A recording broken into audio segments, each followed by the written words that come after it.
Morning, everybody. Welcome to Tuesday. Oh, it's a bit windy outside today. Leaves all over the place. Lampposts blown down. Cars whizzed off the motorway. High-sided lorries, usual sort of thing. It's apparently a yellow warning, which means, and also we have to name it. So this is Storm Claudio, bringing blustery high winds overnight with wet and windy weather to come. I've got an umbrella. I'm not bothered by it. It's only water, for God's sake. Well, I don't know, actually. If you're swimming anywhere near the sea, down in, where was it we were looking at? Cornwall. Don't go anywhere near the sea. It's full of sewage, raw sewage. Disgusting, isn't it, really? Disgusting. It's almost as bad as poor little Suella Braverman on her way to the Commons the other day, where she claimed to be the victim of opponents who wanted to get rid of her. And then she threatened them. Just try. Talk about useless. I've never met anybody more useless. Oh, I tell a lie, Priti Patel. Amazing, isn't it? 2 in one day. We find them all. Because she says the migrant crisis is out of control. No kidding. You're so intelligent, aren't you? Fancy that. We never guessed. We thought it was all under control. You were sending people to Rwanda and everything. They must think we fell out of coconut trees or something. And also the councils are now revolting on the hotels for the asylum seekers, because what happens is they take them. Some of the asylum centres, they're supposed to be there for 24 hours. It takes some of them years to get processed if they've applied for asylum. And I mean 6 or 7 years. They're supposed to be in the asylum centre. And I don't propose to go into this because we're light-ent. We don't necessarily do these sort of things. But you're thinking it the same as I am. There are people guarding people behind barbed wire, basically, who should only be there for 24 hours, but they've been there for weeks and months and ages. And on one of the camps for the immigrants, there's supposed to be room for 1,600 people. They've got 4,000 people in there. And she says the migrant crisis is out of control. What percentage of claims do you think has the Home Office actually processed? I should imagine extremely low. 4%. Yeah. Totally useless and inept. Totally. And then when they take them and put them in hotels, a lot of the migrants disappear. Why would you want to sit in a hotel surrounded by guards? You might as well have stayed where you were. There's no point in it at all. So a lot of them abscond. The hotels carry on charging for the empty rooms. This is why it's costly. What do they say, 7 million a day or something? Good God in heaven, it's like a bloody holiday camp. It's ridiculous. £7 million a day, because once they disappear from the hotel room, why would the hotel room go, oh, we've got a vacancy now, we can take another one in? They keep charging for the room. Really is dreadful. The BBC cuts will kill off local radio stars. Didn't think there were any. This is what we reported yesterday on the programme, which could have happened years and years ago. The BBC have consistently wasted money on local radio. You do not need local radio. It's a throwback to the 40s. You know, where they went, oh, and the local vicars. I can remember hearing a station in Reading where they actually used to have farming news on the breakfast show. You know, the weather today is going to be very, very bright and you'll be able to bring in the corn. Bringing in the corn. And so they would do that. They've still got local stuff, but 8 hours is enough, not 24. There's not enough stuff going on. You know, somebody being arrested again for being drunk and disorderly is not really a news story. So the BBC have decided, in their infinite wisdom, because they need to save money, and they can save a bit of money, not a huge. I mean, it's not in terms of how much they waste. It's not a huge amount of money at all. But they'll have a breakfast show and a lunchtime show, and then the rest of it will be coming from the big boys in London. So, but it makes no difference because most people listen. You're not listening to local radio for the news, are you? You wouldn't be. You know, if you want the news, you turn to the television or you listen to LBC, which gives you the news 24 hours a day. Any stories that are in the newspapers get talked about. Doesn't matter what it is. I mean, I think you'll find we talk about just about everything that there is to be covered. Local news, they don't have the resources for it. And so they will axe all these jobs. I think it's about 326 jobs. But, you know, these people, if they're any good, will find jobs somewhere else. Admittedly, we're not in a business that has loads and loads of jobs. I mean, as an employer, I think Global probably take more than anybody else. And we've got our college as well, where we sort of train people up and people go from there and they get put onto programmes. But it's not half as much of a waste as the BBC, who seem to have, for every 2 people that you have on commercial radio, the BBC will have 6. because that's how it is. So when you go and watch, a Radio 1 or a Radio 2 show, there'll be loads of people working on it. Some of them, I remember going to see a show years and years ago and thinking, what do these people do? I quite couldn't get my head around it. It's like, you go to watch Strictly Come Dancing, you'll find loads of runners and everything else on there. The equivalent ITV show, they cut back by half, because they're in the commercial business. So when they do this and they actually get rid of all these people, for a little while they'll be moaning about it, and perhaps the unions might go, oh, well, you can't get rid of these people, which of course they can. They can, or they'll just close the stations down. It's as simple as that. You don't need them, because for every local BBC station, you've got a commercial station. And the chances are it's probably owned by us. We seem to own more stations than anybody else. I think about 150, 160 stations, the length and breadth of the land. And they do exactly the same. You can have a local bit of the programming, and then the main bulk of the programme comes from London. Because that's what we've got in this building. I've lost track of how many studios we've got in this building. Loads and loads of studios, and that's how it works. So if they think they can save money by doing that, well, then good for them. But I remember reading something from one of my former bosses, actually, and he said the same. He said that they should have done this years and years ago. It's no good springing it on people now. It's been in the pipeline. I remember talking about this 5-10 years ago. That, the waste of money that the BBC have. So I don't think it'll kill off local radio stars, because these stars are what they say, local. It's of no interest to anybody. You're looking in the great scheme of things.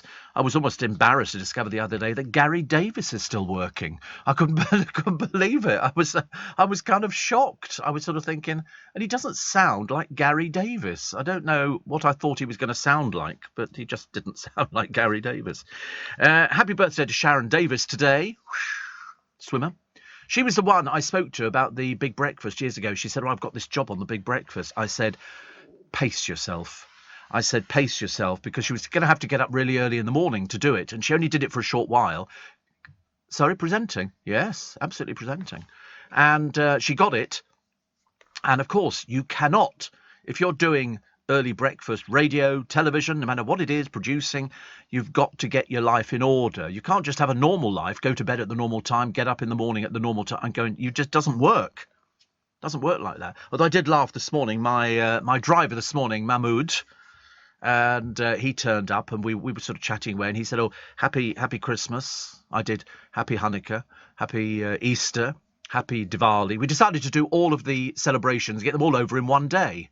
He said we could just have fireworks, give a present to each other, and that's it. We can sort of do away with it. And then he was talking about the Christmas lights in London and how London is really busy at the moment.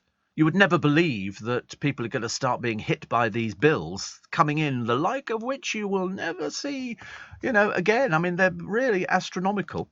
But anyway, we were talking about that, and it turns out he said, I'm going to take the children.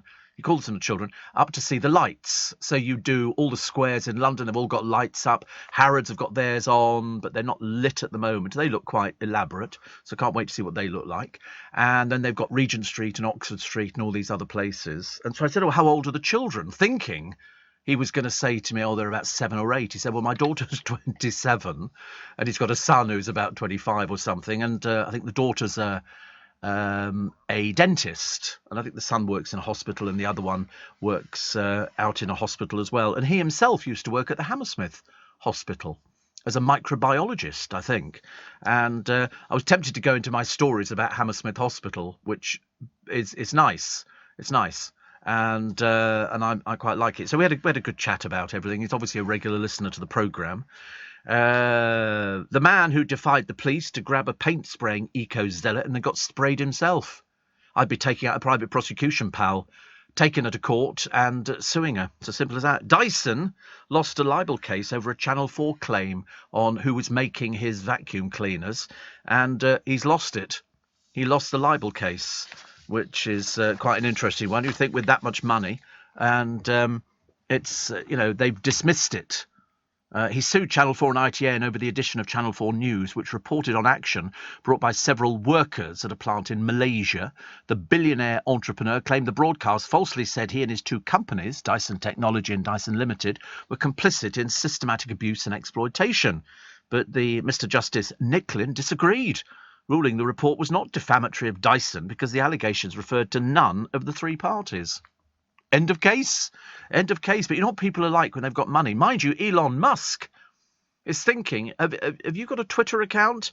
Have you got a little tick on it? One of those little blue ticks? Many of us have. It just proves that you are who you say you are as opposed to it being a fake account. He's thinking of charging 17 quid a month for the privilege of that little blue tick. I'll be telling him where to stick his Twitter. Because he's also got rid of, I think, the entire board of Twitter. And there are reports that they could start charging $20, 17 quid a month, to be verified. I don't want to be verified, actually. I would tell everybody else not to bother being verified. Who cares? Who gives a stuff? 17 quid a month? Rip off. Rip off. You know, if he can afford 44 billion as a takeover, that was in dollars, it's 37.9 billion pounds, and he's renamed himself as Chief Twit on Twitter. You can say where you like, mate, couldn't care less, but I certainly wouldn't be paying you $20 or 17 quid. I would rather not bother, actually. I'd rather close it down. Simple as that. I don't need it. I don't need it. It's not something I need. George Ezra is going to top the bill at the Isle of Wight's 90s lineup next June, which is good. The green, green grass, blue, blue sky. It's, well, no, but they put loads of other people on the bill. I think Robbie Williams is going to draw out one of his dreary performances again. And the Royal Mail have... There's also the Chemical Brothers, Pulp, also headlining, Anne-Marie, Mika, James Bay, and former One Direction member Niall Horan. Good God in heaven. Where have they dredged these people up from? But George Ezra will do very well. He's a bit more agreeable than Robbie Williams. Robbie Williams is a bit sort of, drama queen, isn't it? It's all this and that and all that. Nobody cares. Nobody cares. The crowd will sing all his set for him anyway, so it doesn't really matter. He'll just stand there and go, cool, isn't it great? Far out, man. Steve, you're bang on about people still spending. I went to Selfridges with my mother at the weekend, says Rosie in Greenwich. She said it was the busiest she's ever seen it. I've not seen any slowdown in consumer spending. Me neither. Me neither. In fact, if anything, I'm seeing more and more people out there spending money. Perhaps they're brown. No, but they're spending money. That's it. You see people walking up and down Oxford Street, bags and all the rest of it, and you think, so you don't get bills. You don't need to worry about stuff like that. Steve Allen on LBC. Morning, everybody. Nice to have your company. I trust you are well. I trust you are feeling festive. I trust you're feeling in the mood for a few fireworks on Bonfire Night. One of our stations is going to be playing some nice classical music to save your pets. I suggest buying them a pair of headphones, and then they won't hear things like that. I wouldn't mind, but there's so many opportunities now for people to have fireworks. With Diwali and with Christmas, people have fireworks over Christmas. People have fireworks all the time. And not every pet is bothered by fireworks.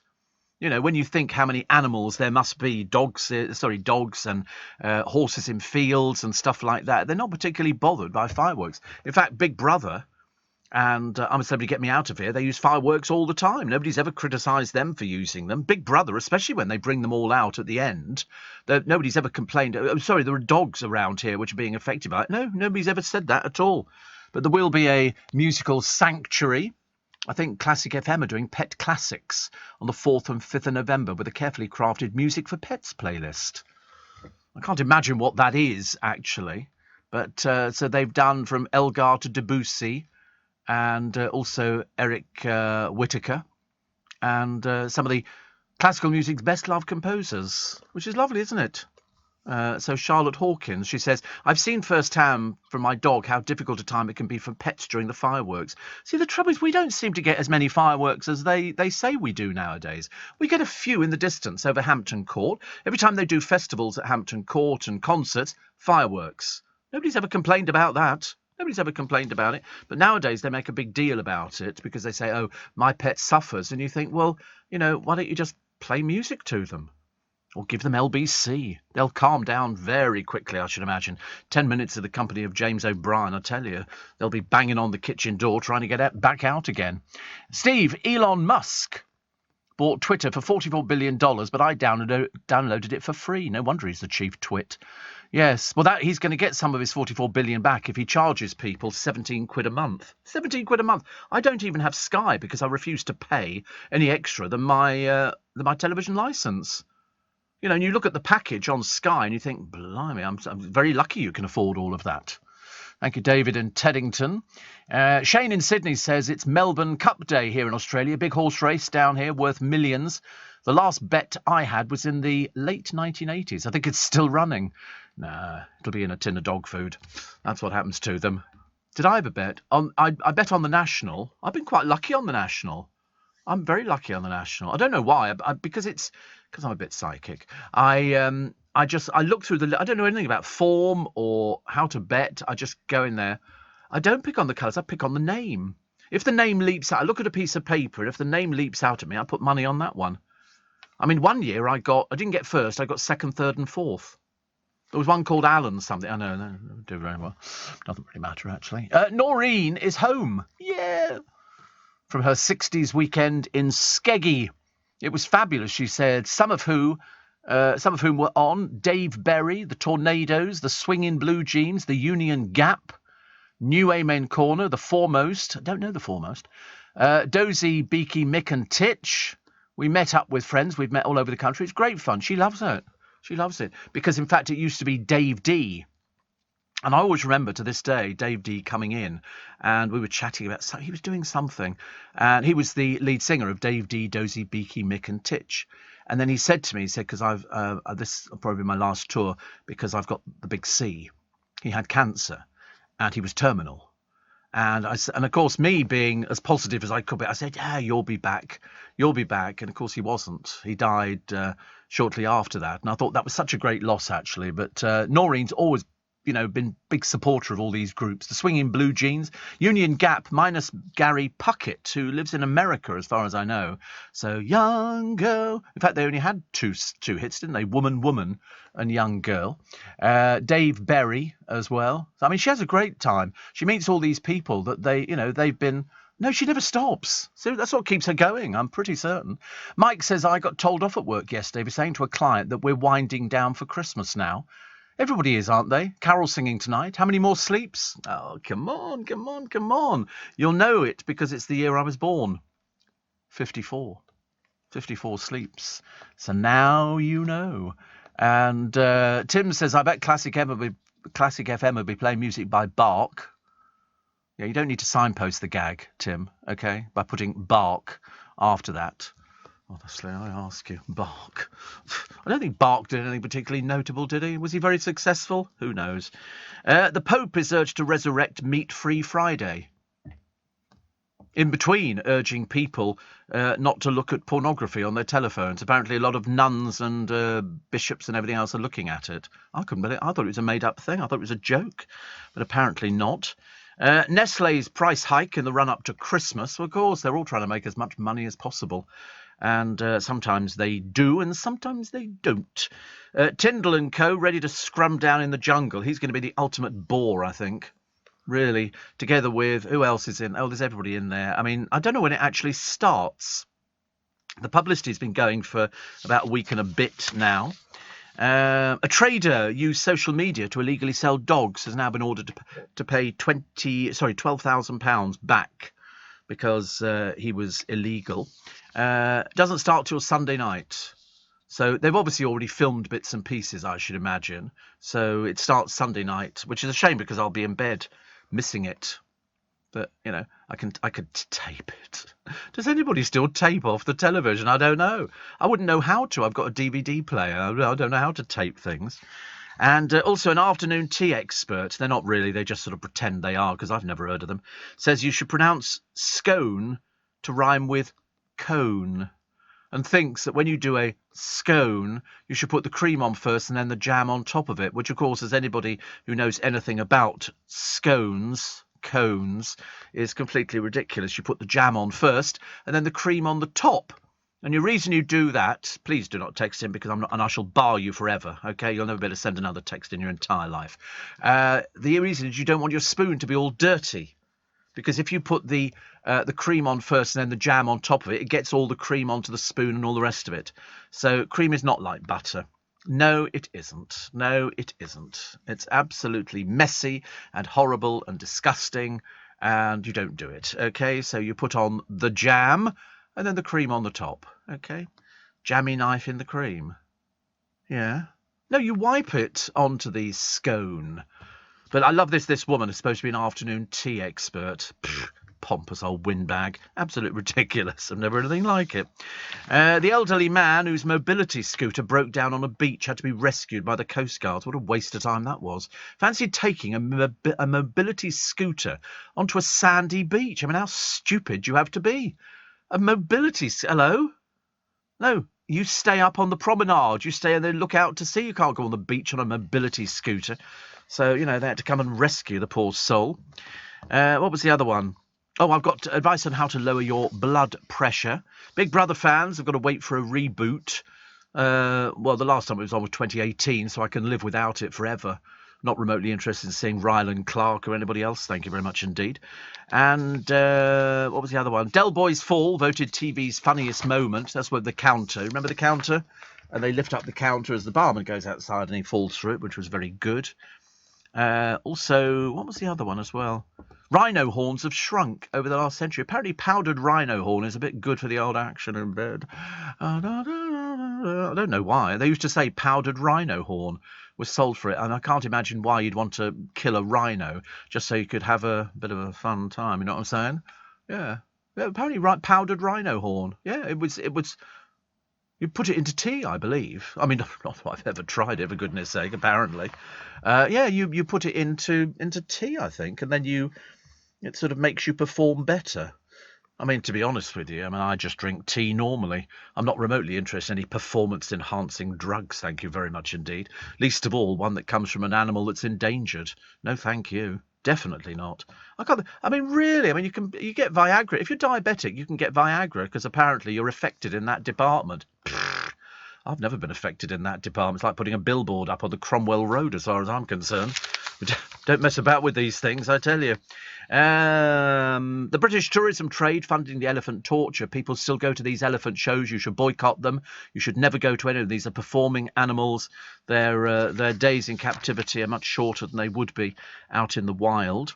And Fleur East can't get any more publicity apart from the fact that her toenail is falling off. That's how desperately shallow it is. Although I was talking to my driver this morning, Mahmood, and we were talking about people who are so-called celebrities, you know, and some minor Turkish actress from Love Island is apparently now a star, if you please. It's hilarious. It's hilarious. They sort of go, oh, look, this is Maura Higgins, a star. And you go, what? Because she just gets her face tarted up with a load of makeup, gets the hair done, puts a bikini on, and that makes you a star, does it nowadays? I'm going to get the producer one immediately. It's the only way we can get him, you know, into the hands of the Almighty. Michael Owen poses in front of a Dubai hotel with his wife and family, which was lovely. Have you noticed his daughter started doing her little posing and posing because I've been on Love Island posing. The fact she was the most boring person on there is neither here nor there. The Connery Fund. Apparently Sean Connery had a fund and they raised money for charity. They've just handed £6 million to good causes, which is very nice. Thank you very much indeed. He, of course, was the most boring man ever. A bit of a pain in the rear end. Ask anybody. I never interviewed him, no, but I remember speaking to people who'd sort of bumped into him at red carpet things, and he was slightly disagreeable, to say the least. But, you know, £6 million, it's gone to good causes. You can't complain about £6 million, can you? I'm all in favour of that. The flu epidemic. This is avian flu. It's wiped out 5.5 million birds. That's Essex gone into depression, I should imagine. As if we could be that lucky. Happy birthday to you. If you're celebrating your birthday today, I wish you the very happiest of birthdays. And I must say, said Sidcup Julie, the spirit of Christmas at Olympia was really good. I even had a glass of champagne. Definitely recommend it. What, a glass of champagne? There was a group called Sailor years ago, and they had a hit single called A Glass of Champagne. Do you remember it? No, well, it's true. Steve managed to get through my first day back to work in a school with just 3 hours sleep the night before, says Sophie. Really strong wind here. Well, it's really strong everywhere. Terrible. Terry in Leighton Buzzard says, my mate Rob met Gary Puckett on Saturday. He's 80 now and was brilliant. He also had a hit with Lady Willpower. Lady Willpower, it's now or never. Give your love to me. This is a passenger announcement. You can now book your train on Uber and get 10% back in credits to spend on Uber Eats, so you can order your own fries instead of eating everyone else's. Trains, now on Uber. T's and C's apply. Check the Uber app. Steve Allen on LBC. Text 84850. Mornings, nice to have your company. Oh, little stretch. Oh, it's always good for you, actually. I don't do enough stretching. You're supposed to do a lot of stretching. You're supposed to sort of exercise all the muscles in your body. Not that I've got any muscles in my body, but, it's nice to have a little bit of a stretch every so often. So what are the papers talking about today? Oh, guess what? Guess what they're talking about. Here she is again. This is Suella Braverman on her way to the Commons. My God, that woman's miserable, isn't she? Mind you, what with her and Priti Patel, I don't know, we're hard best pushed to find somebody who could look so miserable in her life. She claims to be the victim of opponents who wanted to get rid of her, and then she threatened them. She said, just try. Never wish for things, darling. Never wish for things. It'll probably happen quite quickly because it will start turning so badly that all of a sudden they'll have to get rid of you. For the same reason that we got rid of Priti Patel, because she achieved nothing. Nothing at all. Loads of talk. Loads of talk. Oh, look, here's ex-Love Island, Maura Higgins, wearing a little black mesh and leather dress. Just don't open your mouth, love. Just don't open your mouth. That's always the best way, isn't it? She's 31. She's fairly ancient to be a model. And she's revealed her latest collection for Ann Summers. Oh, how lovely. Claim to fame. Includes a red PVC number. And it's meant to prove, this collection, that lingerie isn't just for the bedroom. No, with a bit of luck, you can wear it out on the street as well. Imagine. And apparently, I don't know what it's for, who knows, but she was out snogging Joey Essex the other day. There's a man you can have an intelligent conversation with. Not. I mean, what can he do? He can't tell the time. Ask him the time. Go on, I dare you. Ask him the time. He won't be able to tell you. He can't tell the time. But apparently they swap numbers and will go out on a date again. But will it be out? Well, no, she'll milk it by selling a story to Hello Magazine or something like that, and he'll milk it, and then that's just it. It's just basically two people who are so desperate for attention, they'll do just about anything. And I mean anything. You don't think they go out, hold hands, and go and have fish and chips and sit there feeding seagulls, do you? Definitely not. Netflix betrays the royals on the BBC Diana interview. It even portrays the prince viewing it. It's a television programme. They can do what they want. Can do what they want, so they've got somebody pretending to be Bashir. They've got Diana sitting there looking all sort of coy, doing those sort of usual lines. Well, it was a bit awkward. There were three of us in our relationship, which of course she was right. There were. And, so it's just the way it tells fibs. It's made for TV. It's a made-for-TV thing. If they think it's going to be enhanced by doing something else, then do something else. It's called poetic license. Apparently, Wills has said, can you not do it? As if they're going to make any... They couldn't care less. They're not interested in having to apologise to somebody or change something because Diana's sons, one of them, says, can you not do this? It's a case of they're going to go ahead... What's he going to do? Sue them? Because they're doing something on his late mother? I mean, it was 25 years ago now. Wasn't it 25 years ago? They can do what they want. You can't... There's no libel. It's just that it's not particularly nice. So they've refused his pleas not to recreate his mother's panorama interview and will air it over 2 episodes. All he's got to do is not watch it. It's as simple as that. But they're not going to sort of just pull it because he says so. They've got no loyalty, to him or to anybody else. That's what's so disappointing about it. They don't really care. It's just that. He might be upset, although I think he's big enough and man enough to sort of say, listen, my mother was written about, my father. I mean, if he's going to go after anybody, he should go after his father, who was cheating on his mother with somebody else. But he's never said a word against Charles. Charles was the one who was having it off long before, the boys came along. So, try and get it right. Try and get it right. Because they were also claiming, I think, on the Netflix thing, that Charles watched it. Well, I mean, how they would ever know that? So that's sort of, apparently the Queen watched it. But that's just, poetic license. That's what they do, actually. Bit of a shame, isn't it? Strictly's been booted out of the Saturday night spot to make room for the World Cup, which is good news. So it means I'll be able to tell you who was booted out on the Friday night as opposed to leaving it till the Saturday, because they're going to be running it on Friday and Sunday because apparently 3 people want to watch the World Cup. Can't imagine why. It's very dull and dreary, isn't it? Very dull and dreary. So Twitter charting that. Pulp Fiction star Tim Roth's son, Cormac, has died from cancer. He was only 25, a very, very rare cancer. Stage 3 germ cell cancer. London-born Tim and his family made the news public yesterday. They said he was a wild and electric ball of energy, and his spirit was filled with light and goodness. I feel so desperately, desperately sorry for parents who lose children. I think it's absolutely the saddest thing in the world. I don't think anybody should ever have to lose children. But in our family, we've had that. We've had people die young.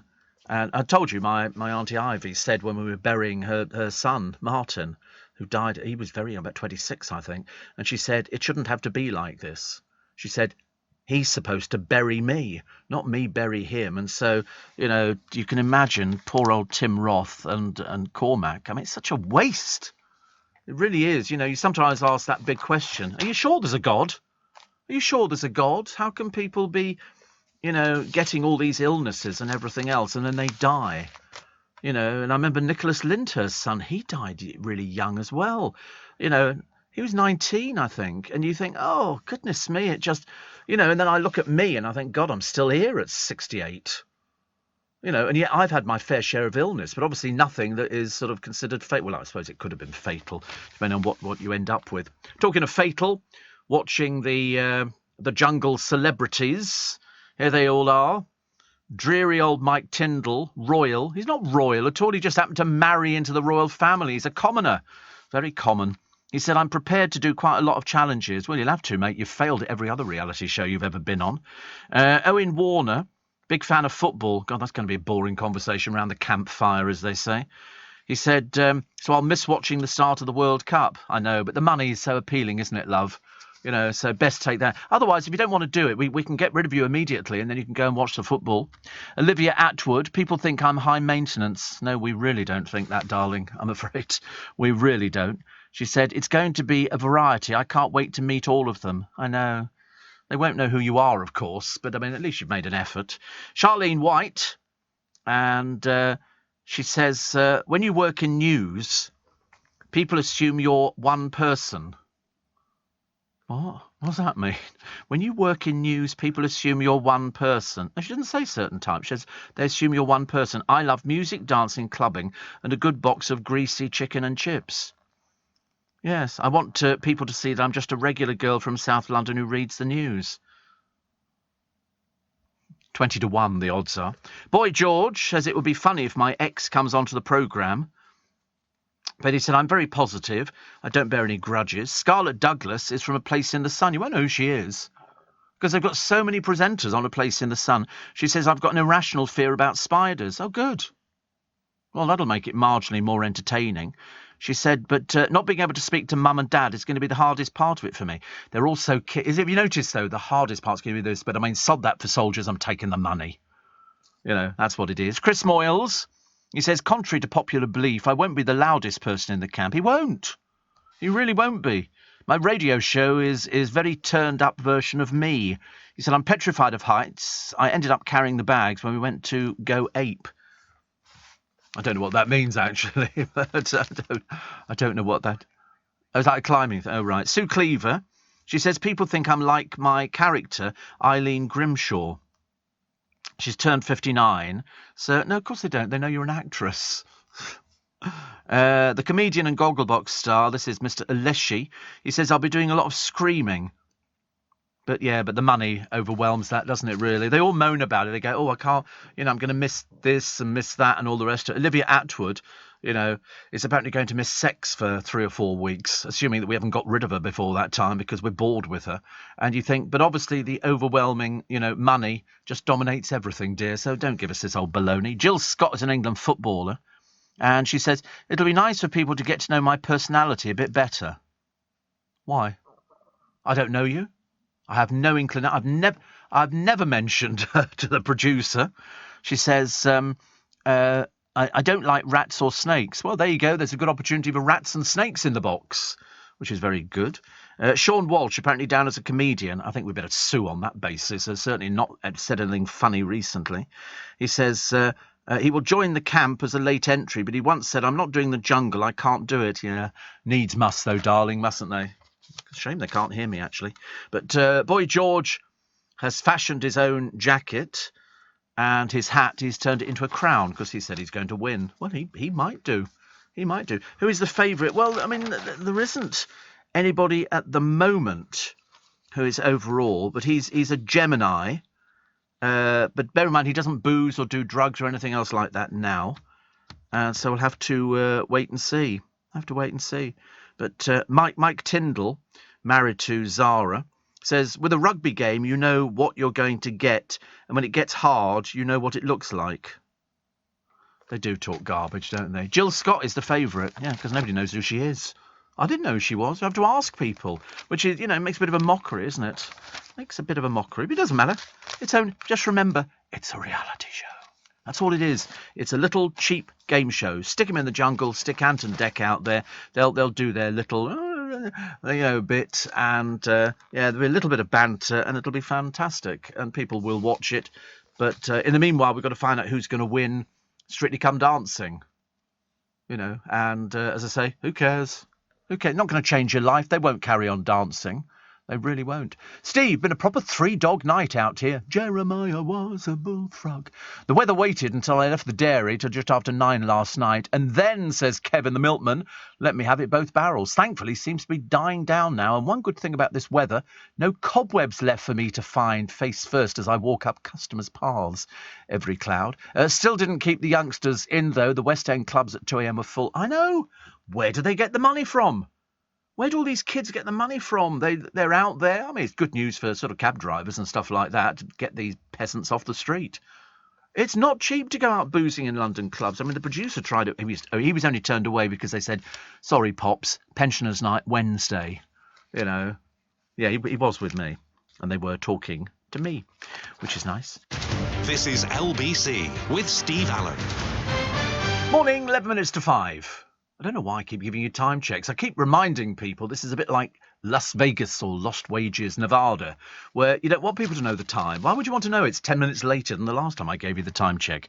So here she is. This is today's well-known crook, a finance boss who's been jailed after siphoning £93,800. So, give or take £94,000 from a cancer charity to splash on holidays, shopping and foreign holidays. Paula Tribeck stole from Wessex Cancer Trust whilst the charity battled for survival. She logged invoices as paid and then transferred sums of £100 to £4,000 to herself over 6 years.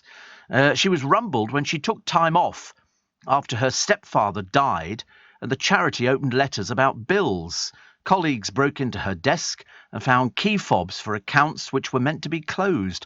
Only $2,300 was paid back, yet the fraudster still took her family on a foreign holiday this year. Tribeck of Southampton pleaded guilty to fraud and was jailed for 2 years, you thieving old bag. 2 years, should have been 15 years. £94,000 and the charity struggles. We've seen this before. It's certainly not a news story. I read these all the time. Somebody who's worked for a charity and they go, but they've been there for years. And you go, yeah, that's why they thieved. The majority of theft in shops comes from people who work in them, believe it or not, because they know what they're doing. It's very easy if you work in a shop to pass something. It's like working behind a bar. You work behind a bar, your mates come in, you give them doubles. You don't give them single drinks, and you don't charge them for that. So you just go, oh, that'll be £6.70, and you ring up £6.70. As long as the money in the till matches what's on the till roll, who the hell cares? That's why the majority of theft in pubs comes from the people working the bar. It's as simple as that. And then sometimes if the barman needs to get money out of the bar, somebody gives them, say, a tenner, they give them 40 quid in change. So they've managed to clear the money that they've robbed. It goes on all the time. That's why, you find pubs are struggling. They think, how can they be struggling? And then they put cameras in and then they see how they're struggling. It goes on all the time. Mark says just about to leave the house for the 0501 from Purley, 0412 from Brighton, but it's got stuck at Haywards Heath and it isn't moving. Just saying delayed. Leaves. It'll be leaves. That's what it is. Leaves on the line. We don't like that at all. He said back to bed or wait. Oh, back to bed. I love this. This train has been delayed by a problem currently under investigation. It'll take forever. It'll take forever. No, they don't. If they don't do timings, it's bad news. Very bad news. So a bit of a shame there. But I mean, a day in bed. Why not? I was sort of talking to my driver, actually. He said, why do we bother going on holiday? I said, well, I don't. I said, if I want to go on holiday, I mean, I just sort of eat, make sure I've got food in and everything else. Me and Mahmood really hit it off. Why? I keep talking. I was right. I keep talking about him. Well, it's only because he's a listener to the programme. He knew more about the programme than I did. I can never remember everything I talk about on the show, but he seemed to agree with most of it, so that was a good idea. Steve, coming up midnight here in New Orleans, Louisiana. Fly home to Hemel Hempstead Wednesday, and I'll be listening to you in the mornings. I must say I prefer listening to you when I wake up rather than before bed, says Jennifer. Jennifer, Juniper. Steve, re what you were discussing about good people dying of terminal illnesses. I've texted you before, but it's almost a year since a good friend of mine passed of terminal cancer, a true friend. I'm not sure things get easier as time goes on, a case of getting used to life without that person around, says Rachel. It's not I would never describe it as getting easier. It's just that, I mean, my mother died years ago now, and I don't think there's a day goes by where I don't think about her. Might only be for a brief minute or something like that. So it's not a case of, but if it's somebody who's died and you've basically been there when they died, it makes you, what makes me I don't know, nothing really makes me think about her. I've got pictures of her at home, and in fact on all my live shows we used to have a picture of my mother because she bore a striking resemblance to the Queen, and we've got black and white pictures of my mum, and I put the picture up and say, who does that remind you of? And they go, it's the Queen. And I go, that's my mum.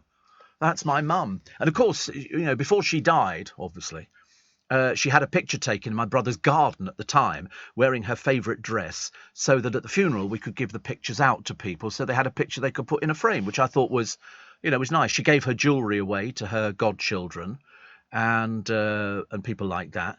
And she was very organised. She knew she was dying. It wasn't anything that came as a big surprise, because she told me when she was in hospital, she said, I knew it had come back.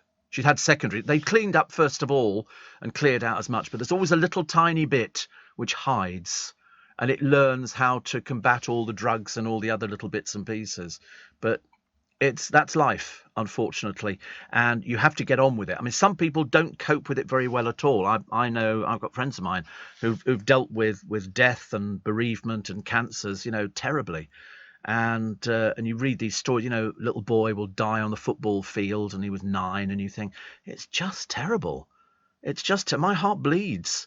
It absolutely bleeds, because you do ask that question. I've asked it a million times. If there is a God, how on earth can he let a little child die? And then all the priests will ever say to you, and the vicars, is God's way of testing you. And you go, I don't want to be bloody tested, thank you very much indeed. I know what being tested is like. It's this. It's this, where something that you love is taken away from you. It doesn't really help. I don't like the idea. I mean, I've had a few, not close friends die over the years, but certainly family members. Once close friends start dying, then it'll hit me more, I should imagine. I've got a few sort of friends. Well, there was Dale, and that was about the biggest shock I was going to get. Although in a way, not a shock. The funny thing was, when you look back on it, and I haven't listened back to the programme because I just couldn't do it, because I tried to be big and brave about it, and I was a bit crap, actually, to be honest with you. But I remember my friend Darren phoning me up and saying, because I woke up and had all these messages, and the Darren one was at the top. He said, don't answer your phone. Don't answer your phone.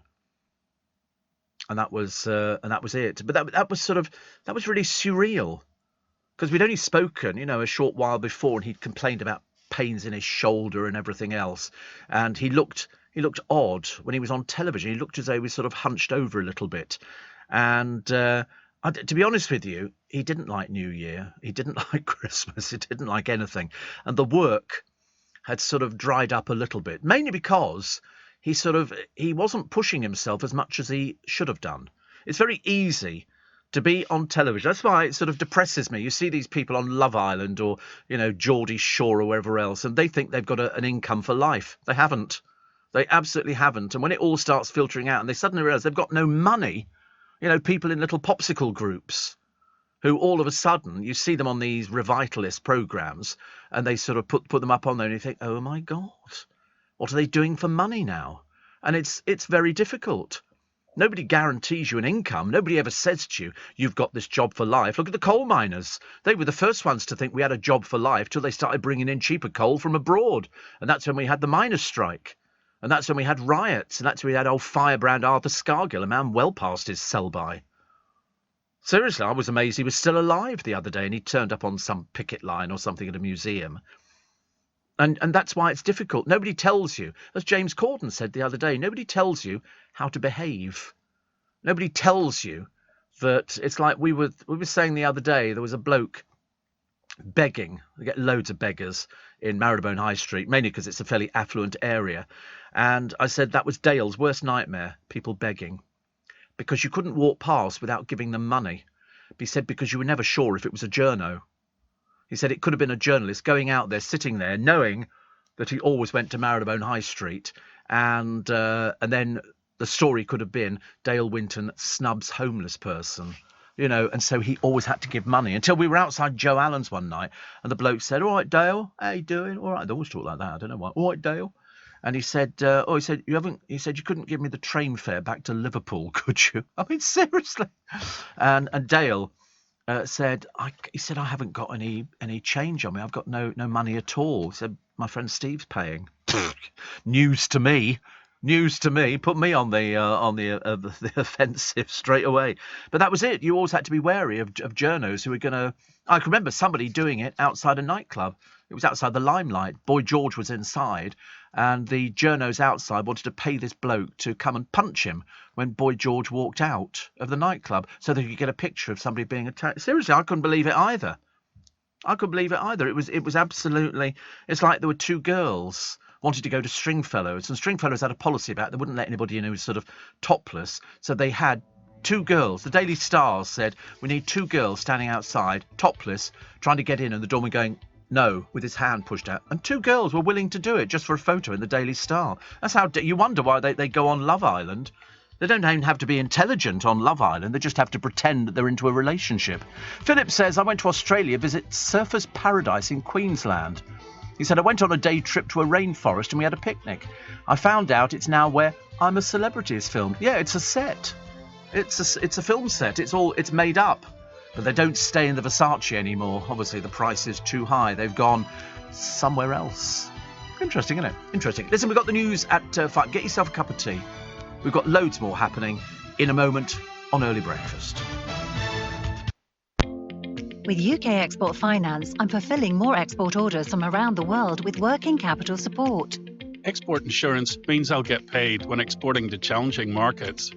At UK Export Finance, we believe no viable UK export should fail for lack of finance or insurance. Between 2022 and 2023, we provided £6.5 billion of government-backed trade finance to support UK exports. Learn how we could help you win export contracts, fulfill orders, and get paid. Search UK Export Finance today.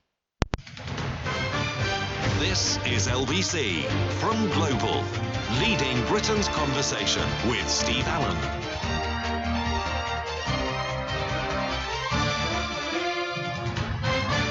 Morning, nice to have your company. It's Steve Allen's Early Breakfast. It's 3 minutes past 5. Welcome to a Tuesday. Welcome to, I forgot to do it. Pinch and a punch for the first day of the month, the no returns. White rabbits. I don't know why we do white rabbits. I can't remember what that one was for. But 1st of November. So another 4 days' time, it'll be Whiz Bang and Catherine Wheels and all the rest of it. And keep your pets indoors. Although, actually, why on bonfire night do you want to let your pets outdoors? I can't imagine. I can't think of anything more stupid. Oh, the cat's just gone out for a wee or something like that. No. I mean, they can still get frightened, but I don't read of anything like that. I know that seems really stupid, but you would think that there would be statistics that would say, animals suffer from anxiety and they give them this tablet and that. I've never read any of those. They just say that animals get frightened. And yet, you see horses in fields. I couldn't care less. There's fireworks. I mean, Diwali, it went on for about 4 days. With huge explosions and fireworks and everything else. Steve says, "Charlie, I think after a while you remember the happier times rather than sad." No, I don't agree. Because everybody's got happier times. I don't think after somebody dies you think, "Oh, we did that, we did this and all the rest." I don't think like that at all. You just have nice thoughts about that person, but I don't think about happier times. Because they're never always happier times. There was always bits where you didn't get on with somebody or you fell out with somebody or something like that. Oh, I remember everything. I remember absolutely everything. I can remember I told you, Dale and I, when we were younger, he was working up on Radio Trent in Nottingham, and I went up there, and he had a house which was sort of like a flat above a garage, but it was modern, and it had a long drive, but it was fairly steep drive. So when it's got snowy, you had to leave your car at the top, because otherwise it would just slide down and crash into the premises. And I went up there, and he never used to drink. He was sort of teetotal for years and years. He was teetotal. Occasionally he might have a Kir Royale or something like that. And anyway, so I go up to Nottingham, and in Nottingham he was a big deal because he was Dale and he was very loud and bombastic. So everybody knew who he was.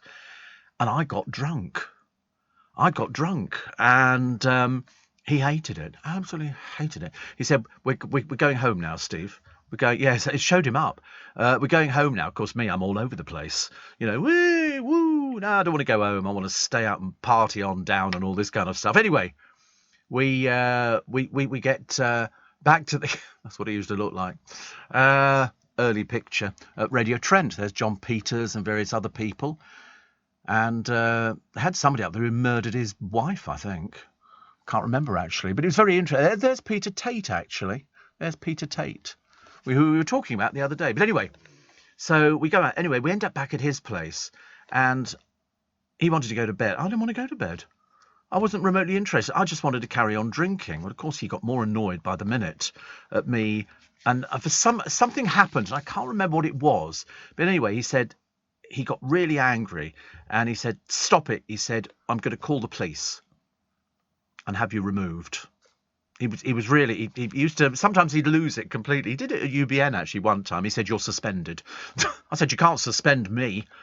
I've got a contract." Anyway, so I was winding him up good and proper, and he hated it. So in the end, he called the police, and the police turned up. The police actually turned up. Yeah, which ages the story when you could get the police to turn up for something. And the policeman came in, and he said, "Do you want us to remove him?" And Dale went, no, that's okay, and all the rest of it. So anyway, the police then left, and I turned to him because I was so drunk, and I said, "Knew you couldn't do it. Knew you couldn't do it." Kind of thing. And we both looked down at the same time. The policeman had left his helmet on the settee, and he came back for the helmet, and Dale went, "Now you're going." And so I was ejected from his flat, and it's snowing. It's in Nottingham. I'm in the middle of this dump of a town or city, and trying to get up the slope outside the thing. And of course, because I was drunk and because it was very icy, I just kept slipping and falling down. And he's standing in the window with his arms folded. When you look back on it, it was so funny. And eventually, after about 15, 20 minutes, he took pity on me, and I went back inside. But it was one of those things. But he would, but then you have those sort of stories that you always remember because they were things that happened to you when you were younger. You know, when we went on holiday to the south of France, he drove in his car because he had a flash sports car. I never had a flash car at all. We didn't argue a lot. No, not really. Not for, he would phone me up and go, "Dinner?" Saturday was always dinner. We'd go to Joe's, or we go to the Ivy, or we go to somewhere like that. And then depending on how he felt, depending on if he had a week filming or something like that, determined on whether we went out to a club or whether we didn't go out to a club. And a lot of the time we did go out to a club. But again, he didn't drink and I did drink. And he just used to be sort of swamped by all these people. People want to talk to you. When we went up to Manchester for sort of, a weekend or something like that, you go to a club and of course they can't believe that it's actually the bloke they've seen on the television. It's very odd, this celebrityism thing. You see it all the time. So I can quite imagine why the numpties from Love Island, go out there and people take their picture and everything else, but they don't really know what they do. In Dale's case, you knew what he did because he was on the television. With his sort of lottery programs and quizzes and all sorts of stuff like that. But he got lazy. He was earning, a decent amount a lot of money. He bought this house in Regent's Park, and there were two of them after it. He wanted it, and there was another couple who also wanted it. And they offered him £50,000 cash to sell the house to them instead. And he said, they've offered me 50,000. And I said, oh, that's good. I said, you can buy somewhere else. He said, no, I want this house. And so he didn't sell it to them, but they'd offered 50,000 cash so that the house could be sold to them. It was, he'd earned so much money, and then he did the work, and then he started getting a bit sort of, oh, I don't want to do. He didn't want to do the Royal Variety performance. I persuaded him to do the Royal Variety. I said, all you've got to do is come on with a trolley. It's not difficult. And do little bits and pieces, and that was it. It was all, it was a scripted little thing, and he came on, house went mad, all the rest of it. And he said, oh, you're right, because he then got a picture of him with the Queen, which he had duplicated and put in all the houses and everything else. I don't think he was depressed. I think he, his mother was definitely depressed. Definitely depressed. I mean, she committed suicide when he was 21. She tried before, but hadn't gone through with it. But she waited till he turned 21, because on the night that she died, we were due to go out, and we got a phone call. Well, I got a phone call from a mutual friend saying, he can't make it for dinner, I'll speak to you later. And I thought then, I think she's done it. And she had. But then she spent most of her life in bed on sleeping tablets. She just slept, woke up, very glam. Very, very, if you look at pictures of Dale's mother, my God, she was glamorous. She turned up in a restaurant once in Mayfair. We'd all gone out, a whole crowd of us from UBN, and we'd only heard of the fabled Sherry Winton, never actually met her, and it was a light bulb moment. We're all sitting there in this Indian restaurant. It might have been Tandoori of Mayfair or something like that, and the door opens, and there she is, with this platinum mane of hair, swathed in white mink. Seriously, I kid you not, in the days when you could wear white mink, and we all just sat there with our jaws on the floor. Dale went, oh, this is my mother, this is Steve, this is Alan, this is so-and-so. And we're all staring at her like, it's Dale Winton's mother. We'd never seen her before. She was a very busty lady, and that's all I can tell you. She was a busty lady who she was known as an English Jane Mansfield, I think. But she gave him his first start with the money, because he ended up with a house at the age of 21, which he then rented out because he was up in Nottingham.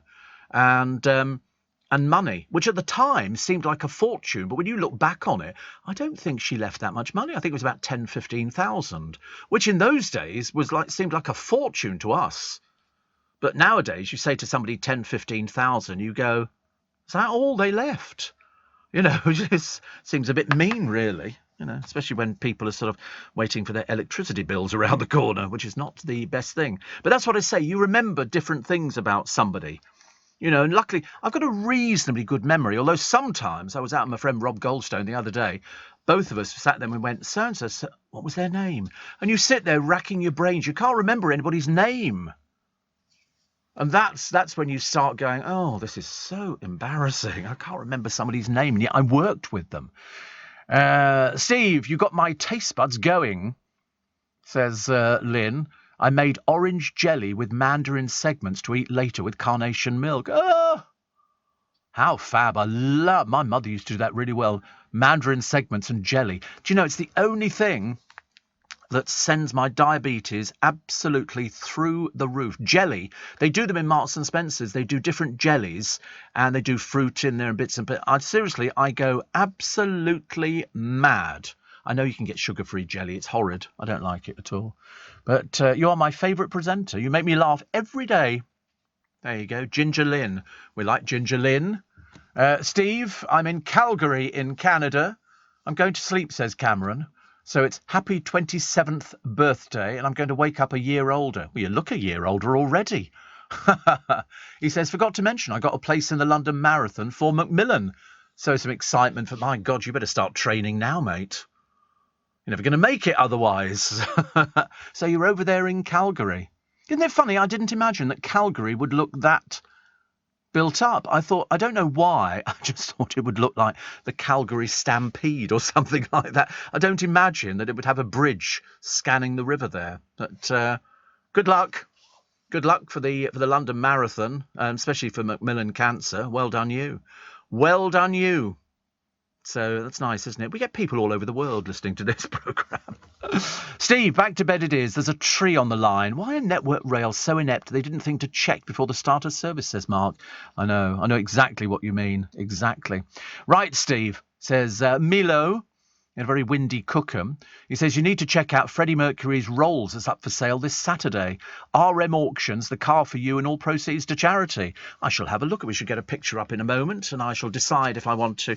Although, actually, I'm more a Bentley Continental Flying Spur man than I am Rolls-Royce. But I'll have a look at it. I'll have a look. I should imagine it probably looks quite dated now because if you remember, Freddie Mercury died years ago.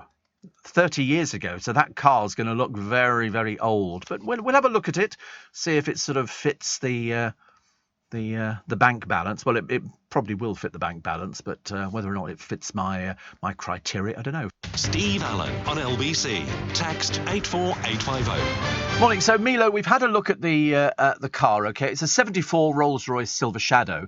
Now, of course, the one thing that sets this back is that the car is not registered in his name. The workshop invoices are in his name, and the other documents are in Mary Austin's name. And of course, the other thing that you missed out on, Freddie Mercury couldn't drive. Never passed a driving test.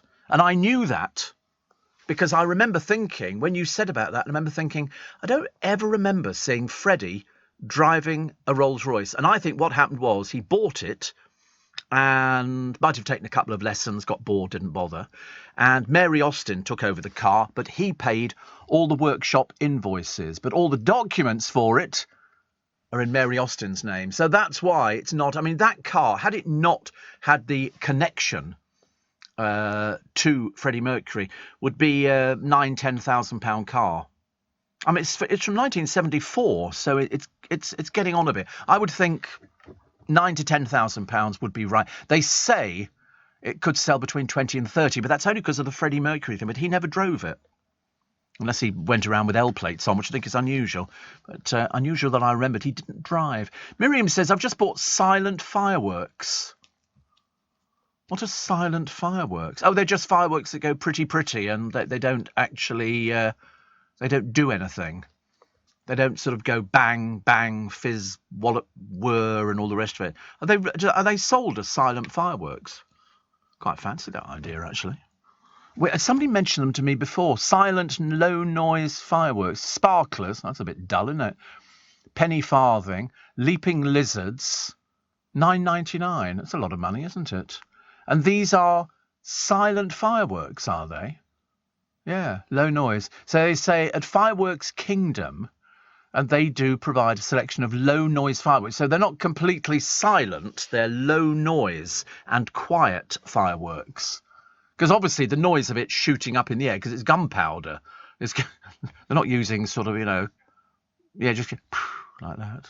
Heart-shaped lanterns. Very boring. I like Snappy Days and all that. They're not cheap, are they, though? They're not cheap. But, stinging bees. They've got all sorts of different bits and pieces. But it's a shame they don't do a box of them. They don't appear to. They do sort of individual fireworks. Oh, there we are. They do a box, a bonfire celebration. Are these still low noise, do you think? They do one called... So that's how I provided... Oh, that's not bad. I mean, £119 for Bonfire Max. Low noise garden pack, £100. Not cheap, are they? I'm just thinking to myself, maybe we might move away and go back to the Rolls-Royce. But no, Freddie never drove. My little black cat, Herbie, says Kathy, hates fireworks, hides under the bed shaking. Last year we put Classic FM's Songs for Pets radio show on, and he was calm all night. To be honest, the music's very soothing. I struggle to stay awake myself. The show is on the 4th and 5th this year. Yeah, they're just underneath me. If I drilled a hole in the floor down here, I could hit Classic FM's studio and my friend Bill Overton. Very nice boy. Really, in 4 days' time, fireworks. God, I've heard nothing else but for the last week every evening, says Paul, bus driver from Deal. My poor pets. Vets get very annoyed at the stress caused to wildlife and pets. Well, try the Classic FM trick. Seems to work. And Richard in Southampton, just been out with the dog, and it's an obstacle course out there. Bins and trees all over the road. It's been very windy on the south coast overnight, says Richard. Yes, apparently this wind is coming in from France. That's where they say it's coming. Typical, isn't it? French never liked us. Never liked us. Let's send them wind. Joanne says, so enjoyed listening to your memories with Dale. Oh, when you had so many years, you know, both from the age of 18, you know, it's we were supposed to be ending our days sitting on a porch in Florida, rocking backwards and forwards like a scene from Steel Magnolias. Never quite got that far, I'm afraid. Kim says, it's faces I'm dreadful with, Steve. Pretty good with names, but embarrassingly bad with faces. See, I mean, I know people who go, hello. I said hello to somebody the other day. They looked a bit shocked, and I thought maybe I don't know them. I do it all the time. Or failing that, I'll walk past somebody and they go, hello, Steve, and I go, hiya. No idea. No idea. Hope you're well, says Ash. The Freddie Mercury Rolls-Royce is a gauche 1970s gem. You should purchase it and just use it for the Costco run. Have a glorious day. Oh, I should imagine. Listen, how old did we work out it is? It's about 50 years old.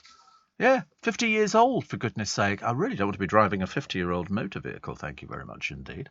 Although if I get many more speeding tickets, I might have to. Cameron in Calgary. Oh, there you go. He says, I'm sure you'll be there to cheer me on. But the weather is changing. -15 maximum temperature next week. I've got the thermals and my running shoes ready. Yeah, running shoes. And Eileen says, just Googled Sherry Winton. Hope you don't mind. My gosh, she was stunning. Dale must have been so proud of her. Yes, I mean, she was. He had pictures. He had a famous picture which he had in his sitting room of her. She shouted down the phone at me once. She got very angry. Yeah, she was an actress. Yes, she was. That's why I say she was known as the English Jane Mansfield. She was very busty, and there is a picture of Dale. You can see what a fat child he was, can't you? I mean, I don't know what happened to his dad. He owned a furniture store, I seem to remember. But no, she was very glamour. But he was. You can see what he looked like as a child. They say he left £2 million in his will. I would think that because he'd just sold the house. I think that's where the money came from. I don't think it came from anything else. But he was done, as they say, at Golders Green Crematorium. And Sherry was, you know, she was Sherry Winton, but she was very busty, but very glam. You know, she knew how to do. She was one of those people. She knew how to do her makeup and everything else, and could do it very well. It's like sort of questioning Joan Collins. You know, I remember saying to Joan Collins, how long does it take to do your makeup? She said, well, 10 to 15 minutes, because she's got it off to a fine art. She knows what to do, and it seems to work well. David Jason in the papers talking about why he won't give costume to charity, and his famous sheepskin coat. He says, there's still one sweater I wear. The wife hates it and said I should give it to charity. I said, no, it's my memories of Fools and Horses. Getting on a bit now, isn't he, really? And he's now, he must be in his 80s, mustn't he, I would think. Yeah, 82. But you do keep stuff like that. You've got the top 10 funny moments. Have you really? How marvellous. These are the funniest moments on television. Father Ted, Cows and Perspective. See, I don't even know what that is. But I do watch Father Ted. Blackadder, Lord Flashart's entrance. That's the one where he goes, Flashart here, and I'll go home and give your wife something to hang her towels on and all this kind of stuff. He was very good. It was very good. Ab Fab was there falling out of the cab. My favourite was them falling into the grave. They were in a cemetery and she just fell in the grave. The Office, David Brent's dancing. Gavin and Stacey's Smithy's curry order. I don't remember. I never used to watch it anyway. The In-Betweeners, the car friend. I thought that programme was so rude. So rude. I mean, really. Faulty Towers, Basil smashing the car, you know, banging it and all the rest of it with the twigs, wasn't it? The leaves and everything else. Dad's Army. What is your name? Don't tell him, Pike. Which is very famous. Vicar of Dibley, Geraldine falling into the puddle. She doesn't so much fall into it. She's walking down a lane and just disappears. And Dell falling through the bar for Only Fools and Horses, which is the top 10. You see, I thought in Only Fools and Horses, the chandelier was the best one. You ready, Grandad? Yeah. Bang. Different chandelier falls the other end. I thought that was the best one. I thought that, but mind you, I suppose it depends what you go for.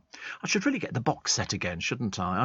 I get the box sets, and I've already bought it once. It's only cheap. It's about 29. There you go, there's Geraldine. Look, whoa, jumping in a puddle. Yeah, love puddles. We all used to do it, didn't we? Here we go, and here's the next puddle, and it is bit It was lovely, wasn't it? It was really good. They used to do a lot of that. They did something the other day on something where they were killing somebody in one of these sci-fi programs, and he falls into a big puddle and then just slowly disappears below the surface. And all I kept thinking of was, do they have oxygen down there for him? A little bit dangerous, isn't it, really? But we all, as kids, you jump in puddles, don't you? Great. Steve, Freddie Mercury died 30 years ago, says Sevenoaks Sarah. Where did the time go? Can you wish my friend Amber a safe journey? She's the one who bought me the illegal mug. She's driving up to Scotland today. Thank you for a great show. Thank you. I hope the show keeps you going. It should do, actually. Wedded bliss, apparently, is the best medicine for a heart attack.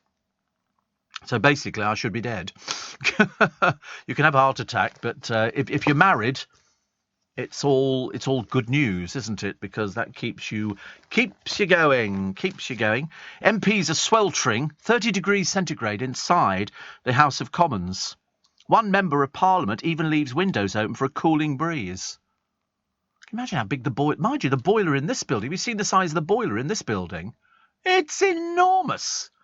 It's the size of a semi house. And absolutely enormous. Ollie Mers is terrified of going swimming because he's got a phobia about willy-eating fish. These are fish that swim up the end of your willy and they've got barbs on so you can't get them back out again. I mean, I don't know what they do. He won't take a dip after learning about the kangaroo fish, which lodges itself in the unwitting victim. But it's only if you're swimming naked. If you're swimming in your swimming trunks, it doesn't, because how does it get in? No, they're not in this country, no. No, it's people who go for a wee in the sea. Those are the people who are at risk. So Ollie Mers obviously wheeze in the sea. I rest my case. He says, if you go skinny dipping...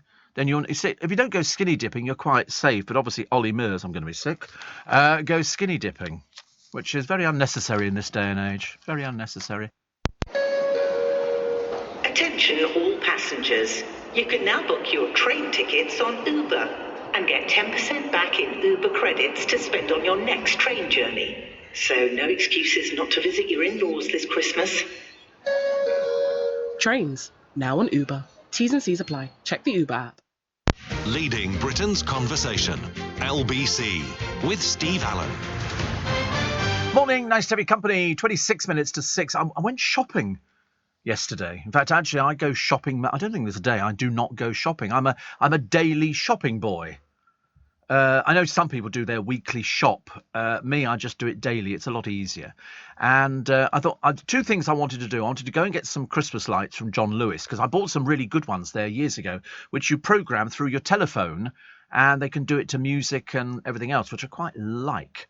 Because there's a YouTube channel devoted to the Trans-Siberian Express, and it's people who've got this bit of music from the Trans-Siberian, whatever it is, and they program their house lights to go with the music. In America, this is big business. Everybody has their houses done up with lights, and this music from the Trans-Siberian Express plays along, and these lights go dun dun dun dun dun dun dun dun dun dun dun dun dun dun, and it's really good. And so I thought I'd do that, and then I thought no. So I go to John Lewis, and they had it was a bit of a pitiful selection of Christmas lights. I'm afraid there wasn't anything. They've got different motifs, you can get a reindeer or something like that. And I didn't want that, actually. I was looking for, between sort of, 5,000 and 8,000 lights in a box, which is a lot of lights. Take my word for it. But that's just, I thought I'd cut down this year. And anyway, they didn't have anything I wanted. And I was a bit disappointed. So I thought, give that up. I know my friend Danny got married. He's getting married, got married. Anyway, he was checking the other day if I was still alive, which I think I am, although it's been a bit traumatic recently. But I thought I'm going to buy him something that I've bought for other people before for their weddings. And I'll tell you what it is. He might be listening, actually, in which case it's a bit embarrassing. It's a Swarovski picture frame. And so you can put in a picture, and it's all studded with the Swarovski jewels and all the rest around the outside, and it's really nice. But as a wedding gift, it's very acceptable. It's about the right sort of price for him. You know, he'll be checking out the price on it, getting insured. And so I walk into the Bentall Centre, you know, all full of the joys of spring, having not bought my Christmas lights. I go to Swarovski. It's only blooming closed, isn't it? Closed. They're revamping it. The Swarovski Centre in the Bentall Centre. It's closed. You know, opening soon. I thought, well, you were open the other day. Why did it always close when I want to go there? I might have to go online, but I'm not sure if they shop online. Well, I'm hoping before Christmas. I mean, it's a very silly time to start doing a shop up as you go into November, but it can't take too long. They've only got things in cabinets. But I want this picture frame, definitely, and then I can send it off to him. And then he can put wedding picture in there, which I think is quite a nice idea. Don't you? I thought it was a nice idea. Or a picture of me. It's very difficult to decide what to buy somebody for a wedding. Somebody who's got everything. He's a radio presenter, and he's got everything. He's got everything. He's got his own hand dryer in the bathroom. He's got everything he buys. He's got everything. Hand dryer in the bathroom. You think, oh my goodness me, it's so exciting. Not even I've got a hand dryer. I'm still working on basic towels, which is not very exciting. Christine says, I'm in Clacton on holiday and I finally downloaded the Global Players. So glad I can still listen to you. Well done, you. That'll change your life. Wayne in Hornchurch, of course you would be. I'm 50 years old tomorrow. Is it true the second 50 years are the best? Not if you live in Hornchurch, apparently. No, apparently mortality rate fairly high down there, I think. Downhill after 50. I love the idea. Tony says, wasn't Dale's mum Bond girl? No. No, she wasn't. Definitely not. Pets can be, says Helen, desensitised to the loud bangs of fireworks. There are online videos showing you how.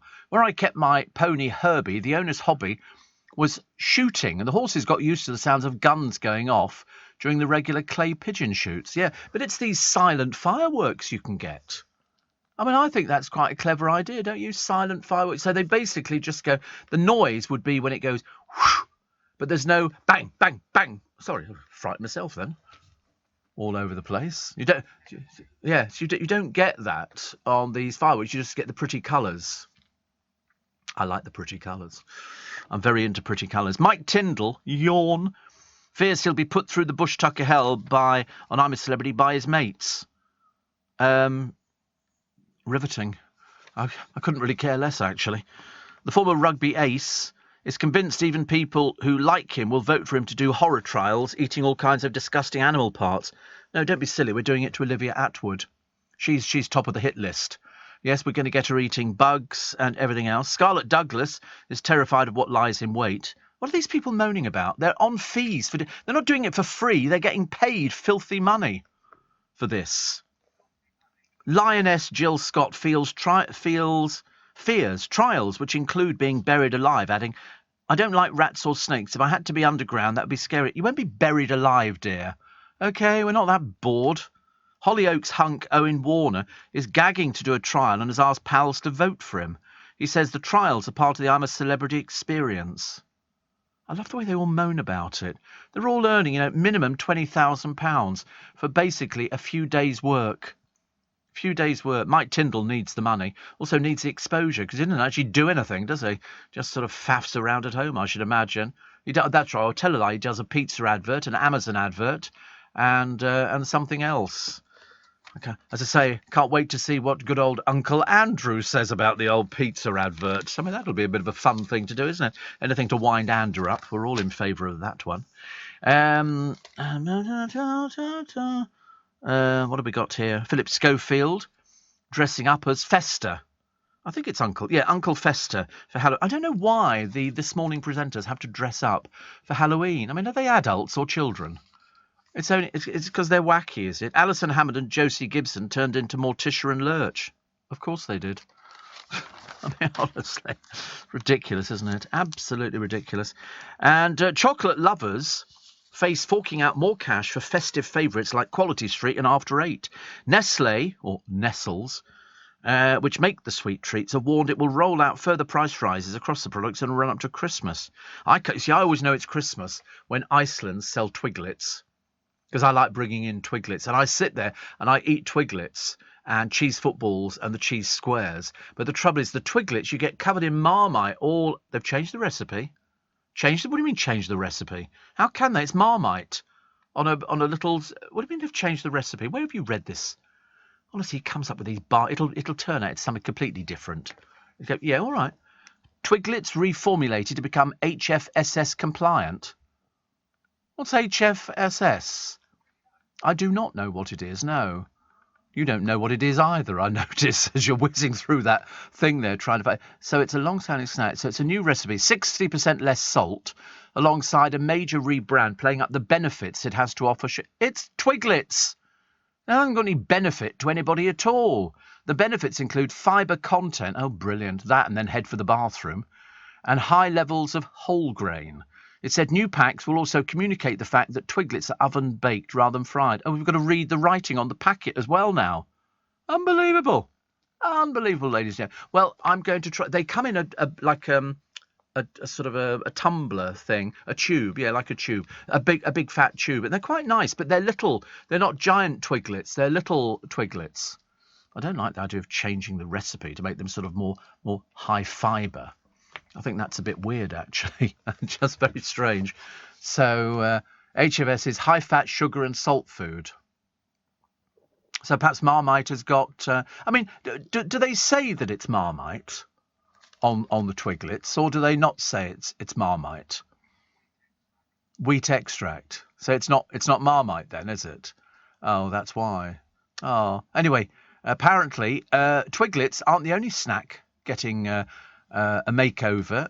Pladis rival rival KP, I do beg your pardon, has announced plans to reformulate and launch non-HFSS NPD across a swathe of the bestsellers, including Pop Chips, Hula Hoops, Puffed and Tyrrells. As long as they don't touch those cheesy puffs. We like those cheesy puffs. They're very nice. I've always been a big fan of things like that. Whatsits. But your fingers get covered with that horrid orange. That's why I quite like Twiglets, but the little ones you get in Iceland, I think you get 3 different tubes. You can go for those and the cheese footballs. You like cheese footballs? Have you had those before? You okay with those, are you? Well, you must be eating something. And those little cheese, yeah, you hate me. I know, I don't care. Yeah, leave, go on, walk out at that door. Don't turn around now, because you're not welcome anymore. I'll tell you, I'm wasted here. I could have had my own show on television. Steve, loving the show. Very touched about your stories about Dale. Made me smile. Serious question, though. Can you hire zero-maintenance 6-foot Christmas trees for the December period? Yes, you can. There are companies out there who will bring round a tree, decorate it, leave it with you. And then at the end of Christmas, I have no idea what they cost. No idea what they cost. But you can check them out. They're all over the place. There's loads of them. And then at the end of Christmas, they will come round. They will dismantle the tree. And that's it. You don't have to do anything. It's not cheap. It's not cheap. They come, I think they either come ready decorated in the back of a lorry, or failing that, they will come and decorate it for you. I think you decide, is the theme gold, silver, red, blue, green, all sorts of different things. Victorian themes. Balls, loads of balls, many balls, and travel as well on your balls. Because I don't know what I'm talking about now. It's absolute rubbish, isn't it? Honestly, 1 minute witty, the next minute he's completely gone gaga. This is LBC with Steve Allen. Morning, bird keepers. Hello, any bird keepers at the moment? You have to legally house your animals indoors amid the UK's largest ever outbreak of avian influenza. So keep them all inside, which actually is I mean, there's not many birds that wander around, free, unless they're in Essex. And you have to keep them indoors because you don't want this thing to spread. This mandatory measure for all poultry and captive birds are to be introduced in England from midnight on Monday. More than 200 cases already. Steve Childerhouse, who rears birds on his 35-acre farm, has been forced to cull his entire flock of 10,000 turkeys destined for Christmas dinner while shops are running out of eggs. He says, we are a traditional fresh farm, but even the big people are getting hammered. It's affecting the whole industry. So he's culled his entire flock of 10,000 turkeys. Wow. National Farmers Union Chair James Mottershead, such an old-fashioned name, is it? Mottershead. warned turkey producers are doing all they can to protect the health of their birds, especially as we approach Christmas. Like it's going to make any difference. They're going to be killed anyway, aren't they? But I mean, 10,000, one farmer. And the UK Health Security Agency says the risk to public health from the virus is very low. Food Standards Agency advice remains unchanged that avian influenza poses a very low food safety risk for UK consumers. So properly cooked poultry and poultry products, including eggs, are safe to eat. Okay, so we don't want any people sort of, doing this, oh, we're all going to die and all the rest of it. No, you're not. Pete says, I've just Googled a picture of Dale Winton's mum. You weren't lying. She looked gorgeous. Oh, she was even more glamorous than the pictures you see online. In real life, I mean, seriously, the pictures didn't do her justice. Pictures didn't do justice. Glyn says, I'm in Hornchurch and nearly 63. It's a wonderful place for longevity. You're only at 63, mate. Don't get too excited by it. 64 could be the cut-off point. Just be careful. Steve, I'll be amazed if you like the reformulated Twiglets. They're horrible because they've no longer got any flavour. Oh. Steve, Swarovski online shop is beautiful. My mum has sadly passed away and left me and my sister with a huge collection of it. Just need a bigger cabinet, says Nicola. Oh, how lovely. And then somebody says, I know the Swarovski frame you're talking about. It's definitely online, Steve. Yeah, they do different sizes. I don't know whether they get big or medium. Difficult to tell, isn't it, really? But, yeah, it's just got to be enough to put a photo in. And because it looks quite smart. It's I just thought it was a nice, acceptable gift. I'll have to take out a mortgage, of course. Ashley says the leaves are out in full swing this morning with the rain. I got down the hill a lot quicker than normal. It's like an ice rink. Yeah, I still think this year is going to be cold. I don't care what anybody says. People are saying, oh, it could be, because it's mild at the moment. Do not be fooled. Do not be fooled by mild, because sometimes we go mild and then we go, blimey, freezing. I mean, at the moment, I'm still not into thermal knickers. I don't want to sort of, push the point on this bit, but I think, yeah, I mean, what to get me into them is I have to lie on the floor, I'm afraid, to pull these things on with the shoehorn getting all of me in there. But, no, I quite fancy the idea of putting on some thermal sort of underwear for the winter. I've never thought about it before, but I always wanted centrally heated shoes or a gilet. They do them on the television on Ideal World. They sell like it's not a gilet, it is like an anorak kind of thing, but it's heated.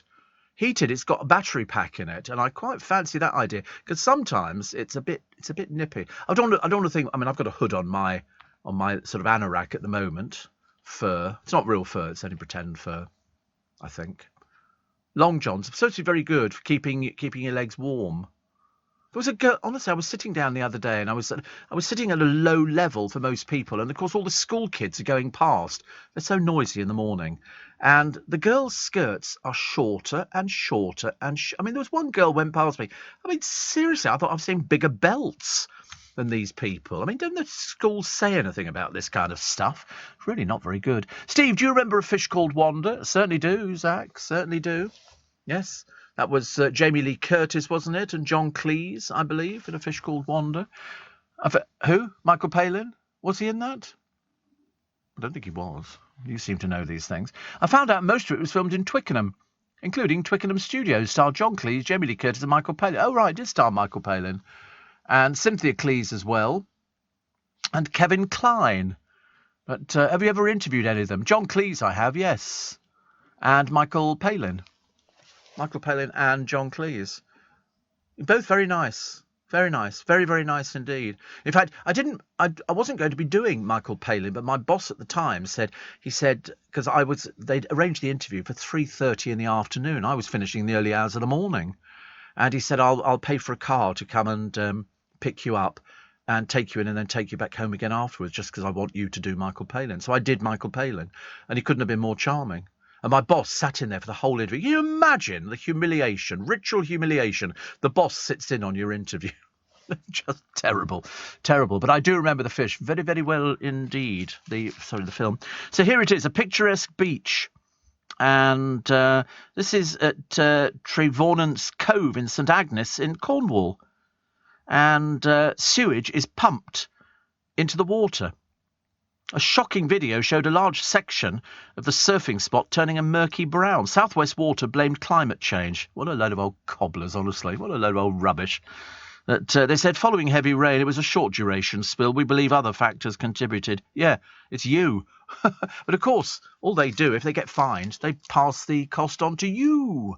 You pay for it. Not good, is it, really? Oh, here's Kate Ferdinand. She's so attention-seeking. I feel a bit sorry for her, really. It's not going anywhere, is it? I mean, I don't even want to look at that beach. A pretty little cove, and there's a little bit of the water which is sort of clear, and then all of a sudden, it changes colour. And the reason is it's pouring out of this sewage pipe.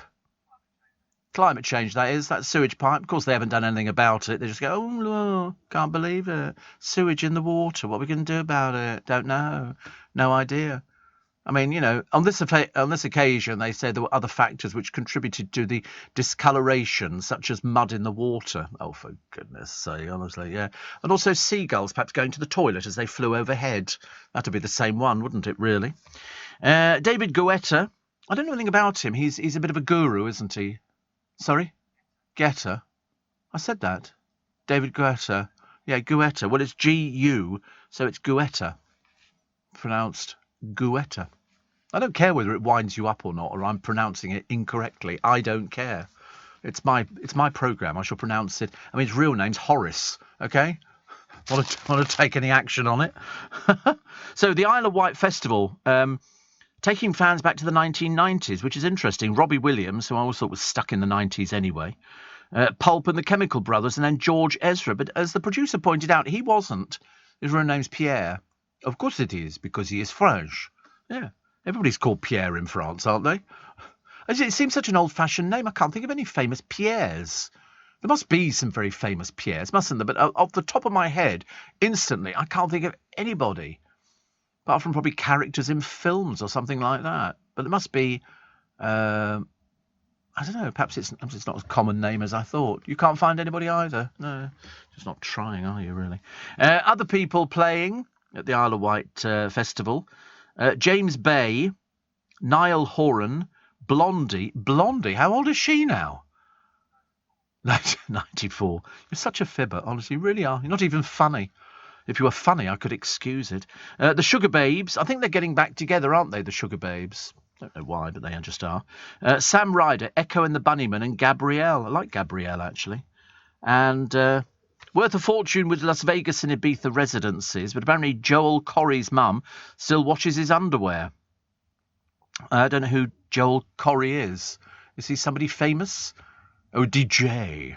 We like DJs play all over the world. They earn a fortune, don't they? As being DJs, which is nice. Oh, actually, I was talking a short while ago about Phil Vickery, who says, I wish they'd bring back Worcestershire sauce twiglets. Ooh, that sounds quite nice. Mind you, I'm still waiting for Spangles. Seriously, I mean, I'm still waiting for Spangles. They're never going to come back. But Worcestershire sauce twiglets, how nice. We saw you dressed up the other day. Honestly, I don't know. What are we going to do with you? What are we going to do with you? I was trying to find something. Now, where is it? Because my friend Paul Fear sent me something the other day. Because I was trying to find... Oh, God, what is going on here? Done. And he was talking about this Circus 1903 because somebody wrote in to me about it. And he said, it's great, Steve. Comedy magician David Williamson is the ringmaster. My God, I went to see him in Vegas years ago with Rocky Raccoon. It's been at South Bank previously. You'd love it. He says, I think. It's an old-time circus in a theatre setting. The life-size puppet elephants are very impressive. He says, you're sounding very lively, as usual. It's my friend Paul Fear.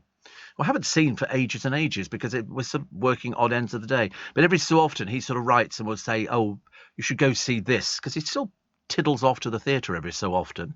And Mr. Neil sent me a lovely picture, he said. Slightly sunny Cornwall, view from the house that we're staying at. Looks lovely. Phil Vickery says, when I was talking about him dressing up, he says, I know, it says, it pays the bills. Are you doing something for bonfire night? Do you know what I had yesterday?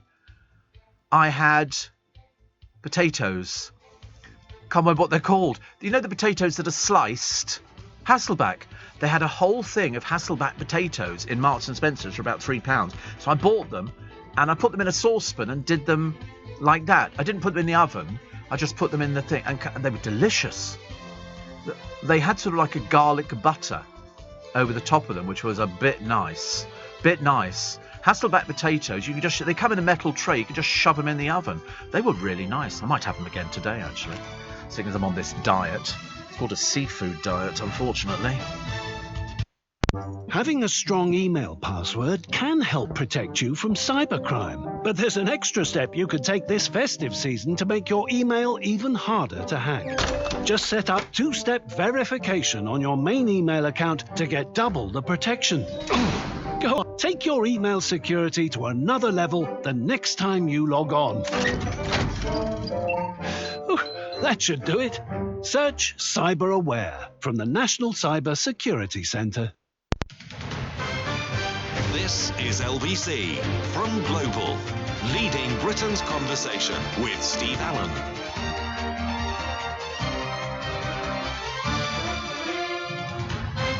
Morning, nice to have your company. It's Steve Allen's Early Breakfast. It's Tuesday, it's November the 1st, and that means nothing. Nothing at all to anybody. Nobody cares. It's your pinch and a punch for the first day of the month, but it is 54 days to Christmas, which is very nice, isn't it? Steve, Pierre Richard, French actor, says Rasto. Who's he? I mean, listen, we're looking for famous Pierres, not people who are so obscure we've never heard of them. Because we were saying Pierre is a very French name, but the funny thing is we can't now think of anybody famous called Pierre. I'm having a look at him. I mean, I know that he was the clumsy daydreamer, wasn't he, in the comedy films, but nobody will know who he is. Although, you know, he's considered by many, such as Gerard Depardieu, to be one of the greatest and most talented French comedians. But there again, I don't know any French comedians. You know, I know people in this country, but I don't know. I mean, would you know he was a French comedian? He's 88, for goodness sake. Is he still with us? Oh, thank goodness for that. So he's a French actor, and he was born in 1934. So 88 now, but Gerard Depardieu. Hasn't Gerard... Now, can I get this right? Isn't he a Russian citizen, Gerard Depardieu, now? Is he not? I seem to remember there was some famous actor, and I'm sure it was Depardieu, who became a Russian citizen. A little bit inappropriate, I thought. Citizen of France, Russia, and the United Arab Emirates. Oh. What's that for? I don't understand what's the point of that? Does he get a different passport then? Do you keep producing different passports with different things on? So he's a citizen of France and of Russia and the United... They've got a thing in America that you get police stopping people who've done certain things, and they go, I'm not answering your question, I'm a citizen of the universe, and I don't have to answer your questions or tell you anything at all. And they go, well, you're in Calgary now, or wherever it happens to be in the world, and you're under arrest. And they go, I refuse to, and so they taser them. It's great fun, actually. I love watching people being tasered. One minute they're all happy, the next minute they're writhing in agony on the ground. It's unbelievable. Steve, if you visit Burton-on-Trent, the smell of Marmite fills the air, says Pat in Tamworth. Really? Oh. So I don't have an objection to the smell of Marmite. I like Marmite, actually. That's where the Marmite factory is. Oh, how lovely. How interesting. And Albert in Croydon says, I've just Googled Dale's mother, and I thought how much she looked like Barbara Windsor. Yes, same colour hair, I should imagine. And from Andrea... New Twiglets taste like breadsticks now. They taste of nothing. I normally hate them, but the giveaways, they now have no aroma, no Twiglet smell, and no Twiglet taste. A bonus for some of us. What's the point of having them? The whole idea is that they're supposed to taste like... Oh, Pierre Trudeau, says Alan. Yeah, that's the ex-Prime Minister. No, we're looking for French. Pierre Cardin. There you go. That's the best one from Karen in Merthyr Tydfil. Only Pierre I know, see, Kathy says, is Pierre Cardin, the fashion designer. Yeah, that's about it, isn't it, really? Pierre-Simon Laplace, the famous French mathematician, says Dean in Belfast. You've obviously started drinking early, haven't you? I can tell. I've only coming up with a mathematician.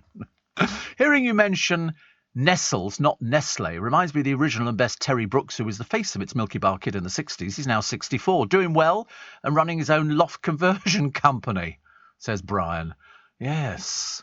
Yes, it used to be Nestle's Milky Bar, then it became Nestle. I don't know why. It's all of a sudden we were now pronouncing it Uranus.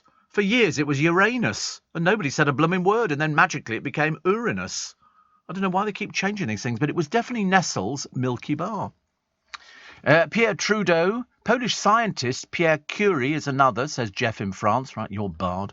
Kevin the Milkman says, after a couple of days wearing jeans, I've found myself back in shorts for over a week now. Hopefully the weather won't be as bad as predicted. And because I know how much it grinds you, I'm wearing my white socks with them. They are glinting in the moonlight. You're off your trolley, aren't you? Off your absolute trolley. James says, have you been to see Only Fools and Horses at the theatre? No, but I interviewed Grandad, Paul Whitehouse, who I think's lovely. Famous Michelin star chef Pierre Kaufmann, says Carl. Yeah, but are you just making these names up now? Oh, a famous Michelin starred chef. He's called Pierre. Liz in Surrey says, 1st of November is exciting for me, Steve. I'm off to Malaga with Joe and Sam. How nice. Oh, you're not going to Malaga. Have you been before? Brace yourself. In November. Malaga in November. I'm watching this programme on Brits Abroad. Have you seen it on the television where you get a load of people who've been in this country and then they go and live in Spain and they run little bars and cafes and serve up, all you can eat for €10 or something. And it's quite an interesting little fly-on-the-wall series, but it makes me wonder how these people survive. There was one bloke whose dream was to go and live over there and to survive on €500 a month, which he's managed because he's bought his own little caravan, which is the tiniest little caravan, and he pays €5 a day to keep it on this site. And his electricity comes from a solar panel, because if you've got a solar panel, you need sunshine all the time. You can't cope. If it's damp weather, nothing happens. And he's got a little solar panel, and he was living like hand-to-mouth existence. And I remember he was looking after horses. There was a horse sort of charity over there to look after stray horses and horses who've fallen by the wayside, which I thought was quite sweet, actually. But that was his big dream. He left this country because he couldn't stand it. I was glad to get rid of him. But anyway, at least he's looking after the horses now and little ponies and stuff like that. Matt says, Pierre Gasly, the Formula One driver. Will you stop it with the Pierres? I've seen a picture of him. I mean, he's isn't he the 2016 GP2 Series champion and the runner-up, I believe, in the Formula Renault 3.5 Series and the 2017 Super Formula Championship. I've never heard of him, but he competes under the French flag, racing for Scuderia Alpha Tauri. I've never even heard of him. Never. It's obviously not the most popular name, is it? Obviously not the most popular name. God knows, we tried. We tried, but it didn't happen. Oh, here's the passerby covered in orange paint. There's one of these weirdos spraying the MI5 spy building. Obviously goes to prove how easy it is to spray MI5. They all hide in... We mustn't go out, we're spies. And so this weirdo with the odd haircut... So it was Tarquin from the... Tarquin, I ask you, honestly, yeah. Mumsy and Daddy very richy poos, are they? And anyway, Tarquin is running a nuisance campaign of targeting London landmarks. Perhaps they've all been dropped on the red as children. There's something the matter with these people. Did you know that vaping heart risk is as bad as normal cigarettes? Just telling you. I'm not making a judgment. It's up to you what you spend your hard-earned money on. I don't judge people. That's what it says. Yeah, that's what it says. Because they say, actually, that, we don't really know the effects of vaping yet because it's a bit still too early. I just know you get clouds of smoke everywhere. But in fact, it really looks as though they're on fire. It really does. But they say people who vape experience worrisome changes in their blood pressure, according to a new study. Oh, dear. Sorry about that. No, you'll be fine, honestly. Seriously, it won't affect people like you. Steve, does Marco Pierre White count? I think he can. 2 tables, 3 tables. Yes, I'm sure he can count. His son's just gone to prison, hasn't he, I believe. Have you tried the truffle marmite? The truffle marmite? What the dickens is that? Absolutely delicious. I like it on toast with a dollop of cream cheese and a sliced tomato. I've never heard of it. Marmite truffle. Oh, there it is. £4.50. Way too expensive for me. I'm on a budget. Seriously, I've only got the one. Yeah, the one stuck in the cupboard. It's been there for about 10 years now. I can't get it out of the cupboard. It's stuck there forever and a day because Marmite, if you get it under the actual jar, it's stuck to it. It won't come out. Won't come out at all. It's dreadful. Oh, it's been there for donkey's years, about 15, 20 years. Seriously. I can't even get the lid off. It's all sealed hermetically. I'm surprised it's not exploded in the cupboard. Mind you, I had a smoothie that did that once. Did you know that smoothies can explode? I didn't know that. I had strawberry and banana in the fridge years ago, and I can remember all of a sudden there was a bang, and I thought, wonder what that is. I opened the fridge, and it was absolutely covered inside with banana and strawberry smoothie. Very embarrassing, so be careful. So, Rachel, thank you for that one. So, truffle marmite. So you have it with cream cheese and a slice. I don't like cream cheese. Perhaps I should do, actually. Perhaps I should do. What else we got here? Most adults trying to lose weight overestimate how healthy their diet is, leading to weight gain. Because it's very easy to put weight on, but as everybody will tell you, it's nigh on impossible to lose weight. And there used to be 2 models in America. They were sort of topless type models, and they decided to lose weight. They would have their friends lock them in a flat and give them only baby food to eat. So all of their... Seriously, I wouldn't recommend it, but that's what they ate. They were Playboy models, and they only ate baby food because it was a measured portion of apple puree or beef stew or something like that, all pureed. And that's how they did it. They actually sort of kept the weight off. I mean, to be honest with you, it wouldn't make any difference to me at all. I mean, it's supposed to be little and often, which describes my sex life very well. But, I'm not one to complain about things. Yes. So David Barry wants to make a comeback. Go on, I defy you. You'll never guess in a million years, but you should do. Because I think I interviewed David Barry. And you'll remember him from a while ago because he was in Please Sir. And he was Frankie Abbott in Please Sir. He's 79 now. And he says, I haven't retired. It just happened naturally that I haven't been acting for a while. I've been writing books. I'm in my late 70s. But if somebody came to me with a good offer, I wouldn't turn it down. So there you go. Please Sir ran for 4 series between 1968 and 72 and was such a hit, it spawned a spin-off series and a movie. He said, decades on, people still ask me about it, which is good. He said, all the time, especially on social media. I think the show was popular because people could relate to it. Everybody had a Frankie Abbott in their school. We remember Please Sir very well indeed. And I think I interviewed him some years ago. I'm taking a break. I'm just telling them a story about somebody from Please Sir. Because the producer, of course, never heard of him because he was too young at the time. I don't know. Nothing worse, is there? Steve Allen on LBC. Text 84850. Morning, 21 minutes past 6 is the time. I'm trying to think what November the 1st is famous for, and the answer is not really anything, actually. Linda says you can end up with a small fortune on the Costa del Sol, arrive with a large one. I know, the amount of people who buy businesses. It's amazing how many businesses appear to be for sale over there. And people go, oh, I think I'll buy this. And you go, wait a minute, the last person failed. What makes you think that you can't? And everywhere you go, there seem to be these drag shows, which they seem to put. It seems to be the favourite thing for the Brits abroad.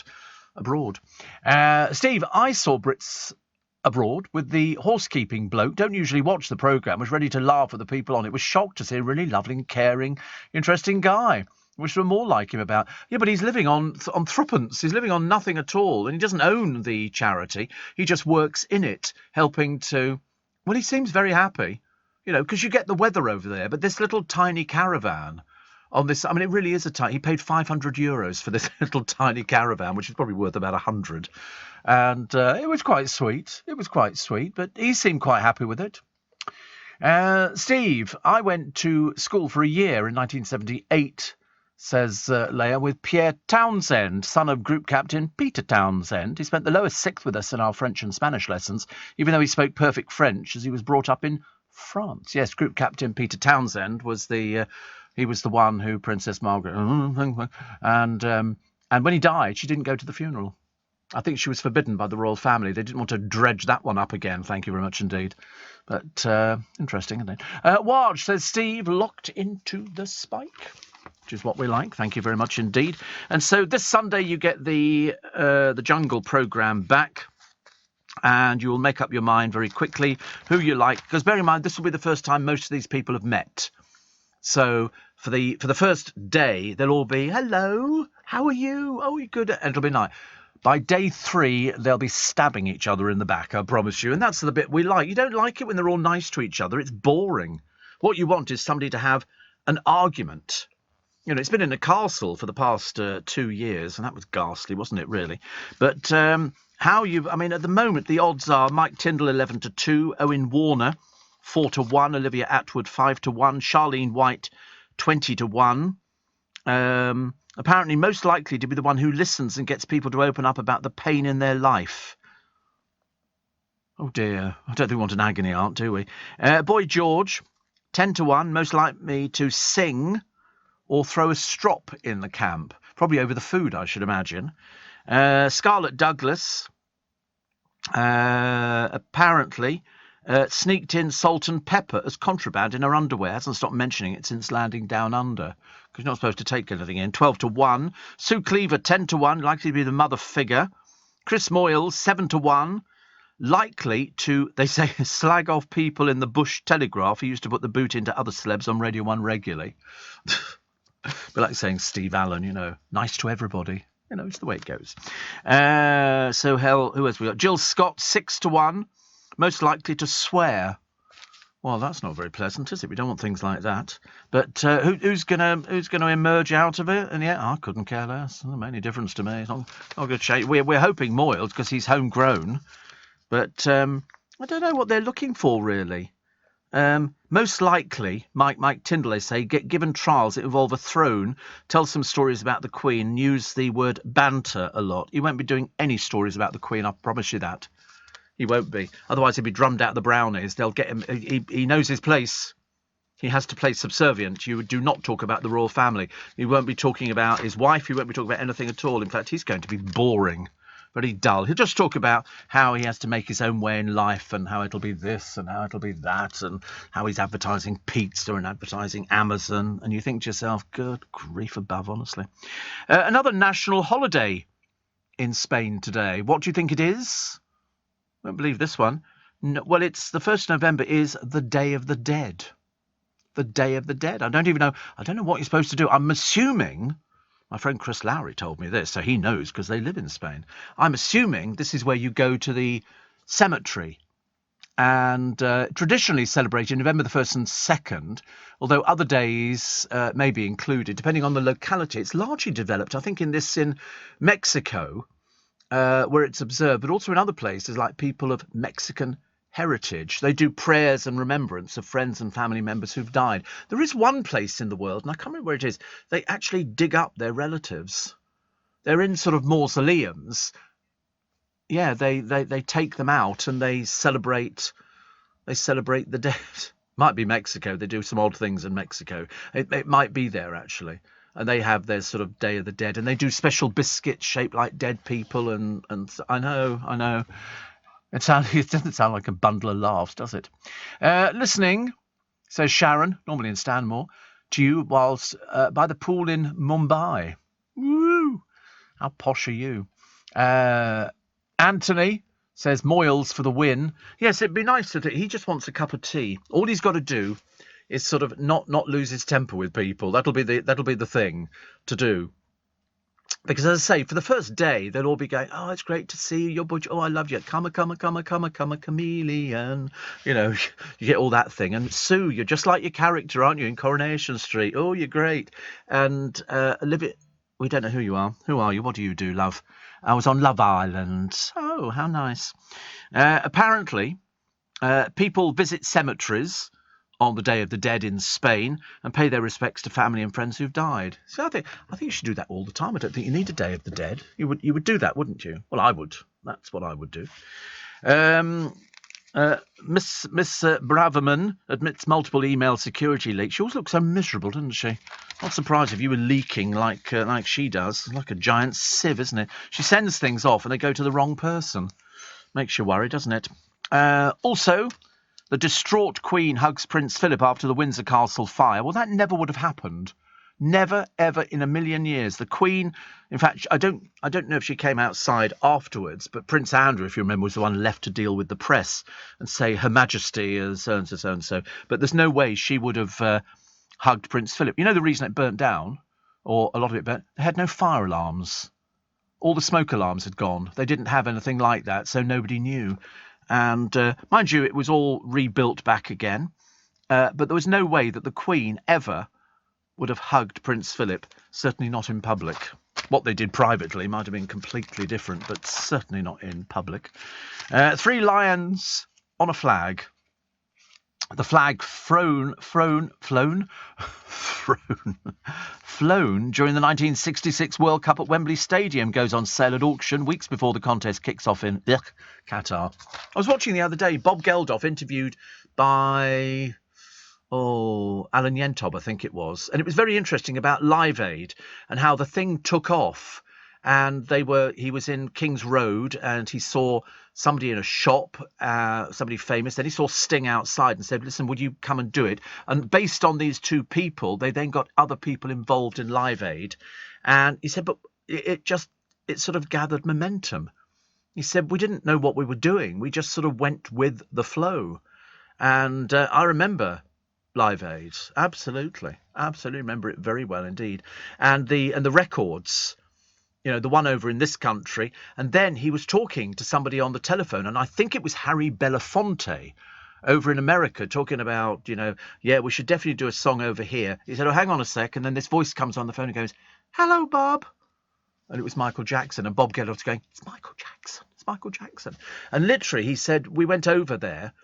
He said, I didn't know any of these people. He said, Quincy Jones was in the studio. He said, Quincy Jones, mega big record producer. He said, and in they all came, the Diana Rosses, the Stevie Wonders, the Smokey Robinsons, and everybody just piled into the room.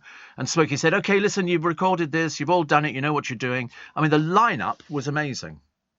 With UK Export Finance, I'm fulfilling more export orders from around the world with working capital support. Export insurance means I'll get paid when exporting to challenging markets. At UK Export Finance, we believe no viable UK export should fail for lack of finance or insurance. Between 2022 and 2023, we provided £6.5 billion of government-backed trade finance to support UK exports. Learn how we could help you win export contracts, fulfill orders, and get paid. Search UK Export Finance today. Leading Britain's conversation. LBC with Steve Allen.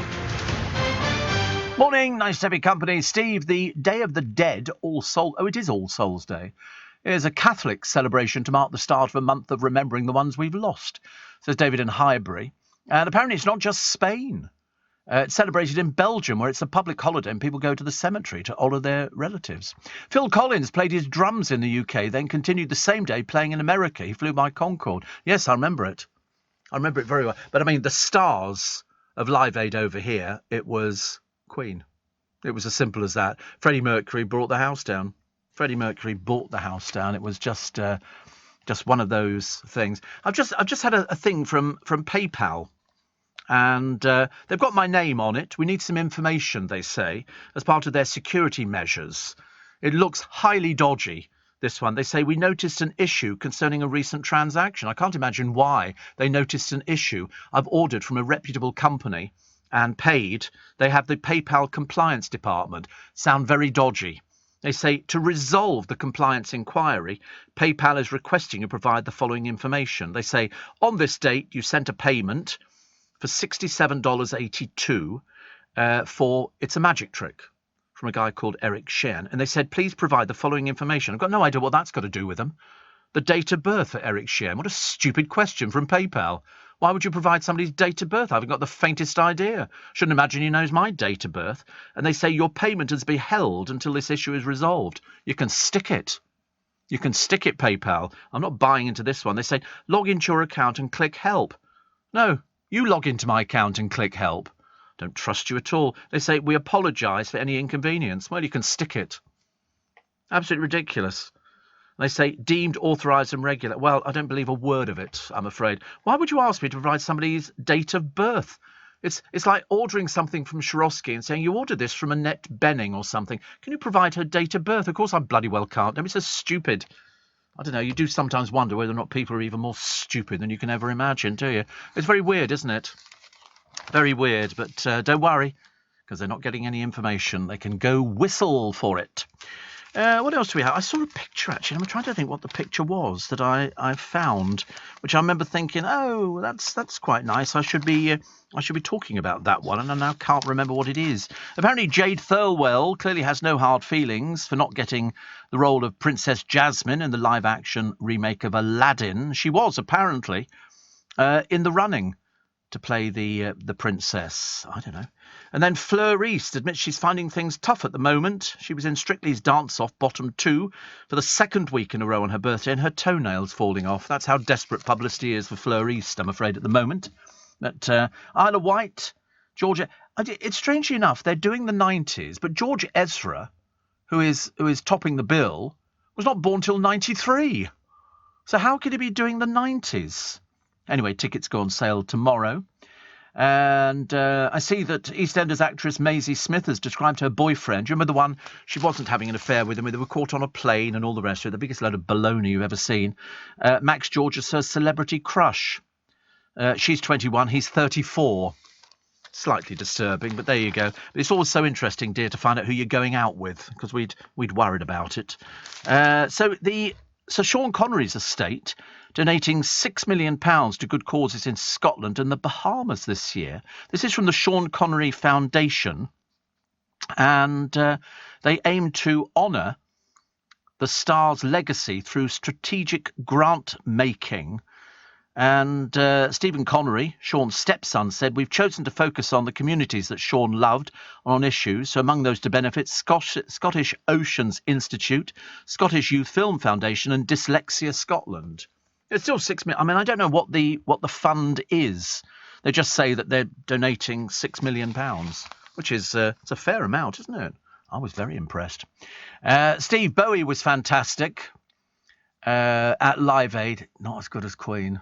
Not as good as Queen. Freddie Mercury held it in his hand. Regarding the Day of the Dead, says Philip, it's the Day of the Dead, it's All Souls Day in the Christian church, known as All Hallows, which provides the derivation of Halloween, the eve of All Hallows. Were Queen a bit on a downer before Live Aid? Well, I mean, they'd always done well, but that catapulted them. That literally catapulted Freddie Mercury. I think they were just pootling about, doing bits and pieces. And they just... When you consider they're only a little 4-piece... It's not... 4 pieces held together by Freddie. And he just nailed it.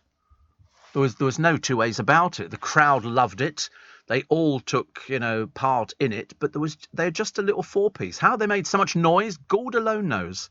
But it went down in history. Freddie was at his very best and singing at his very best, and the crowd just loved it. I forget how much was raised in total. It was certainly a huge amount of money. And still today, when you look at Freddie, he was just the man. Perfect frontman, absolutely. You couldn't. I mean, they've had other frontmen for Queen recently. Other people have been out there. But no, I mean, Freddie was just great. I seem to remember George Michael singing with Queen at something. What was that? I can't remember what that one was. Was that Elton John or something? I can't remember. I just know that Queen were playing, but because Freddie obviously wasn't there, George Michael did. And I'm sure it was at Wembley. Somebody will remember. Royal Mail offered staff 9% pay deal as it bids to end strike action over wages and conditions. The offer's made up of a 7% salary increase over 2 years, plus a lump sum payment of 2% this year. So, better than nothing. Better than nothing. People nowadays sort of going, oh, it's great. Think all those people in local radio for the BBC who are going to be made unemployed. When? We have no idea. I can't remember exactly when they were sort of going to bring all these changes in of just doing, what do they say, 6 hours, 8 hours or something? 8 hours. And then the rest of it will be coming from Londinium. So we'll have to wait and see. We'll bring you up to date with it. I'm sure it'll be printed in all the papers. Rishi Sunak and his wife strolling along the hallway after doing their bit for the poppy appeal. I bought my poppy yesterday. They sell them all over the place. All the railway stations, they've got tables out with poppies. Please buy a poppy. Please buy a poppy. And Thursday is their big day. I bought mine in John Lewis, actually. It was a man sitting by the door, and they take card payments now. They're so sophisticated. Before, you'd put money in the pot, and I bought a metal badge, which was £3.80. That's what normally you used to give. Now they put prices on things. These are £2.50. Yeah, it's a normal, but it's obviously got the year on it, because there's no point in cheating and putting last year's badge out there. You have to have the current badge. And I thought £3.80, so I gave them a fiver, which I thought was, that was okay. And they should do very well, but I shall keep reminding you every single day. Campaigners fear a rise in home firework displays will terrify pets after councils axe public events amid the cost of living crisis. Oh, that's good, because that was what they used to say years ago. They said, don't have fireworks at home, go to an organised display. But the councils, who don't have any money for these sort of things, say, well, we're not doing it, so people are going to go back to doing their own fireworks in the garden, I presume. I mean, you can get by with a little box. Can't you? A little box used to be a few quid years ago. Now, of course, it's a little bit more expensive, especially those quiet fireworks, as we discovered. £100 boxes, £150 boxes. But if they really are good, then that can be the way forward. You don't have to have the crack. You just have the pretty colours, which is what most people want. The Pope could help reduce global carbon emissions by urging Catholics to go back to the traditional practice of not eating meat on Friday. I don't think that's going to make the slightest bit of difference, actually. I really don't see it. I really don't see it. And here is the British tourism trade fueling the elephant torture. It's an elephant spinning a hoop. It's a performing animal. And despite a nation of animal lovers, British people add to the deep suffering of these elephants by paying to see them while abroad. There's apparently 1,200 UK firms, count them, promoting 277 venues where the giants are allegedly broken in by torture to do tricks and give people rides. They've got baby elephants and all sorts of things. And Britain Andrea Taylor was gored to death by an elephant on a holiday in Pattaya in 2000. And 22 years on, her sister is frustrated at the lack of government. Well, they won't do anything. Why would the government do anything at all? They're just not interested. This is something that happens in Thailand. If you choose to go to one of these shows, well, then you're helping in the torture of elephants. So you should be aware of that. But there's one reporter here, Helen Costigan, writing in the paper, and she went to visit the Nong Nooch Elephant Village and Tropical Gardens in April. She says, at the time, we were unaware of the mistreatment and the breaking of elephants to make them perform. Now she's aware. Now you're aware. Steve Allen on LBC. Text 84850. Morning, we've worked out we think this PayPal thing is a scam. I've decided why they would want to write this thing. I've got no idea. Especially as I spent $700 with the same company the day before and they didn't query that bit. So just be warned. The producer got one the other day from HMRC saying he was due a rebate. Yeah, £300. Just click onto this little bit here. So how do they scam you? I don't understand how the scam works on HMRC. There's loads of different companies. So, the bank details. Oh, right, the bank details one. Yeah, anything that asks about your bank details, tell them to go stick it. Okay, whether it's PayPal or anybody else. Oh, I forgot to mention the other day. Do you remember I've been moaning about Twickenham Station, the amount of people who are pushing through the barriers, and it's been going on for quite a little while. Same woman every day pushing through the barriers. She's on my train in the morning. I've seen her a few times. Anyway, yesterday I was delighted to see that Twickenham Station had put two police officers up there. It's amazing, actually. They managed to get one bloke who was the one, he was moaning and effing and jeffing about, having to buy a ticket and all the rest of it. And the police officer said to him, well, they said, that'll teach you next time, won't it? But, of course, they're obviously not going to be there every day. But they should be, because there's people cheating the system. They're fare dodgers. And you sort of call out to them, they just totally blank you. They just ignore you because they're crooks. Listening to you now, love to talk about Live Aid, says Vicky in Israel. And it was the best concert I ever went to. And yes, Queen and Freddie stole the show. On the back of that, went to the following year to see Queen at Wembley. Wow, what a concert. Yes. And James says the PayPal text is a scam. I thought it would be, actually. I mean, if you click on it, you'll download a virus. There's a bit that says click here, but of course, you mustn't. And strangely enough, actually, Emily, who could be Maggie, says, I've been getting emails from PayPal too. Various named people have been using my PayPal account to buy store vouchers, now in excess of £1,000. I need to click this And that, to resolve it, I don't, by the way, have a PayPal account. Makes it slightly disturbed. That's the giveaway there. I remember getting stuff years ago. You get stuff from Lloyds Bank, and they go, somebody's trying to access your account. You think, I'm not with Lloyds Bank. Why would I be with Lloyds Bank? You have to check all these things very, very carefully, because there are people who will sort of try and steal your details. So that's what you have to check each and every time. If it looks dodgy, it is dodgy. And where they say there's been an anomaly or there's been some sort of, yeah, well, whatever, you sit there and twiddle your thumbs. Oh, by the way, do you remember I told you about the trouble I'm having with the VAT people? The ongoing saga. Well, yesterday, as I predicted, because we've spoken to the VAT people, but unfortunately all their stuff is generated by a computer. It's the computer that generates all these letters. And so they claimed that I owed them £16,000. I don't. They're treating me as two different people, whereas in fact I'm one person. And so we're up to date. We pay everything and all the rest of it. So we've had words with them and they've accepted it, but it takes a while for the paperwork to go through. So consequently, yesterday I get a letter from a debt collecting agency demanding I pay this 16,000 PID. Well, they can go whistle. There's no chance of getting it. So I spoke to my brother and I got this letter from them. And it's basically a case of, we want to help you. I'm sure they do. But as I don't owe them any money at all, and they've accepted the fact I don't owe them any money, the debt collecting agency can go whistle, as far as I'm concerned. Never be intimidated by these people. Always make sure that, that you've done everything up to date, because otherwise it's just ridiculous. But because the computer's generated that I've not paid this money, but of course we have, but under a different name, you'd think they'd speak to each other or have a half a brain cell. But unfortunately, even the woman at the VAT said, we can't stop these letters being generated. They're generated by the computer. It's like going into, do you see the film War Games with Matthew Broderick, where the computer is playing a game, but in fact it's only playing a game. It's not for real. And this is how the VAT people are. But of course I can imagine other people going, 16,000 quid, where am I supposed to get that from? And you think to yourself, well, I don't owe it. We know we don't owe it because we've spoken to the VAT people and they've accepted we don't owe it. But unfortunately the computer still keeps generating this garbage. It's great. Can't wait for the police to come and take me away in handcuffs. Cool. Tell you, I'll have a field day. I'll be suing left, right and centre. Denise says, I was there and Freddie and Queen were brilliant. It made Live Aid. Yes, I think so. George Michael sang with Queen. Ah, that's what it was. The Freddie Mercury tribute concert. Yes.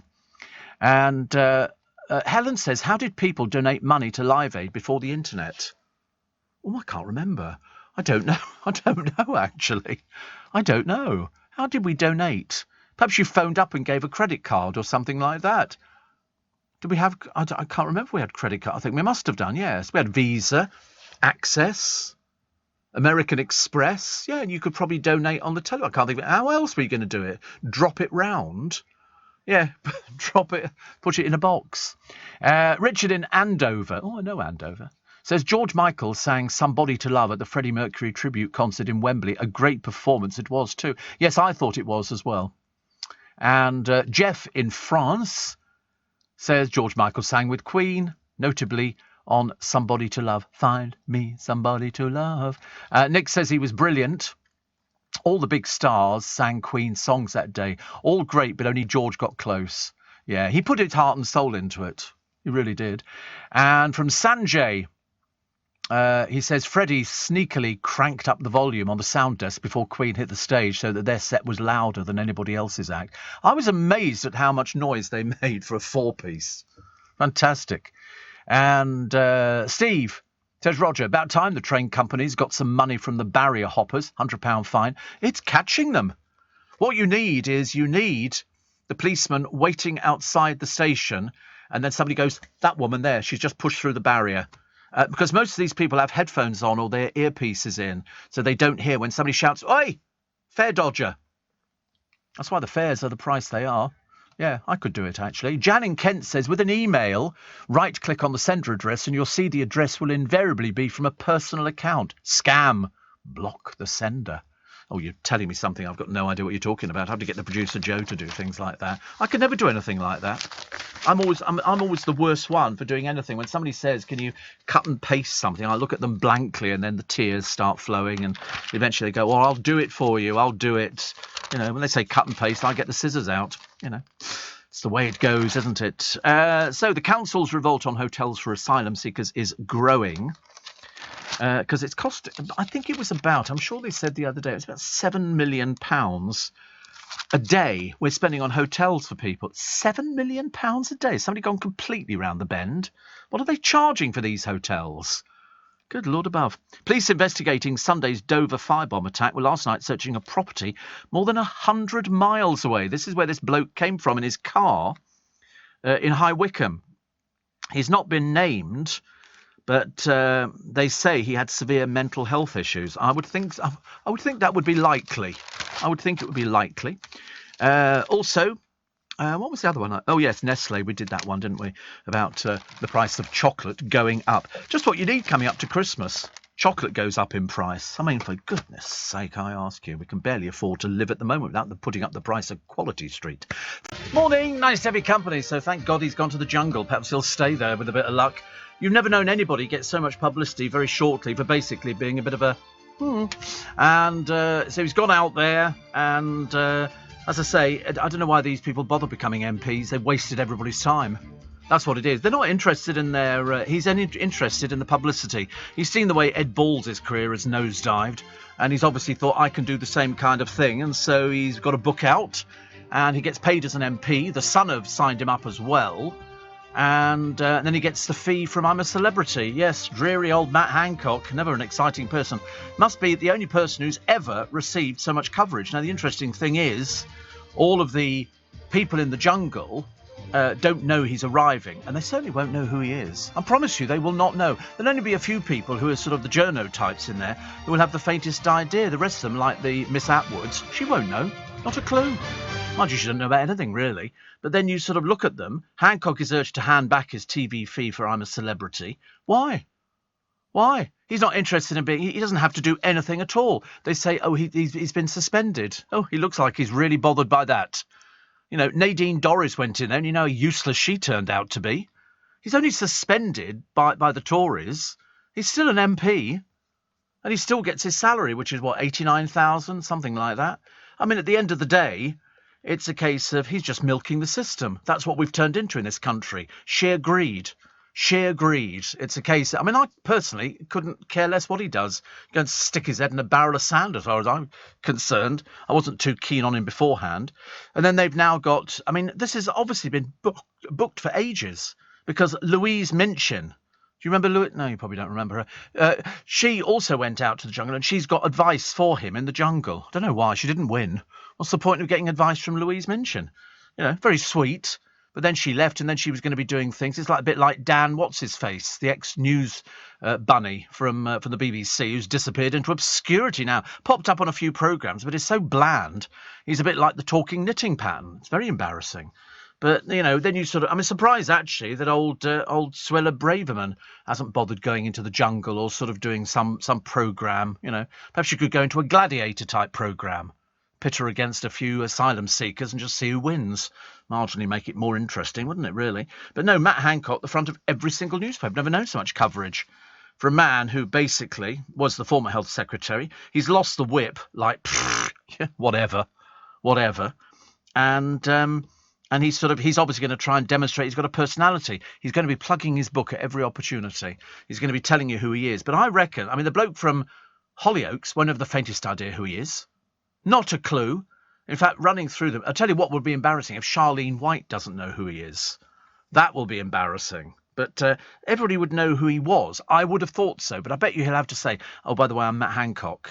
And they have to go, oh, right, hi. They won't know who he is. Seriously. I reckon at least 60% of them won't have the faintest idea. But there you go. You know, it's all good for him because he's flogging a book. And then he'll come out and then he'll be launching a showbiz career. That's what it comes down to, isn't it? Perhaps he'll go on a show. It'll be Strictly for him next. And then they have a laugh at him and things like that. And then we'll all go, so who is he? And you go, he's nobody. He's really not anybody at all. Very embarrassing. Putin could have Parkinson's disease, apparently, the early onset. So they were saying that it's either that or cancer. They can't quite work out what it is. Could be anything. The petrol bomber turned out to be a far-right racist. He drove 100 miles from Buckinghamshire, I believe, to throw petrol bombs, which actually didn't do any damage. So that was okay. He wasn't bright enough to do that. And then he took his own life. And you think, you're quite clearly a very sick, ill person. The death knell for the office copying machines. I do like a photocopier. I've got a fax machine at home. Is it no, I used to have a fax machine, and it was a Muratech. It was lovely, but the paper that went in, it was special paper. It was heat paper. You put it in, and it was very nice, actually. I liked it. I remember sort of, I'll send you a fax. You go, wow, how cool was that? Very cool. Before you light your bonfire for bonfire night, please check for hedgehogs. And I got the same driver, Mahmood, as I did yesterday. Because normally, at 12:30, they send me a little text with a map saying your driver is driving this car, this is his name, and this is how far away from you he is. And you can follow him on the map. And so I can always tell if they all stop off for a cigarette or a pint or something like that. A pint, can you imagine? And this morning it was late. It was gone 1:45 before. So I had to phone them and I said, how far away is the car? And he said, oh, he's about a minute away from you. And I said, can you send me the details of it? And he said, yeah, I don't know why that's not arrived through. And I looked at it and went, it's the same one as yesterday. Remember, this is the one whose daughter is the dentist. And he's got a son who works in a hospital, and then there's another one who works in Romford, another daughter, and all very nice. And he gave me some food today for at the end of Ramadan, which was very nice. People are very generous. And then yesterday, I'm waiting by the bus stop, as I'm prone to doing, so I can get my little bus. Hopefully, I was looking forward to getting some potato waffles, but there was a queue and I can't be bothered to stand there. So I didn't get the potato waffles. Instead, I had two croissants at Twickenham Station. But Ice Cream Ian pulled in with an ice cold bottle of water. Ice cold bottle of water. That was very welcome. Very, very welcome.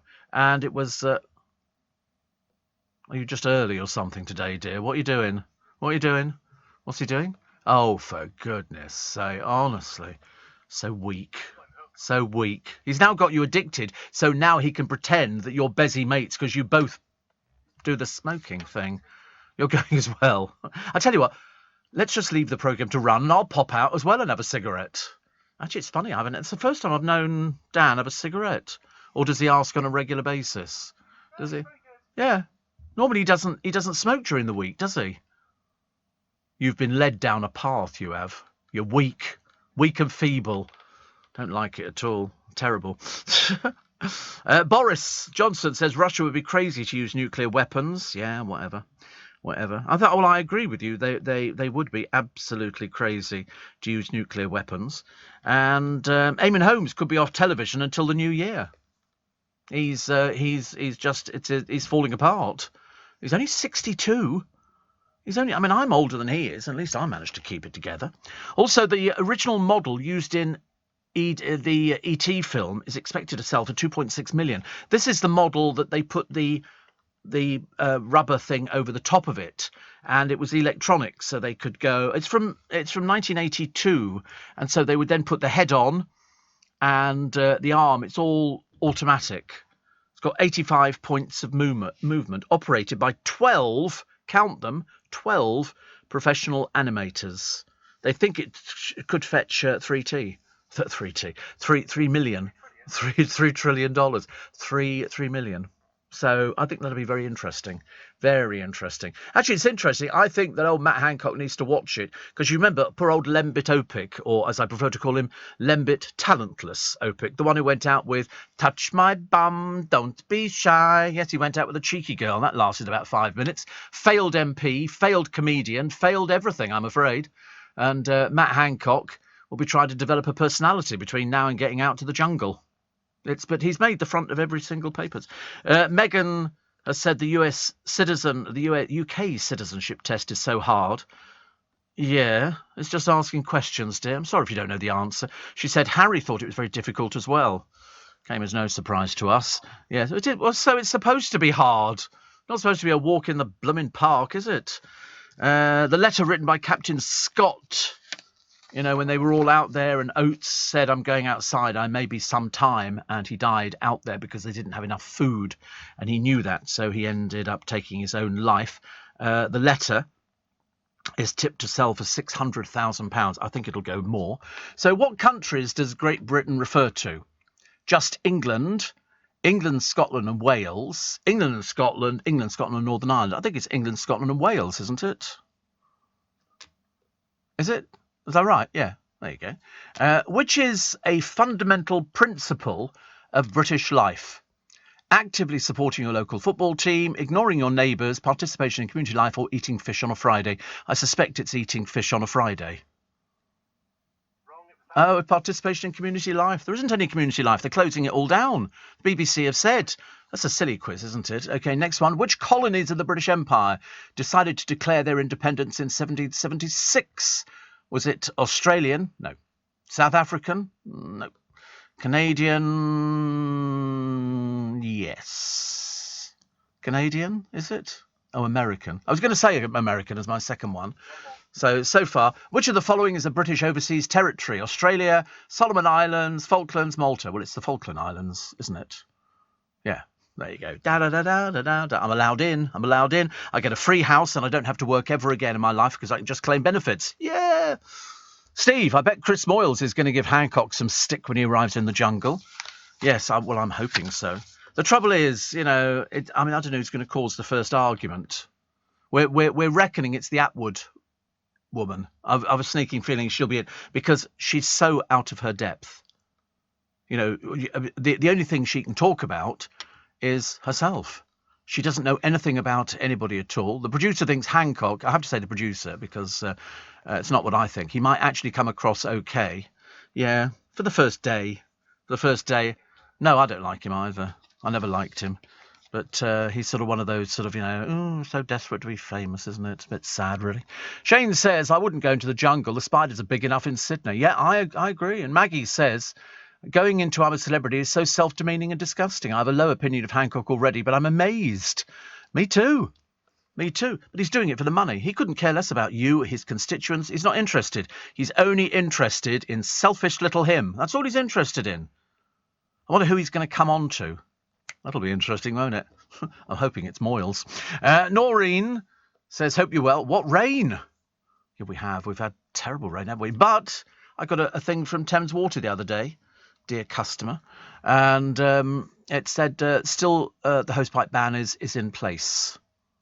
The hosepipe ban is in place. So I think that's okay, isn't it?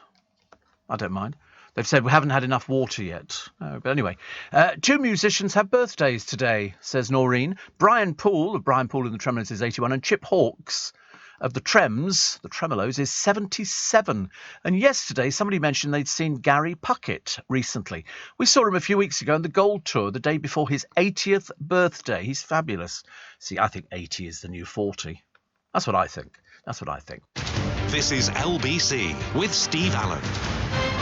Morning, nice to have your company nice. 18 minutes past 4, it's Steve Allen's Early Breakfast on LBC. From sunny Torremolinos in España, here for 5 nights. Today is day 3, and we're planning on doing some sightseeing after breakfast. Think you'd approve of the temperature, a pleasant 75 degrees Fahrenheit during the day and still around 60 F at night. Had to laugh when we went down for breakfast buffet yesterday. All the usual things on offer: eggs, bacon, cereal, fruit, and then something unexpectedly, sprouts. So we've reserved you a table at 8 a.m. when the doors open. Do you think you could make it? Possibly, yes. Possibly no. Sprouts for breakfast. I don't see a problem with that. You could have that with eggs and bacon, couldn't you, and sprouts? I had sprouts yesterday, actually. Whole pack of sprouts, which are very nice. I had it with sort of a beef sort of marinated in red wine with other bits and pieces. I can't remember. No, not even a jus, I don't think. I can't remember what it was. It was very nice, though. Also, calls are growing for Lineker to lose his pay packet to fund local radio. Like that's going to be happening anytime soon. And according to one of the papers, talk about out of touch, I'm a celeb facing a backlash over Boyd George's criminal past. Yeah, right. What a load of old cobblers, honestly. They do come up with stuff, don't they? Newcastle United takes on a Mr. Fix-It to help their star players with daily chores like paying bills. Apparently, most football is a bit thick. You know, they can't help it. They can kick a ball, and that's about as far as they go. They're very busy, aren't they? And Heinz Beans pizzas set to make a comeback. A pizza with Heinz beans on it. I mean, that's almost about as most disgusting pizza you could ever think of. But Heinz Beans pizza with cheese, they say. What else? What else? And you sort of, I don't know. Did you buy the whole? Oh, it is actually a pizza. It is actually a pizza with beans on it, and then presumably cheese over the top. I don't know. I could cope with that, I suppose. It doesn't look too bad, does it? I quite like that. They had a woman on this morning, the other day, and she was doing baked potatoes, which obviously Holly Willoughby had never made a baked potato before because she didn't know you scooped the potato out, mixed it with all the filling, and then put it all the way back in again. She just put the filling on the top of the potato. You'd have done that, okay. But this sort of woman, I don't know who she is. She's on there quite a bit, actually. She sort of made these. One of them looked really nice, actually. She had bacon bits on and all sorts of things, and with loads of butter and everything else. And old Pip Schofield couldn't shove it in his gob quick enough. I was looking for Mr. Vickery, you know, because he must be coming up with something for bonfire night. Something with sausages. I think something with sausages. I don't know why. I think we need comfort food in this day and age, and that would be comfort food. Musk has hit the Twitterati. The monthly fee we think is going to be £7. So in other words, if you want the little blue tick, £7. Oh, there you go. Clodagh's 3-way loaded potatoes. And you bung them back in the oven again. They look nice, don't they? Or do you not like them? Do you not like them? You're okay. I like the one that's right in the front. Bacon bits and cheese and things. That looks delicious. But she literally takes it out the bowl, mixes it all together with the sour cream and everything else, then puts it back in again. I thought it looked delicious. It was what I call a winter warmer, but I haven't had a baked potato for ages. Only when I go to Costco. It's the only place that I get a baked potato and have it with cheese and beans. And it's very nice. It's very nice. I'm not sure whether it's any good for me, but either way, it's sort of quite good. Good old BP raked in how much money in 7 months? 7.1 billion. 7.1 billion pounds they raked in 3 months. Doing slightly better. Steve says, Niall, I made a fantastic chicken chasseur in the slow cooker yesterday. Delicious. I don't have a slow cooker. I did have one when I moved into a flat years ago. My parents bought me a slow cooker as a moving in present. And they got the curtains made and stuff like that. You know, what happens when your parents help you out. And I quite like chicken chasseur, but I like the baked potato better yesterday. And it looked quite nice. But I should imagine, Niall, it suited you down to the ground, didn't it? Do you just pour stuff on the top of it? You can buy these cooking sauces, can't you? Which are quite nice. The Student Union president axed for anti-Semitism. Can't believe it. I'll tell you all about her and all the other little bits and pieces. The BBC local radio staff made redundant. They're not happy. But then it's a case of this could have happened years and years ago. They've had it too easy for too long with knowing that it must have been around the corner. That if a company takes over a building, I mean, somebody was saying to me that a lot of the staff working with people will have to apply for their jobs, reapply for their jobs. But that's nothing new. I've known that once in my life, in my career, and in my brother's career as well. He had to apply for his own job, even though he'd been doing it for years and years, and he applied for it and he didn't get it. Which makes you wonder, you know, whether or not they know exactly who they're going to get rid of beforehand. It's a case of, well, because otherwise they'd be saying, listen, you can have a job, but we can't take them, and them. And that's what they're going to be doing. Now, whether or not BBC Local Radio are going to take it further and go on strike, I've got no idea. I don't know how it works within the BBC. But it's a case of, you know, there just aren't enough jobs to fuel these people. There was one bloke from one of the radio stations wrote on Twitter and said, listen, I can't offer you any jobs, but if anybody needs to talk to somebody, well, you know, people will talk to each other. I've known lots of this happening within the world of radio. It happens all the time. It doesn't seem to happen so much in television, but it happens in radio where you've got a lot of people. And the BBC Local Radio, it's dated. It's of an era. I'm not saying it was always right or it was always wrong. It was a case of it was of a generation. That's what happened. You had local radio. Then you got national radio. And national radio became bigger. They could pump more resources in. And you don't really know. I mean, if you're doing local radio for a BBC station, the local radio would be, somebody's broken into, the local pharmacy or something like that. It's of no interest. It's of no interest at all. And so people don't bother with it. So I don't think it's as many people losing their jobs as we thought. I thought it's about 160. Originally, I thought it's about 300, but I think it's come down to about 160 people now, which is 160 people who are going to be looking for jobs. The trouble is you've got to be versatile in radio. Whichever way you look at it, you've got to be versatile. So so you can't just assume that things are going to happen. The BBC might be able to move people in to different jobs, but it might involve moving or something like that. You just have to be available to do things. I've always said to people, getting jobs in radio, somebody says, can you do this? Yep, I can do that. You just got to say yes all the time. Even if you can't do it, learn how to do it. Makes it so much easier. But as I say, I've been there, so I know exactly what it's like. And before Christmas, it's not very nice. I can remember when we were taken over by a company years and years ago, they were asking, they were sort of allocating jobs to people. And I hadn't been seen. Sorry. And it got sort of fairly close to Christmas. And I remember thinking, so I thought, take your life in your hands and just go up and say, is there any work for me? Because, I knew I could get an audience. That wasn't the problem as far as I was concerned. So I went up to one of the bosses and I said, just checking, is there any work for me? And he said, I'll get back to you later. And he said to me, he came back and he said, you can have as many overnights as you want. So I took 5, which actually was very selfish because I probably could have split it between somebody else. And that's what I did. And it worked out really well for me. But, you have to be adaptable. It doesn't matter how old you are. I know it's an absolute pain in the rear end, especially if you've worked in local radio for a long, long time. And I should imagine many people have been there for like 20 years. It would be nothing to be in a job for 20 years because if you like doing something, you just keep doing it. Before you light your bonfire, can you check for hedgehogs? Because apparently this is their hibernation period, and they just basically burrow into the middle of a bonfire. And of course, it's not much fun because I think the same happened to Victor Meldrew, where I think the tortoise buried itself in the middle of the bonfire before bonfire night, or before they were going to have a bonfire. 1 in 3 motorists want cyclists off the road. Surely not. Surely not. Oh, there's so few people. So few people. What was the other one? Apparently, experts say Braverman's claim is not backed by facts, apparently. Well, there's a surprise. Gareth Southgate says he's proud to wear a poppy. Oh, blimey, I tell you. I'm as excited by that, Gareth, as Dave Beckham coming out saying he's proud to. He had to dress up as Captain America, didn't he, in his kitchen? They're slightly odd, the Beckham family. They sort of dress up. And Dave was sort of doing cooking. In other words, he was reheating a pizza, I should imagine. I can't see Dave being able to cook at all. Little studio flat for rent in Hackney, £3,000 a month, which, quite reasonable, I thought, nowadays. This little studio flat means there's not too much cleaning. There's no point in buying sort of something like it's very small.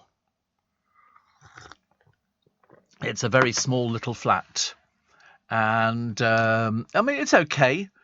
They've got one here, a studio flat, smaller than a parking space, sells for 90 grand, way over the price is estimate. They were thinking 45 grand. But then you see it's cheaper for somebody to buy that than it is to spend the time in a hotel. If it's a businessman or somebody who works in London, they're going to spend 90 grand on it because it's cheaper than booking into a hotel. You just go and eat locally. There's another one here, a tiny studio flat with a pull-out bed, 900 quid a month. Cheap. Very cheap. You'd be spending more than that on a hotel, so at least you own the place. Well, so you don't own it if you're only renting it. There's also another family, very upset, because apparently for 17 years they've been visiting the wrong grave. They thought it was not that it makes any difference because the person's dead, whichever way you look at it, whether they'd been at this grave or the other grave. The person was dead, but they've said it's not good. I don't know what they want, whether they want compensation or not. So they were told this is where whoever is buried, and it turns out they were actually over there. Oh, bad news. C'est la vie, c'est la vie. Bewitched promise they're coming back. Please don't. Please don't. It's such an embarrassment. They weren't any good at all. That's why they disappeared. They were ghastly. But they're going to be supporting Blue.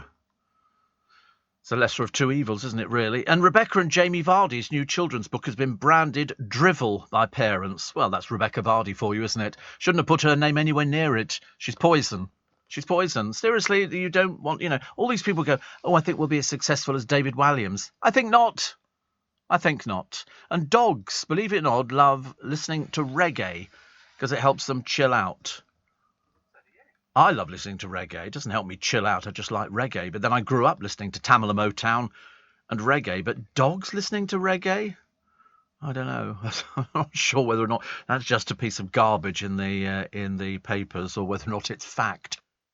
Having a strong email password can help protect you from cybercrime. But there's an extra step you could take this festive season to make your email even harder to hack. Just set up two-step verification on your main email account to get double the protection. Go on, take your email security to another level the next time you log on. That should do it. Search Cyber Aware from the National Cyber Security Centre. Steve Allen on LBC. Text 84850. Morning, 26 minutes to 5. It's Steve Allen's Early Breakfast on LBC. You are very welcome. It's another... Yesterday was a terribly miserable day, honestly. It was overcast and dull and very unexciting, but, it doesn't matter. Maggie says very few places selling poppies now. It's shameful. Well, I don't know what you are, blind or something. I've never seen so many places selling poppies. There were selling poppies. Are you getting out much, or are you just staring out the window? Because the load there in every single supermarket has got places selling poppies. I'm assuming you're a wind-up, Maggie. I'm assuming that's a wind-up because they're selling more poppies now than ever before. When I got off at the station yesterday, at Waterloo Station, there was 1, 2, 3, 4, 5, at least 7 places selling poppies. John Lewis have got people in there. All the supermarkets have got a poppy table. Everybody. So it's not a few places at all. Unless, of course, you're not getting out very much and you live in the middle of a wilderness, in which case you probably can't find poppies anywhere. But I'm having no trouble finding them. No trouble. Matt Hancock, because he's done a deal with The Sun, has said it wasn't the cheque that changed my mind when I'm a celeb. No, it was the fact I could promote my book to 12 million people. They don't seem to like him. Although a TV insider says Matt is a sensational signing for the show as producers love a star with a story to tell. A star. I love the way we bandy this word around. It's hilarious, isn't it? A star. They always hope they'll spill the beans. What, that he had an affair? Well, we know about it. We've read about it. He's the latest in a long line of figures from the political sphere, including Nadine Dorries and Boris Johnson's dad Stanley. Two. Not very exciting at all. Lembit Opik, who appeared nearly 20 years ago, I think, on it, is still droning on about the same stuff. He said, how much does he have to be punished before he can get on with his life? Well, it's a bit of a kick in the teeth for the constituents, isn't it, really? It is a little bit of a kick in the teeth. But what they'll do is the Sun will try and big him up, and then when his book comes out, they'll serialise it. And so that'll be it. Then the next thing, you'll see him popping up on 8 out of 10 Cat Stew Countdown or something like that. And they'll go, oh, it's a personality. And, it'll be interesting. I mean, I think, I can't remember actually whether I'm right or not. Wouldn't it, in 2010, wasn't he the Tory for West Suffolk? And then he got his job in, I think, 8 years after that. He wasn't moving so quickly. 8 years after that, as the Cabinet Culture Secretary, then promoted to Health Secretary. Then he runs to be PM after Theresa May quits, but pulls out. He didn't get enough support. Yeah, I forgot about that as well, yes. And then The Sun revealed his affair with his advisor. He eventually quits the job and separates from his wife. Bet she's delighted to be seeing him on the television. Probably can't wait, actually. And snubbed by the new PM Rishi Sunak for a cabinet job. And so he's obviously going, I'll show you. And then strangely, The Sun reveals he'll enter the jungle. Yeah, because they've signed him up, haven't they? I love the way they all try and pretend it was... all the photos of him are him wearing sort of the camp uniform. That's what they call it, by the way. Not any allusions to anything else. And Harry and Meghan, we struggled. Well, Harry and I, says Meghan, struggled over the quiz to stay in the UK. Well, he is a UK citizen, dear, so let's not be silly about it. Plus, Security Minister Tom Tugendhat faces a totting-up drive ban for using his mobile at the wheel. What is it with these people who use their mobile at the wheel? What is it? How many times do you have to say to somebody, listen, if that phone is on the seat next to you and you touch it, you're breaking the law. Okay? It does not matter whether you're sitting at traffic lights or anything at all. Unless you pull in off the road and turn the engine off, you cannot touch that telephone. But also in this day and age, I would think every single car has got hands-free. Mine comes through the car system, it dips the radio, and I speak into the steering wheel. And that seems a bit stupid, I realise. But 90% of cars now have actually got this hands-free unit in there. There's no reason. And yet I still see people on the telephone. Mind you, I saw the other thing the other day, a woman driving through Twickenham. She was sitting at traffic lights, but Thames Water have come under a bit of an attack because the Richmond Council gave them permission to dig up on a Saturday when there was a rugby game on. The stupidest decision the Richmond Council have ever made, but that's neither here nor there. And there was a woman sitting there with her dog on her lap while she's driving, the dog hanging out of the window, both paws on the window. The window was down and all the rest of it. I wanted to go out there and go, come here, come here, come here, you know, just to make see. I've never seen anything so stupid in my entire life. A dog sitting on your lap. I'm surprised. Mind you, the stupidest thing I ever saw once was a woman on the bridge by Hampton Court Palace eating a bowl of cereal. A bowl of cereal. Driving a bowl of cereal, holding it with a spoon. I mean, seriously, it's at times like that you want to be a police officer and go, you into the side of the road, we're taking your car keys away. They did a thing on the police in Gibraltar the other day, which if you're out in a certain part of the Rock of Gibraltar after midnight, they have the right to seize your car because they have a lot of problem with drug smuggling. Over the border to Spain, which is quite normal. And they stopped these 5 guys on the beach. They knew what they were doing. They just didn't have the actual product to prove it, but they were able to confiscate their car and collect it. Wonder why. Barry says, on the way to school, my girls put on our favourite Christmas tune for the first time this year. Band Aid. Do they know it's Christmas, the original version? I think there is only the original version. I didn't think there were 2 versions. Are there lots of versions? What, a Band Aid? Were there? Oh, wow. Band Aid 2? What, still singing the same song? Do they know it's Christmas time? Do, do, do. I thought the American song was better, actually. But, so there you go. So there's, I wonder how much it's generated, so much. The cover artwork, I've just realised, of course, was done by Peter Blake. Peter Blake. So they've raised a lot of money, haven't they? I mean, they're selling sort of millions of copies of this. Millions of copies. It was recorded at the Hit Factory in London, recorded under the name Band Aid 2 in 1989, overseen by Stock Aitken and Waterman. I so love their stuff. And then Band Aid 20 as well. Who was on it? Go back, go down. Stop there. Bananarama, Big Fun. Oh, that's why, because these were all people in the stable. Bros. That'll be exciting. Kathy Dennis, D-Mob, not a clue. Jason Donovan, Kevin Godley, Glenn Goldsmith, Kylie Minogue, of course she's everywhere.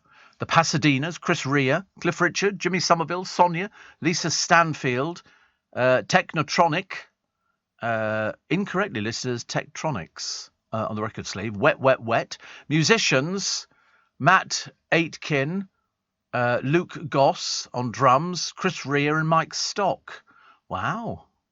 And then there was a third version of the song in November 2004 for the 20th. Blimey, I had no idea there were so many of these things. And that featured all my favourites, Bono, Busted, Chris Martin, Dido, Dizzy Rascal, Ms. Dynamite, Sky Edwards, Estelle, Feeder, Neil Hannon, Justin Hawkins, Jamil, Tom Chaplin, Tim Rice-Oxley from Keane, Beverly Knight, Limar, Shaznay Lewis, Katie Melua, Royson Murphy, other way. That's it. Snow Patrol, Rachel Stevens, Joss Stone, Sugar Babes, The Thrills, Turin Breaks and Robbie Williams, who performed from a studio in Los Angeles. Will Young and Fran Healy.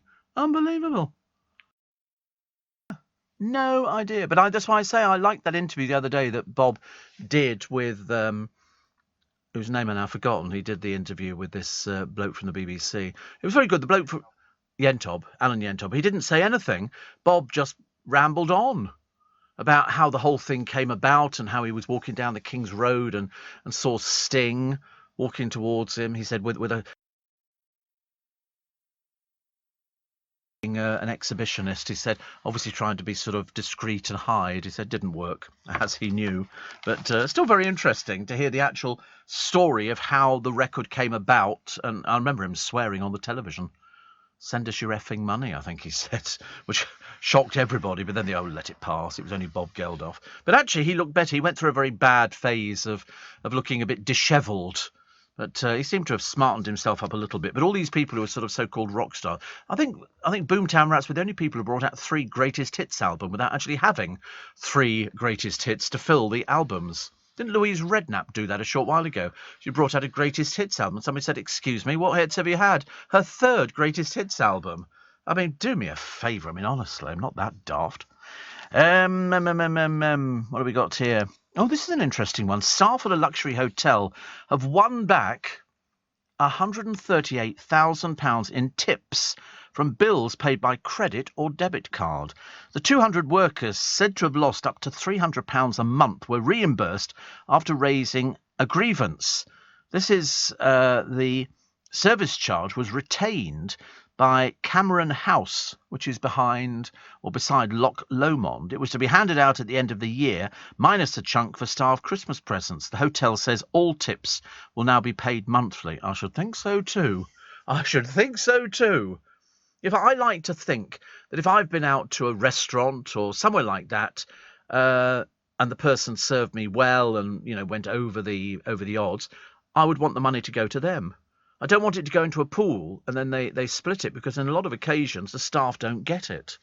And I used to say, knock off the tip, I'll pay separately, so that the person walked away with cash, and I would leave the £5-10 or whatever it happens to be, 50 pence. Talking about that to my driver this morning. I was talking about about pocket money and how much things sort of cost. I said, and years ago, I used to find things. We'd go to a holiday on a beach in the middle of nowhere, and I would discover things like I found a 10-shilling note once, which I know it's only 50 pence, but in those days, a 10-shilling note, if you opened a birthday card from whoever it happened to be, and there was either a 10-shilling note or a pound note in there, you thought you'd arrived.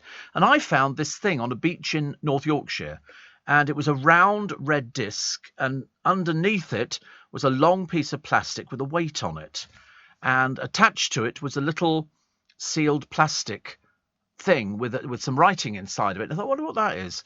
And so I looked at it, and what it is, they put these things into the sea. They're dropped over the side from boats so they can check the tides and the currents and see where they're going. And they said, can you please fill in on the little map where you found this drifter, and then send it off to us, and we'll send you 10 shillings.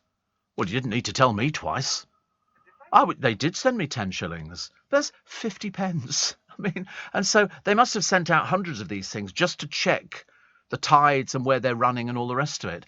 And so I was very lucky, but I was always very honest. I remember finding a stop once and on my way to school, and I didn't even think twice. I took it to the local police station. I did, seriously. And they said, if nobody claims it within, I think it was 2 weeks or 3 weeks, you can come and have it. So, no, nobody claimed it. So they contacted us, and I remember going back there to pick up this wallet with, I think it had about £1 in it. A pound. A pound! It just seems so ludicrous. And yet, honesty is the best policy. Honesty is the best policy. You always get rewarded in high places. But that marker from the sea and 50 pence, I thought I'd arrived. Big time I was, big time. Leading Britain's conversation. LBC with Steve Allen. A horrible feeling I'm going to sneeze. I've I told you. It's uncanny, isn't it? I'm not sure. At one time they used to say that was a sign of the plague, wasn't it? If you sneezed, that was a tissue, we all fall down dead. That was the way it worked. Anyway, it's nice to be company. This is LBC. It's Wednesday, November the 2nd, as we head towards bonfire night. As we head towards fireworks, and the fireworks seem to go on all night. Some people seem to buy these things that go on for ages and ages. People are still complaining about the Crown and how awful it is and everything else. All they've done is just given it undue publicity. I mean, literally every day there are pages and pages on, here they go, they've now recreated the holiday with Dodie and this, and they've got the picture of that. They've never had so much free publicity. They've said here now, they've actually taken 2 journalists off their normal sort of rota and made them come up with 10 whoppers in the new series. Nobody cares. I mean, they really do not care. It's a drama recreated on television, put together with somebody who looks like Diana a little bit, somebody who doesn't really look like Charles, and then the boys and everything else. And so they've now got her relaxing in a leopard print swimsuit, which of course was sort of taken from the original thing. But it doesn't matter whether they tell whoppers. It's dramatic license. They're allowed to sort of create things. But they're now getting so much publicity for this. People will be buying the DVD box sets. I've got 3 of them. I've got 3 series. I mean, some of the likenesses are very good and some of them are absolutely appalling. But it doesn't matter. It doesn't matter. It's just the fact they're getting lots and lots of free. As I'm concerned, is always a good thing. They say, is there any such thing as bad publicity? The answer is, well, yes, there is. There is, but some of the likeness is very good. Matt Smith as a very young Philip, looking very good. But they had a picture the other day, which was the Queen hugging Prince Philip, which she never did in public. Never, ever. She never would have done that. They didn't even hold hands in public. They didn't do it. The only people who did were Harry and Meghan. They were the only people who held hands in public. Wills and Catherine don't. They adhere to the protocol, but obviously, Meghan just clung on to about anybody she could get hold of. I'm very disappointed in Marks and Spencer's. I was waiting for that light up chocolate thing. No, not available. Well, it's certainly not in our Marks and Spencer's. I might have to travel further afield, which is a little bit of a pain. It was supposed to be out yesterday, but that's the trouble with these things nowadays. They say, oh, it'll be coming out, and it sort of generates an interest, and they go, oh, the demand was so great. Well, it had nothing to do with demand yesterday, because I was the first one in the shop. It does annoy me if I go to a shop and it says we open at 8, and they're not open at 8. That annoys me a little bit. A golden ticket given only to key actors in Willy Wonka and the Chocolate Factory is set to fetch $12,000 when it goes under the hammer. The souvenir from the 71 movie, one of the stars of the show, at the Rock, Pop and Film auction. Wow, that's a thing to get, isn't it? A golden ticket. We always remember that. We remember it very, very well. Matt Coco Hancock, sparking outrage. Every single paper, there's so much publicity. His agent must be rubbing his hands and the publisher must be going, oh, thank the Lord, we can sell numerous copies of the book. But he was suspended within minutes of the news break. Who cares? He's not bothered. Otherwise, he'd be going, oh, I'm really sorry. I didn't know it was going to upset people. All right, I won't go out there. But he hasn't said that. He's gone out there. And, he was suspended as Tory MP by the party within minutes of news breaking about his TV gig. Brits who lost loved ones while he was in charge of the health during the pandemic slammed the move. Well, you're going to find loads of people. Nadine Dorries was suspended when she went in there, but only temporarily. But then we heard her disaster the other day when she was filling in, took 2 of them to fill in for Piers Morgan. And Nadine Dorries couldn't even read. It was very, very embarrassing. But there again, she's not exactly been sort of a shining example to people. What else we got? Heavy rocket blasted off yesterday for the first time in more than 3 years. How much money has he got? Has he got like loads and loads of money? I mean, for somebody who's just paid £44 million for Twitter, 44 billion. I made a mistake there. Has he got more than that in billions? Has he got a lot of money? Oh, he's worth about 223 billion. What above?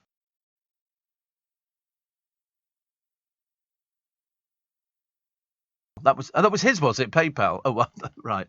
He's also founder of the Boring Company and everything. He's so young, though, isn't he? I mean, compared to, he's 51. Wow. Amazing, really, isn't it? Imagine having that much money and then going, I'm going to buy Twitter. And somebody goes, what are you going to do with it? He goes, I don't know. I'll just buy it. I can buy it. What would I buy? What if for 200 billion? I've got no idea. I don't know. Buckingham Palace and then just live in every single bedroom. I don't know. I'm trying to think what you would buy if you had that much money. I quite like John Caulfield's house in Mayfair, the two houses pushed together. I quite fancy that one. That appeals to me greatly. But apart from that, I can't think of anything. I mean, as somebody said to me once, you could buy a big house with 10 bedrooms and stuff like that. You can only sleep in one bedroom, only drive one car, only be on one yacht or one aeroplane or stuff like that. Buckingham Palace, isn't it a bit run down? It is a bit run down. It does need a bit of work doing on it, but it's got 700 rooms, I think, something like that. And I just quite fancy the idea. When you think it was not built for the royal family, but for the Duke of Buckingham, and they then refaced it on the front. It looks different from when it was first built. But, the royal family were not above taking things, take my word for it. They got Windsor Castle roughly the same way. We'll have that. We like that. I mean, when you look at how many properties they've got, they can't live in them all, and they don't. Morning, Steve. Neville at work after my week in hospital, fighting now with a travel agent and travel insurance, says my friend Dan, for claim on their flights. He said, now off to Boston for Christmas. Today, I'm taking my coach to Victoria and down to Bath, such a lovely place. So hello to all those travelling on my 0730 National Express service. Good old Dan. Good old Dan. He says, we've rebooked Boston. We'll be spending Christmas Day in America, and I reckon they'll have snow on Jesus' birthday. Well, I reckon we're going to get snow here. Really, I know people say, oh, Steve, don't say that. It's not much fun. But they've said there are lots of indications that means that November's going to be... At the moment, we're mild. We're mild. But I think that because of the berries on the trees and the fact that it's mild now, it could turn... Although this morning's cold. Steve, the best era for music, the early 70s, when Slade and Lindsay DePaul were riding high in the charts, says Ian. And Josh says, I can see you rocking down Electric Avenue in the 80s. We're gonna rock to Electric Avenue. Yes, we remember that. And another one says, I've lost it. Helena says, my dad just bought me a really nice ceramic poppy brooch from my local cathedral, which I shall keep for the rest of my life. Oh, no, you have to buy them every year. Oh, yes, you have to buy them every year. I'm not buying into this, you buy the brooch and that's it forever. No. Otherwise, it would be dreadful. They wouldn't they wouldn't make the money which they need to make to continue the good work that they do. There's a poem written on the box. Yes, it's a local cathedral. They'll be buying them in, and then only if the money goes to the Royal British Legion. But a lot of them, they say, oh, we'll be making a donation. And I go, I'd rather buy from the Royal British Legion, I'm afraid.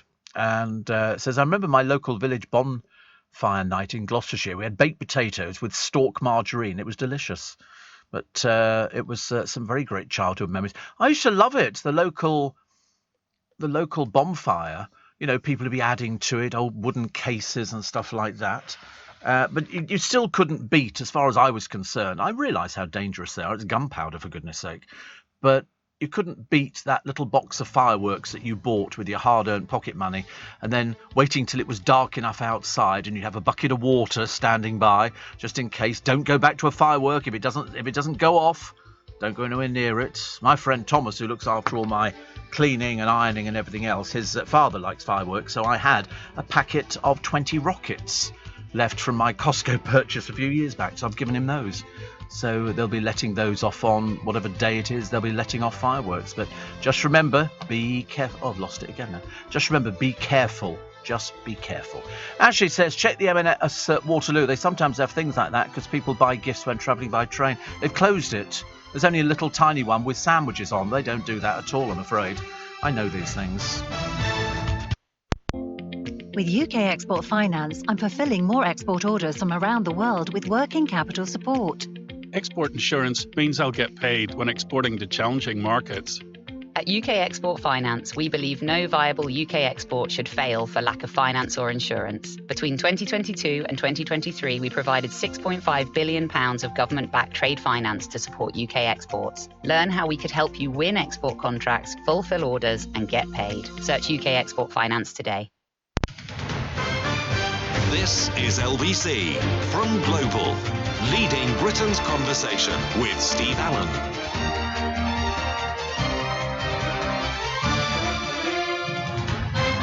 Morning, everybody. It's LBC. It's Wednesday, November the 2nd, and it's Steve Allen's Early Breakfast with you till 7 when Nick Ferrari will be here. The one thing you don't want to hear is code 1 in the zoo. This was Sydney's Taronga Zoo on Wednesday morning when 5 lions broke out of their enclosure. Oh, God, it would be enough, wouldn't it, for you to go to a safe zone and shut the door very quickly. There was 4 cubs and an adult seen outside their enclosure about 6:30 in the morning, and so they sent out a Code 1 alert. There's a Code 1 alert. What's happened? The lions are out.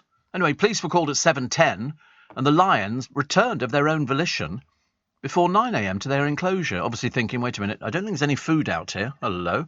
And so they headed back inside, which was very lucky. Simon Duffy, who's Taronga's Executive Director of Operations, said the lions were seen in a small area adjacent to the main lion exhibit. I don't like that. I mean, it is fascinating because they're so... Have you ever seen them? Their paws are enormous. They're the size of dinner plates.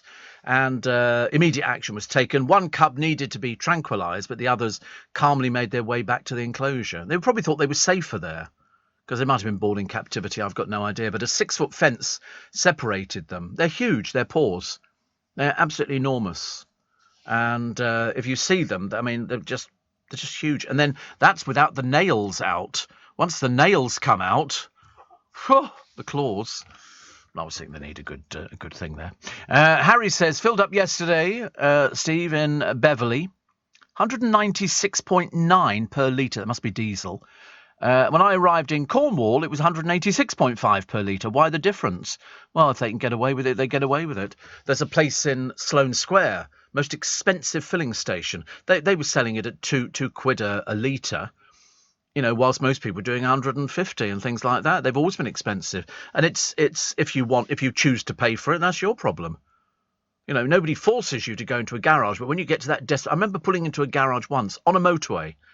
And I got out the car and I looked at the price. I got back in the car and drove off again. I thought, no chance. No chance. It's just rip-off. The answer is that they go, oh, well, because we are 24 hours. And you go, well, so? So? Make it an awful lot easier, wouldn't it? Drew Barrymore, remember the actress? She believed E.T. was a real alien while working on the hit film. She said she was completely unaware that the animatronic prop was fake on the set. Then she was 7 years old, and it was aided by the fact that Steven Spielberg ordered the E.T. operators to keep the creature mechanically moving between scenes. She said, I would go and take lunch to him and things like that. She believed it was real. Imagine, at 7, why not? And Henry, who was the young boy in it, Henry Thomas, said the first thing he remembers was Drew asking the wardrobe lady if they could have a scarf for E.T.'s neck because he was going to get cold. They picked her because she could cry to order. And I think Henry Thomas could do the same as well. I seem to remember seeing an audition tape of his, and they said, this is the scene, can you do it? And so he played this scene, and he cried in it and everything else, and that's why everybody fell for them. That's why the film was such a huge success, because Steven Spielberg has this vision when he makes a movie of sort of just racking every bit of emotion. You come out of the cinema drained. And he was very good. Oh, that's right. Henry Thomas auditioning for E.T. You'll find he makes himself cry. He's asked to do this scene, and I forget what it was to do with, but he literally gets himself overwrought and cries. And you think, that is so clever, because that's what they're looking for. That's what they were looking for, somebody who can cry to order. And so at the very end of the film, where E.T. is going aboard the spacecraft, and then it cuts to Henry, and he's crying as he looks up, and the music rises to the crescendo, and that was the thing. That was the thing that got us all. And then we all started blubbing. Pathetic wusses. Yeah, I still blub now. It doesn't make any difference, actually, how many times you watch it. It's the music and the way that it was so beautifully crafted. But when you look at Henry Thomas's audition, you can see he's genuinely crying. The tears are rolling down his face. I think that's amazing. It's clever. I cry sometimes. sometimes. I mean, mainly at films. It's films which I'm terrible at. I don't know why. Yeah, there's no waffles at McDonald's. That generally makes me cry quite a lot, actually. I don't ask for a lot in life. I do not ask for a lot in life. Calls were growing last night to take $500,000 out of Gary Lineker's hefty pay packet to fund local radio. Listen, it's not his fault he's on 1.3 million. He didn't ask for it. It's the case of they offered and his agent negotiates, and that's what he ends up with. You can't start taking it back off him going, well, of course, people might lose their jobs in local radio. Well, they probably will. They probably will, but there's nothing you can do about that. It's just the way it's going. They should have done it. The BBC have to save a small fortune of my money. And if 136 people out of the thousands and thousands that they employ lose their jobs, so be it. It's happened in all the industries. We have to start cutting our cloth, I'm afraid. What have we got here? Who's Charlie Puth? Who is he? He's a singer, is he? Oh, right. Charlie Puth. I've never heard of him, actually. But because they'll be turning on the lights in London very shortly, and I don't know who they're going to be finding to turn the Christmas lights on this year. They normally announce it and say, oh, so-and-so will be doing it, and this is the day that they do it. And they do it from normally halfway down Regent Street. There'll be an erection by the side of the road, and people climb up onto it and will technically pretend to switch the lights on. Whereas I was, whenever I've done it in Twickenham, and I've done it about 3 times, I have to go 3, 2, 1, and then all the workmen are standing by the lampposts, switch. Oh, it's tonight. Well, look at that, honestly. Am I psychic Steve or what? So the switch on is tonight. Who's going to be switching on? Do we know? Is it somebody we mention? Oh, we can't find out. Oh, perhaps they just turn them on. Perhaps somebody's got a shilling for the meter and they just go, has somebody got a shilling? Put it in and then the lights go on. Is this Regent Street and Oxford Street and everything else? Oxford Street, wow. They turned the Harrods lights on when we came through this morning, specifically for me, I like to think. And they look certainly different. I've not seen these ones before, which are quite good. If you're looking for Pink, you'll find her dancing away through grocery shops from now on. But she vows to pop and lock to all of her records in uplifting new tune called Never Gonna Not Dance Again. They had a thing on the television, and I think it must have been Britain's Got Talent or the X Factor or something like that. And it was a Pink lookalike. And she goes into this thing, and you can see them sitting there going, what are we watching? Why are we watching a Pink lookalike? She looked like Pink. She was a Pink tribute act, apparently. Anyway, it didn't go particularly well, so they asked her to sing something else. Because she said, you asked me to sing that Pink song. And they went, no, we didn't. Who asked you? We didn't. Nobody from here asked you to sing. Anyway, she sung the second song and they went, it's really not good enough. You need to go away and find yourself. Because it must be quite difficult if you're, a Pink tribute act and all you can do is Pink songs. And it didn't work out. They didn't think that the audition was particularly good. So then she had a strop. Then her father came on stage and everybody had a strop. People were throwing microphones down. And that's the time we always like, isn't it? I always like things like that, which is good. Taylor Swift still banging on. She's announced her tour. And she's also quashed rumours that she's doing Glastonbury. She's not doing Glastonbury. Who was it who wanted to do Glastonbury the other day? And I can't remember who it was. It was some group. And somebody said, I think the Spice Girls, that's right, said they wanted to do it. And they went, no. Although I was watching them at the Olympics where they came on in the taxis. And then all the lights on the taxis came on. It looked fantastic. Rumours that Harry Styles will headline next year. I mean, he's cramming it all in. He really is. Must be brilliant. Rebecca and Jamie Vardy's new children's book has been branded a waste of money and drivel. The story is about a sloth teased by other animals after joining a football team, but it's a flop for some mums and dads. One said of Cedric the little sloth with big dream, do not waste money or your children's time on this. Oh, second-hand copies of the book are being flogged for as little as £4.18. Oh, well. I mean, to be honest with you, I didn't think Rebecca Vardy had talents in that particular area. Perhaps they just thought that if you sort of copy what David Walliams does and you're very successful, that all of a sudden the money starts rolling in to pay your bills. But obviously not. Doesn't happen all the time, does it, really? The Ginger Winger's autobiography is called Spare, writes Dawn Neeson. And her column in the Daily Star today. On one hand, she says it's a very clever title because it manages to have a go at his dad and brother in one simple word. On the other, it screams victimhood. even more than his wife does during her excruciatingly persecution complex podcast. The word spare can be followed by a very rude word at a wedding, which basically translates as feeling like a useless waste of space. What's that? Other well-known phrase? Oh, yes, Cap and Fitz. Yes, he's supposed to be coming over here, isn't he, to do promotion for it.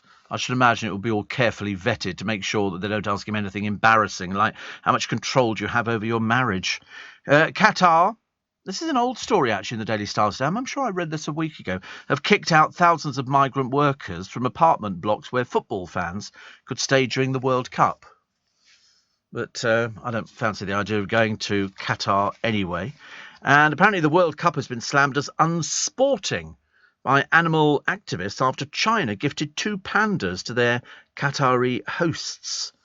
I'm not really sure why they'd want that. Didn't we got one over in this country or 2? Well, I don't know what they do with them. I don't know. Over here, didn't we?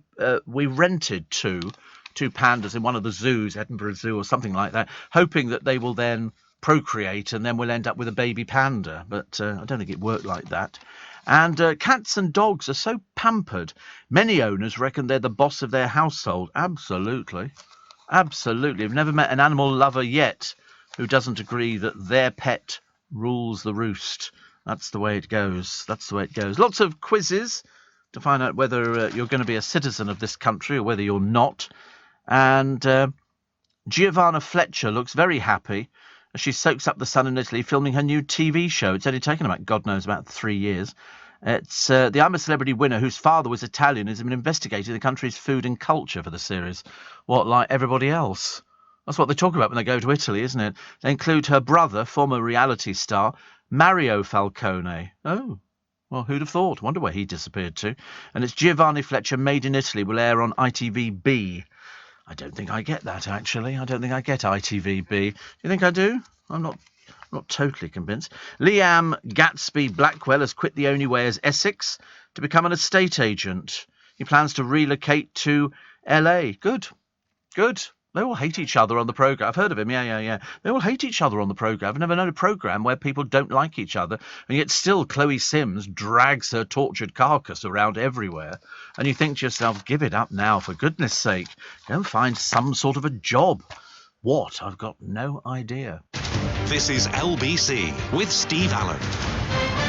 Don't forget, boys and girls, ladies and gentlemen, to download my free Little Bit Extra podcast. There's a brand new episode every day, available just after the show, exclusively on the Global Player app. So you download the Global Player for free from your app store, or you can head to globalplayer.com. Okay, and once you've downloaded it, you get the radio station. You can access thousands, I promise you, of podcasts. Some brilliant, some even greater than brilliant. But I don't want to push you in the wrong direction. So I'm a Celeb Bugs. I disgusted at the thought of being shoved into the mouth of clown ex-minister Matt Coco Hancock. As I say, it'll be very interesting to find out when he actually makes an appearance this Sunday, whether or not they know who he is. That's what I'm looking forward to seeing. You know, how many people in there will be going, I mean, I don't know if they meet before. I'm really not sure what the procedure is, unless they say, because otherwise, you know, it's going to be very embarrassing, isn't it, that nobody knows who he is except for his agent. And they'll be rubbing their hands going, we've got so much publicity, just needs to translate into a book. Laura Trolley Dolly from Narnia says, enjoying the show, listening to you from Glenafrique, where they look after beautiful lions like the beauty pictured here. She sent me a lovely picture of this. They're very majestic lions, aren't they? They're still killers, whichever way you look at it. I know people go and cuddle them, and not here you wouldn't. But, yeah, the MGM lion. I wonder how long it took them to do that. I remember. Steve, I remember finding a purse at Ali Pali Station, says Cameron. Cash, credit cards and keys within. The police van I waved down wouldn't accept it. Wood Green Police Station wouldn't either. I had to put it in the bank safe. I put my details on it, didn't hear a thing. At least I was honest. Yes, I'm very surprised, actually, the police wouldn't. It's the paperwork, though. There's a lot of paperwork. My driver was saying this morning, you know, if you take something in and then, you know, you've got to give your name and your address and all these bits and pieces. You ever lost something that's been handed in, says the producer to me? No. I never lose things. I would go paranoid if I lost anything. I'm really, really Funny, never lost my keys in my wallet. No, I do check things all the time. I'm checking my pockets. I'm checking just about everything. Just about everything. Birth in the back of a taxi. She was on her way to hospital anyway. Waters broke, gives birth to a thing. Anyway, the firm sent her a bill for cleaning, 40 quid, and she's moaning about it. I thought, well, what do you think? They're going to pay for it? No, you. Yeah, I think that was very cheap for doing it. I mean, that's taxi driver's worst nightmare, isn't it? Somebody throwing up in the back or giving birth. So she said, well, I'm shocked that they actually had the audacity to ask for money. Well, you'd have taken a taxi off the road, dear. That's why. You know, the driver can't earn any money. So people climb in the back and they go, what's that? And they go, oh, some woman's just given birth. Don't worry about it. Just put down a handkerchief. That'll do. So the jungle stint is a new low for Matt Hancock, says the Mirror, the man who is everything that is wrong with politics. I mean, to be honest with you, it'll be very interesting, won't it, to see who knows him and how he's going to come over, because it's kind of make or break, I think, for him. Plus, Harry's stumped by UK citizenship test. Meghan says, I'd ask him, did you know this? And he had no idea. Well, he doesn't need to worry about it. He lives here, dear. Okay? He lives here. And, you know, it's just the way it goes. So they put down all the different questions. Apparently, why is 19 an important date for women's rights? 1918, yeah. Why is it an important date for women's rights? This was one of the questions. Women got the right to vote. A big mistake as far as I'm concerned. Absolutely outrageous. But I don't know this one. Who built the Tower of London? I would think William the Conqueror. I would, yeah. Well, because it wouldn't be Winston Churchill, would it? Okay, so another question. This is to find out whether I can come here tomorrow and do another programme for you. What does Sir William Golding, Seamus Heaney and Harold Pinter have in common? Well, they're not famous British athletes. They've not all been Prime Minister. I think they've all been awarded the Nobel Prize in Literature. I'm very good, because the other one was, were they part of an expedition? And I would have remembered something like that. I should be replacing Andrew Pearce, who appeared on that programme the other day and didn't know anything. Didn't know anything at all. It was terrible. He was doing The Chase. And I thought, oh, goodness. You think people... But some people have an ability to retain certain useless information. I mean, ask me anything about football. Not a clue. I don't know anything about football at all. Steve, I have a feeling Boy George will wipe the floor with the rest of them, says Albert in Croydon. You think? I don't know. I mean, the trouble is, at the moment in the early stages, they'll be finding their way. You know, he might be a bit temperamental. Although most of his sort of temperament came out years ago when he was on his substances and bits and pieces. So I think it's highly unlikely. I think he'll be very calm and he'll be knowing exactly how to play it. I would think it'll be interesting to watch them, because now people are aware of what goes on. There's hidden cameras, in the trees and everything else, and you never know whether you're being photographed or filmed. Half of people say they're worse off financially now than in the run-up to last Christmas. I never think about it. I never sort of think, oh, I've got enough money this year or last year. I take my money out of the bank at the beginning of December, and then that's what I use for buying Christmas presents, so it doesn't come as a nasty shock. And I try not to put anything on a credit card. I don't like doing anything on credit cards at all. I used to, but not anymore. Milo says, I don't think the other jungle celebs will know Matt Hancock's part of the lineup until he arrives on camera, which is where the real drama will ensue. I can't wait. Yes, I mean, I think it'll be very interesting, because he'll just walk in, go, hello, thinking that everybody knows who he is. He's going to be very disappointed, where a lot of them will be going, who is he? They won't know who he is. Of course they won't. Why would they? I mean, looking at the lineup of I'm a Celebrity, I mean, I can see some glaring anomalies in there of people who go, I don't know who they are. Social media comment of the week, Peter Andre, because he's still going. Great, now go do homework. He went out to some event. That's all Pete does nowadays, actually. He goes to events. And then they've got Victoria Corrin Mitchell, and says, I wonder how many years it will take me to understand whether a heel lead is a good thing or a bad thing. I also don't know the difference between the cha-cha and the cha-cha-cha. Are they two different dances? I don't know, actually, the cha-cha or the cha-cha-cha. Nobody ever bothers with these things, though, afterwards.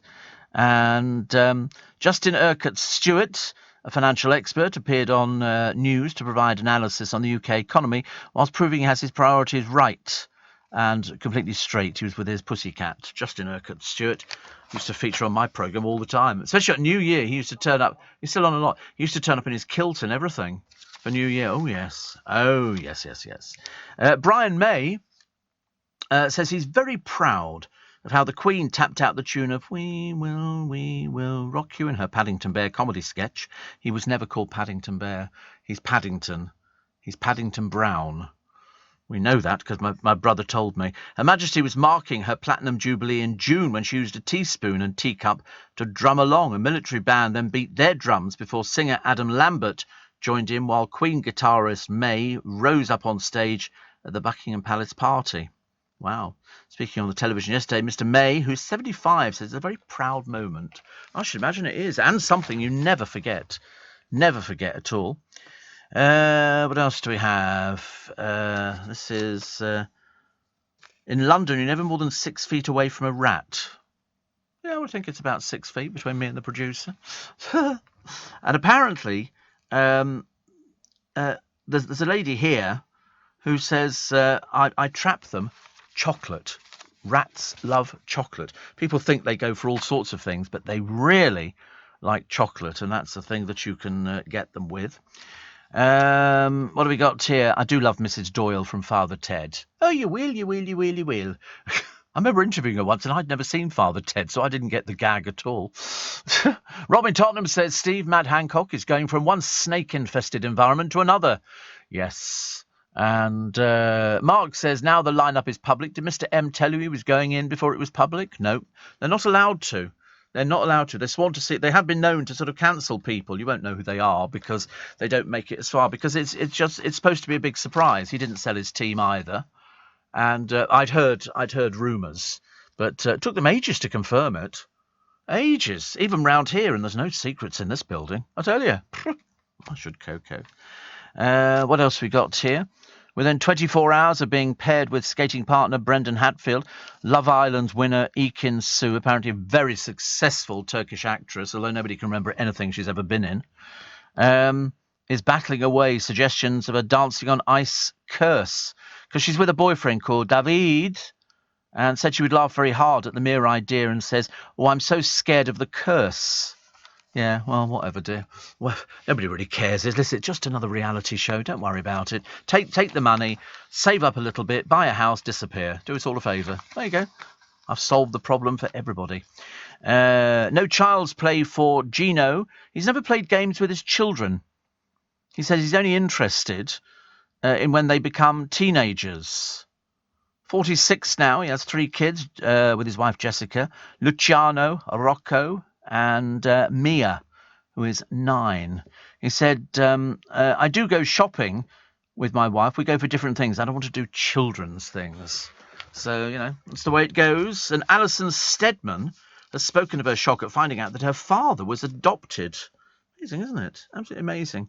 And there you go. Matt Hancock is 10-1 to win this year's edition of I'm a Celebrity, Get Me Out of Here. The MP who quit for kissing an aide in lockdown is also bookies 1-3 favourite to contest his first possible Bush Tucker trial.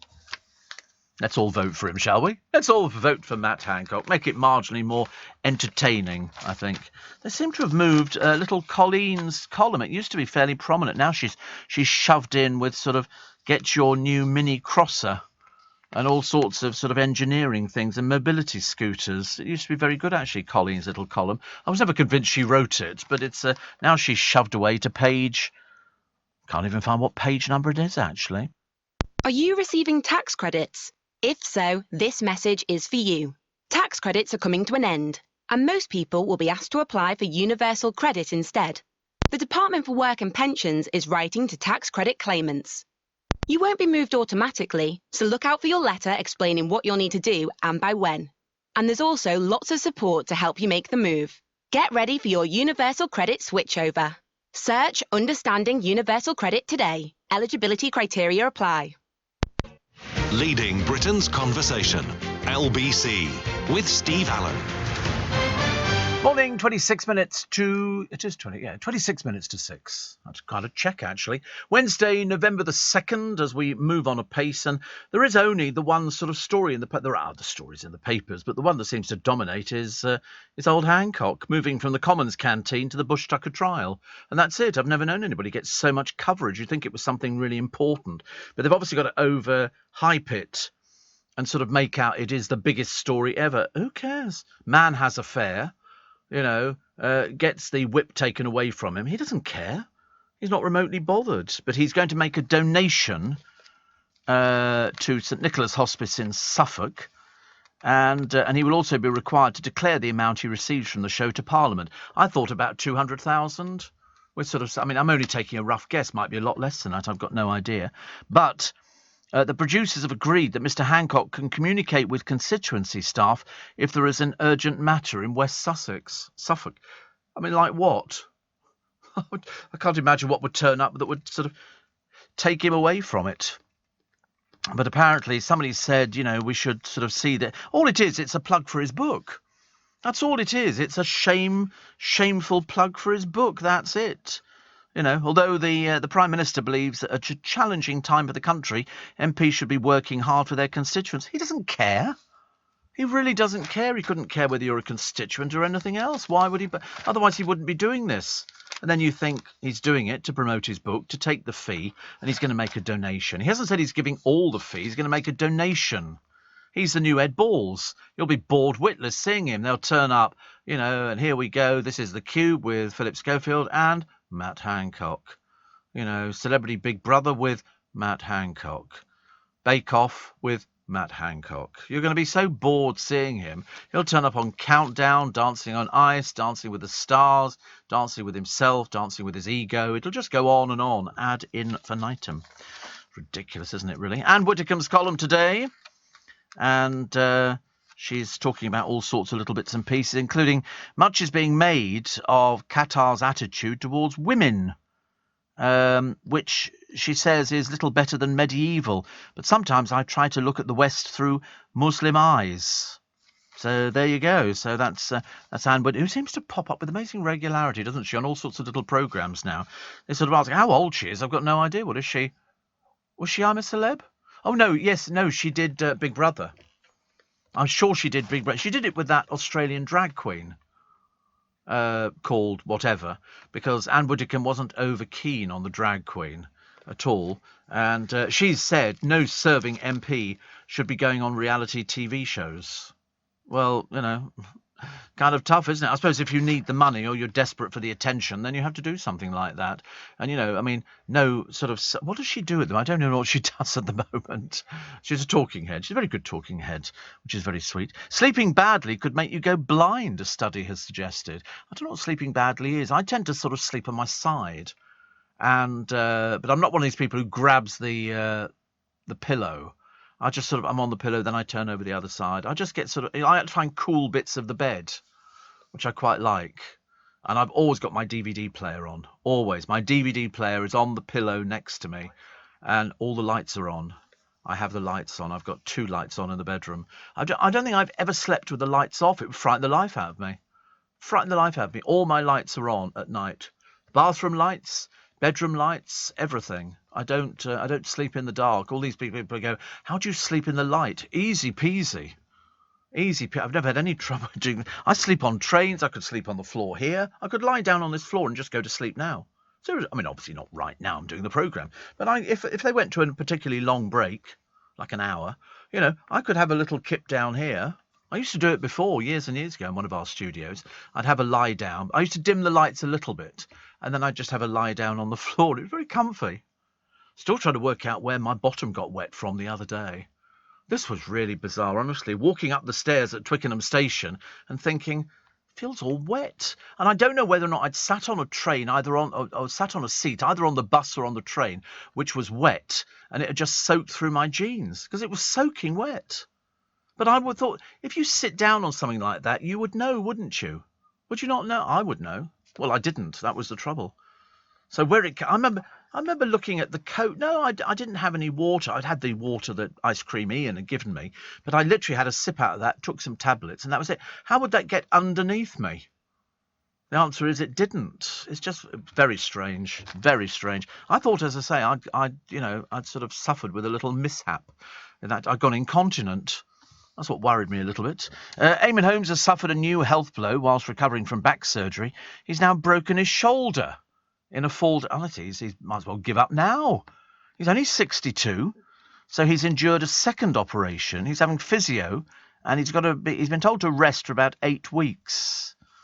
But, how he's sort of coping with all these different bits and pieces.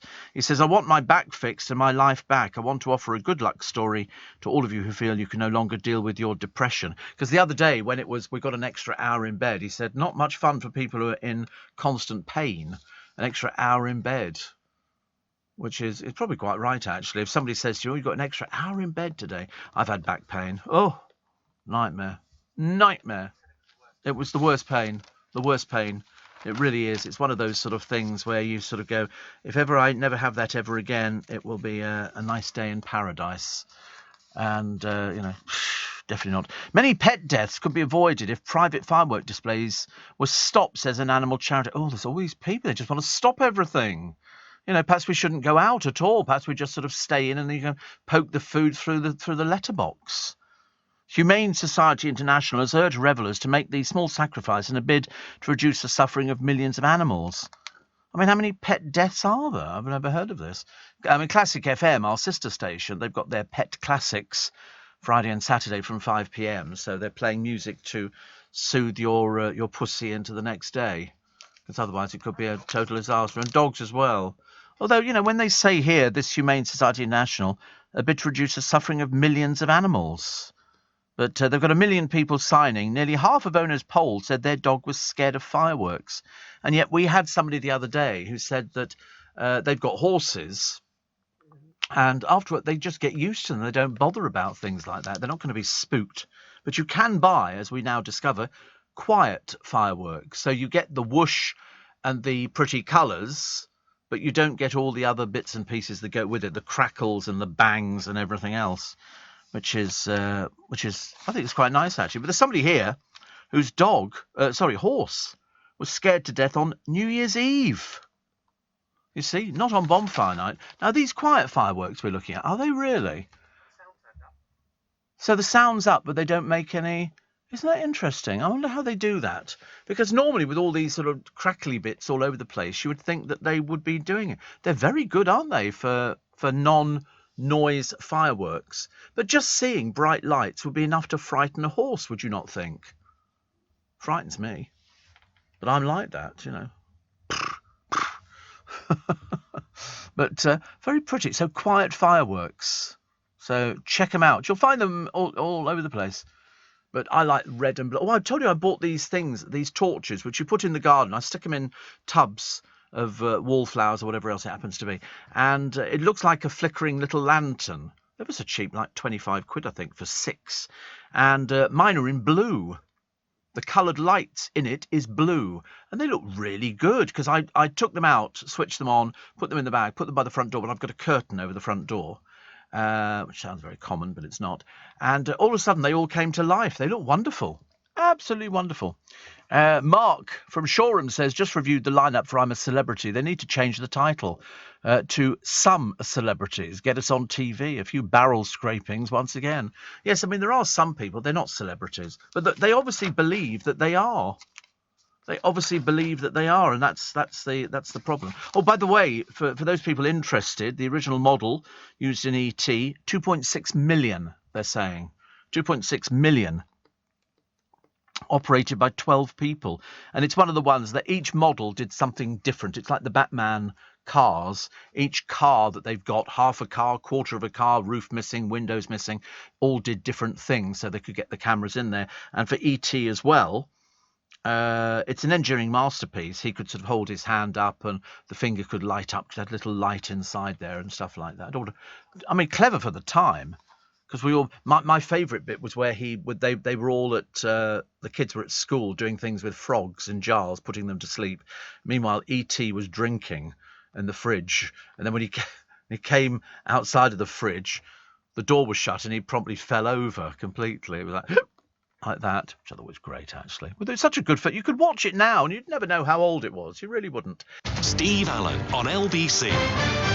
Morning, nice to have your company. Wednesday, November the 2nd, Steve Allen's Early Breakfast. Don't forget to download, go and get the globalplayer.com app, and then you can download a little bit extra, and you can get the whole programme, and you can download just about everybody else's programmes under the sun, some of whom there are many, many podcasts out there.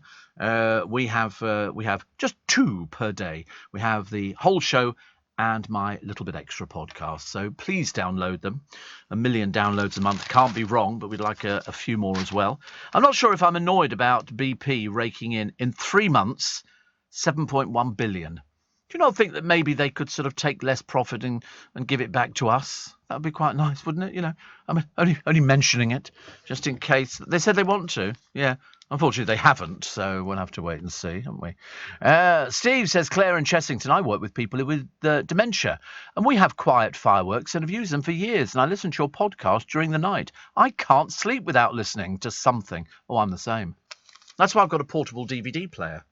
I like listening. I've got the radio in the bathroom and the portable DVD player in the bedroom on the bed. And I generally play old comedy programmes. It's been like that for years. Years and years and years. I can't even remember when it started. It's just that I couldn't bear to have a quiet bedroom. You know, what does that tell you? Probably nothing, actually. One of those things. Oh, look, some more people here. Migrants on a coach smiling and waving, driven out of Manston. Why is it the majority of men? I mean, are there women who go there? And how long does it take to process? Oh, sorry, that was a silly question. To process them takes years. Years. Some people are still waiting 6 or 7 years. Although we're told that Sir Keir Starmer sought to change the law so that channel migrants with a fear of return could qualify for asylum. It's amazing. I'm always amazed at where they get the money from to pay for these things. It seems to be thousands of pounds. I can't work it out. But, you know, I think Rwanda never happened, did it? I mean, that was God knows how much that actually cost. And the Mail's readers overwhelmingly agree with Suella Braverman that the channel migrant crisis is out of control. Well, don't need to be particularly bright to know that it is out of control and that they've never had any control on it. It's not something new. You don't have to sort of wait for this. It's actually happening even as we sit here. They've only had 12 years to do it. I love the way they go, oh, you know, we will sort this out. You've had 12 years. Come on. Play fair. Dean says, sorry if you talked about it already. How do you think Mr. M will do in the jungle? Fingers crossed for him. Boy George signing is a masterstroke by ITV. It'll be interesting. It'll be very interesting. I couldn't put money on anything at the moment. I think Miss Atwood might be way out of her depth and not able to talk about anything. The bloke from Hollyoaks, who they've already started labelling, he's a hunk and who cares? It's a television programme. You know, at the end of the day, will Matt Hancock going in make the slightest difference? Probably not. Probably not. I'd love them all to sit round the campfire saying, how much did you get? Because you'd be quite surprised. Mike Tindall is favourite now. They keep changing on a daily basis. Mike Tindall, who has failed at every reality show he's ever been on so far, hasn't sort of achieved anything.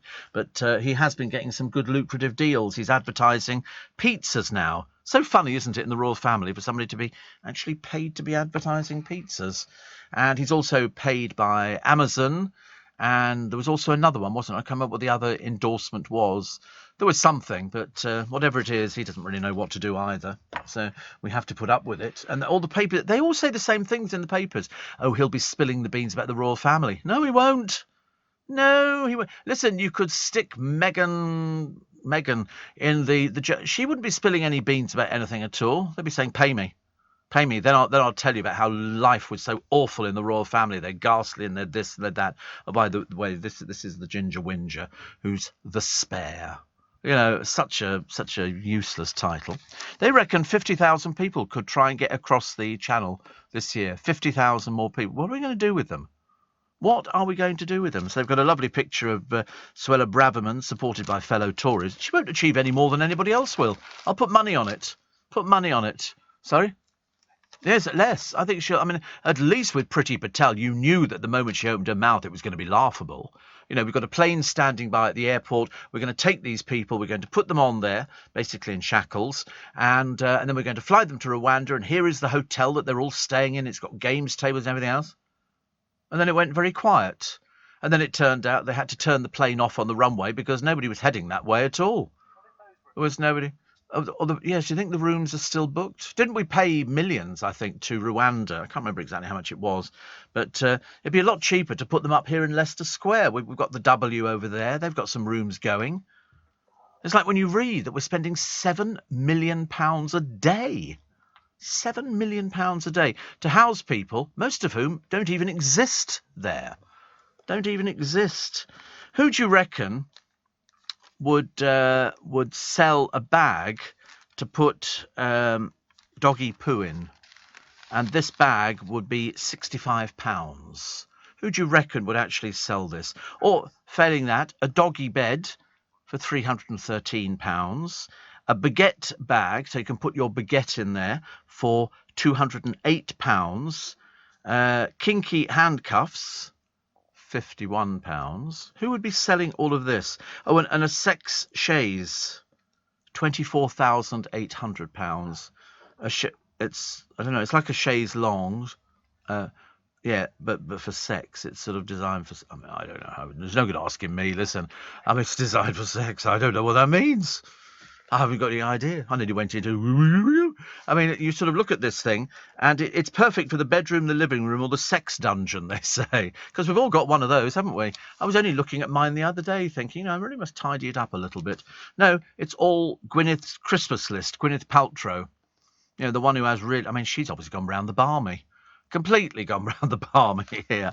And no boots, smellies, or M&S socks for our Gwynnie. I mean, if you wanted to buy all of her stuff, her recommendations cost you £784,000 if you want to sort of buy it. Oh, trust you to put up a picture of the boudoir chaise. See, you've got it down at 28,000. That's dollars, isn't it? That's dollars. Where do you sit? You don't sit in it at all. You lie in it. No, they had a very odd programme on the television yesterday. Very odd programme, honestly. I sat there, bored stiff, for about 15 minutes, and it was sex workers and their female clients, as opposed to normally it's male clients, but these were sex workers who particularly created their sort of rooms and things like that for female clients. They said because women need to have things like this as well. I couldn't believe I was actually watching it on the television. I can't, seriously, I mean, it's enough trouble with naked attraction. I get very upset about that, very hot under the collar, sort of watching this thing, thinking, why would you go on television like this and tell people you can't find anybody? And then you see them naked and you realise why they can't find anybody. These people have got tattoos and piercings and all sorts of weirdo things going on. I mean, it's not normal, is it, really? You know? I mean, and close-ups. Close-ups. Why? I don't know. All very worrying, actually. All very worrying. So, actually, in response to Dean's question, how do I think Mr. M will do in the jungle? I need to see their first day before I can gauge how it's going to run. Because once I've seen their first day in the jungle, which typically is a Sunday, I should probably be in bed. It'll be on about 8 o'clock at night or something. Ant and Dec will be exactly the same as they've been in all the other ones. They just do it. And they've got a set out there, which is all very nice.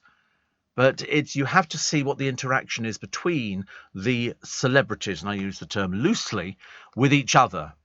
You know, whether or not they accept it, whether they can have decent conversations. Because when you look at the Big Brother fights, and even the I'm a Celebrity, Get Me Out of Here fights, when Lady C was out there and various other people, what a disagreeable old baggage she turned out to be. But you watch the Big Brother stuff, it's absolutely appalling.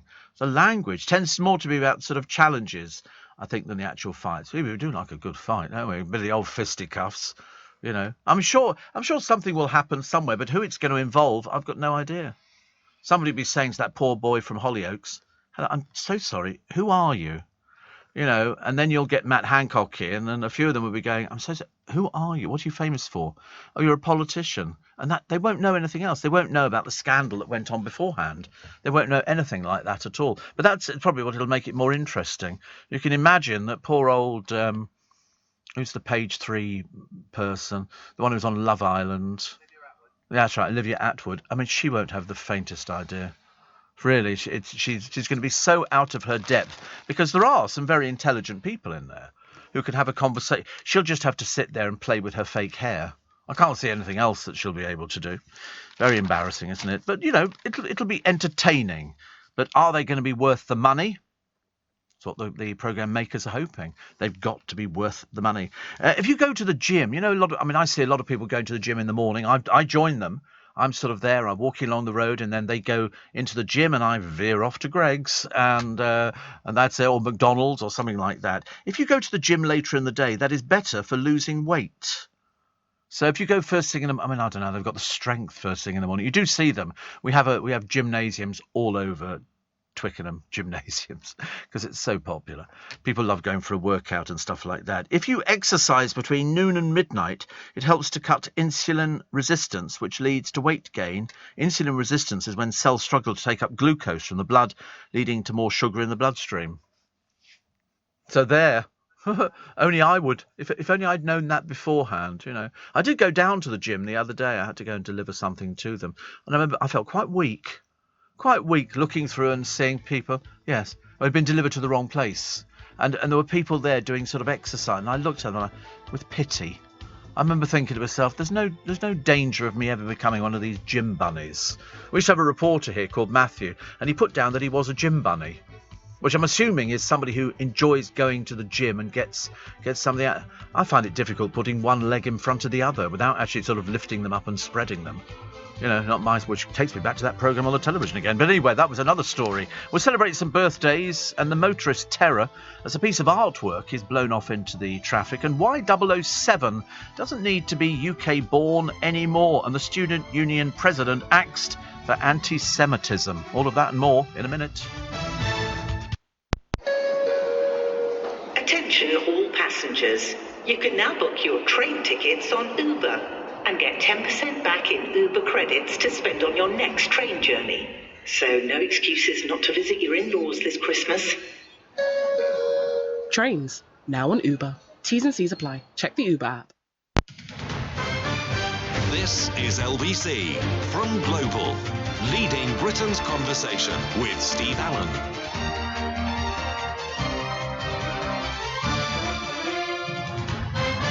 Morning, everybody. Nice to have your company. Welcome to Wednesday. Welcome to November the 2nd. Welcome to. Do you know? I'm sure last night people were letting off fireworks. I'm pretty certain, because even though it's November the 5th, people tend to buy them because you can get them all over the place now, and they seem to like them. But just remember, they are dangerous. Can't impress on people enough. Steve, I think they'll know Matt Hancock, says Dean, because he was on the TV doing COVID briefings almost every day. It won't make any difference, because most of the people in there are working people. They won't be watching COVID briefings, put it that way. I bet you anything, half of them won't have the faintest idea. Half of them won't have the faintest idea who is actually going to be there. Amanda says, I'm a 66-year-old granny of 6, and here's me doing bungee upswing. Good Lord above. Bungee upswing. It's a nice, make a nice apartment, that place. Looks like a dungeon, doesn't it, really? Yes. Is it on a cruise? Oh, wow. Oh, you're on a cruise ship. Oh, well, it's even better then. I like cruise ships. I'm very big. Have you ever done a cruise? You ever done a cruise? Yeah. No, I mean, have you ever been on a ship? No, I didn't think so, no. Have you been down on a cruise ship? Have you ever done it? No. Have you ever been anywhere? Have you ever done a holiday?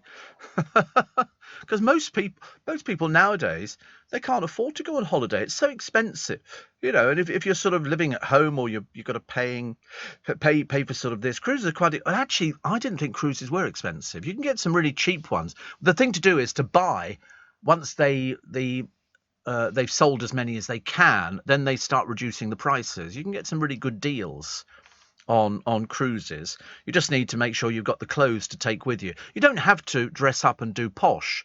You can eat at the front of the ship and just be common. And I mean, you either there's two sorts of dining. First day you're on the ship, they let you go casual into the dining room, and then after that, it's either dinner jacket, lounge. I mean, I don't know. When you're sitting there as the ship sinks and you're blowing a whistle trying to attract somebody's attention, the last thing you're going to be thinking about is, what am I wearing? And so you take your dinner jacket with you, then you take your lounge suit, and that's about as casual as it gets. But if you haven't got any of these things, and on our particular cruise, there were a few people who quite clearly had never seen a dinner jacket in their entire life. And so you ate at the front of the ship where you could get burgers and chips and stuff like that. But the rest of it was really lovely. The food was excellent. You know, I enjoyed the casino. I enjoyed the stage shows. I loved anything like that. It was quite good. And you get to see different... I wasn't keen on the excursions. That's how they make their money on ships. They make money on excursions. So they say, this ship here, so we're going to Barcelona, and the Barcelona stop off, you know, will be for 24 hours or whatever it was. I mean, in our place, when we were in our ship, they lost the key to the ship to start it. We sat there for a day. It was just a key to start, like a normal car. And they didn't have the key, unfortunately, so we waited for... I think it was in Rome, where the ship... You're about a mile... No, not a mile, about an hour and a half away from Rome, because it's on the coast. And it took ages. When we all get back on the ship, they went, well, actually, it can't go anywhere because we can't find the blooming key. Somebody had walked off with it, I think, or something like that. You'd have thought they'd had a spare key. You would have thought so. I think you just put it in there, start the engine, hope it starts. You know, but it was very interesting. The only one that I liked was Rome. You know, Rome. We did a theme park where we just sort of lay in the sun and baked. And then there was Barcelona, where the group I was with, Godchildren, they wanted to go to the Barcelona stadium, whereas you can well imagine Steve Allen had no interest whatsoever in going to see a football stadium. I couldn't have cared less. So I sort of went in on the tender with them, and then sort of went, yeah, right, European city, and got back on the... I didn't have a strop. I just got back on the tender and went back to the ship again. I was the only one on the tender going back. It was hilarious. Everybody else was going, oh, it's so exciting, we're going to the stadium. Not for me. I couldn't have thought of anything worse. So it's not unusual for motorists and cyclists to clash on the roads. I don't see any clashes on the roads at all. Do you? I mean, I really don't see that. But researchers suggested as many as 1 in 3 drivers believe cyclists shouldn't be allowed on public highways and should be confined to cycle paths. Yeah, but we don't have cycle paths everywhere. We really don't. The same numbers said they felt too much cash had been spent improving infrastructure for cyclists. They're very selfish, cyclists. Very selfish. You know, they never stop for lights. Why should they? If there's nobody crossing the light, they don't bother stopping, and they're never going to be sort of admonished for it or get themselves into trouble. Panorama's Road Rage, Cars versus Bikes, is on at 8 p.m. today, and that's on BBC One. So it should be quite interesting. I watched a very good programme on the BBC the other day, and I don't often say that. And it's you're going to think it's the most unlikely programme to be really good. But it was some fishermen in this country. I've seen the ones where they do the Bering Straits and they're fishing for crab. These are fishermen in this country, young boys going out there skippering these boats and either going for cuttlefish or skate or prawns. And they have these different things that go down to the seabed and they drag them along. And because prawns tend to hide, disguise themselves, you know, little hoods on and everything. And, I'm hiding under this rock, you can't see me. Then they bring them all up. And I found myself transfixed by it, which is very unusual because I generally wouldn't be... My brother fishes. I wouldn't be remotely interested. But this fishing program about, you know, them doing it and trying to make enough money. They needed 100 barrels of fish or baskets of fish to survive. But they looked in their early 20s, these lads. There were two brothers. One had one ship, one had the other. I think somebody owned the boat and they were skippering for them. But they were very good. It was very entertaining, and it makes you realise how much, you know, they were looking for. I think an actual haul of fish for them would be worth about £40,000. And they had lots of, you know, they had some young people there and some slightly older people, but I wouldn't want to do it. Can't think of anything. When I looked at the ones on the Bering Straits, that was about as bad as it got. You know, you're literally out there in the snow and the ice and the wind and everything else, and you look at it and you think, this little boat is being tossed around all over the place, frightened the life out of me. Anyway, the president of the National Union of Students has been sacked after a probe into anti-Semitism allegations. Shema Dalali is the first US president to be fired in its 100-year history. She had been suspended in August. Her sacking was reported by the Jewish News. It came after historic tweets emerged which made offensive references to the killing of Jews in a 7th century battle. She apologised for the wrong and unacceptable post she wrote in 2012, but other deleted tweets caused concern, and the NUS announced an independent investigation into Miss Dalali and alleged institutional anti-Semitism. Last night, a spokesman says an independent panel has found that significant breaches of NUS policy have taken place. We've terminated the president's contract. She was unavailable for comment. I bet she was. I bet she was, honestly. All these things, you write anything now, it comes back. It will come back. Even people who go, oh, I've done something on the computer, I'll delete it. That's okay, it's gone. No, it hasn't. It's still there inside your computer, just waiting for somebody to take it out. So don't ever assume that you can delete stuff, because you can't. 007 doesn't need to be UK born anymore. Weren't they thinking the other day, didn't somebody write a story in one of the papers saying that 007 could be a woman? And I thought, that always comes around, doesn't it, every so often, Jane Bond. And I thought, no, not really. It's a man's job, and it's got to be somebody. We don't know who's going to be the next one. But they've got to be slightly younger for the simple reason that they want them to do 5 years of films. And I think the final outing as James Bond will be No Time to Die by Daniel Craig. Is that out now, or are we... Oh, it's been out. Oh, there we go. So the producer of the James Bond films has ruled out making the character female after Daniel Craig's departure. I think so too. He must have made a fortune out of it. I would like to imagine how much money... Never happened. No, he's always miserable. Poor soul. You'd think he'd be really happy if somebody said, oh, I'm going to give you a £40 million payday. And you go, oh, God, really? And you think, can't be that difficult, can it really? I could do acting. I was watching Louis Theroux last night interviewing Judi Dench at her cottage, which she bought on the proceeds of doing an advert for Clover. Her and Michael, her former husband, who died some years ago now. And it was very interesting. I just kept thinking that, Louis Theroux doesn't bother dressing up for these interviews, wearing a dirty old pair of jeans which didn't fit properly, and doing his usual sort of staring into the distance, doing the, oh, I was wondering how that... And you think, oh, God, it's such an act, isn't it? But entertaining. But she's lived in the same cottage for donkey's years. Lived in the same cottage. It looked lovely. And she's kept a couple of letters. One says, to Dame Judi Dench, in a cottage with a very low door. And that found her. Because it would do, because postmen know everything.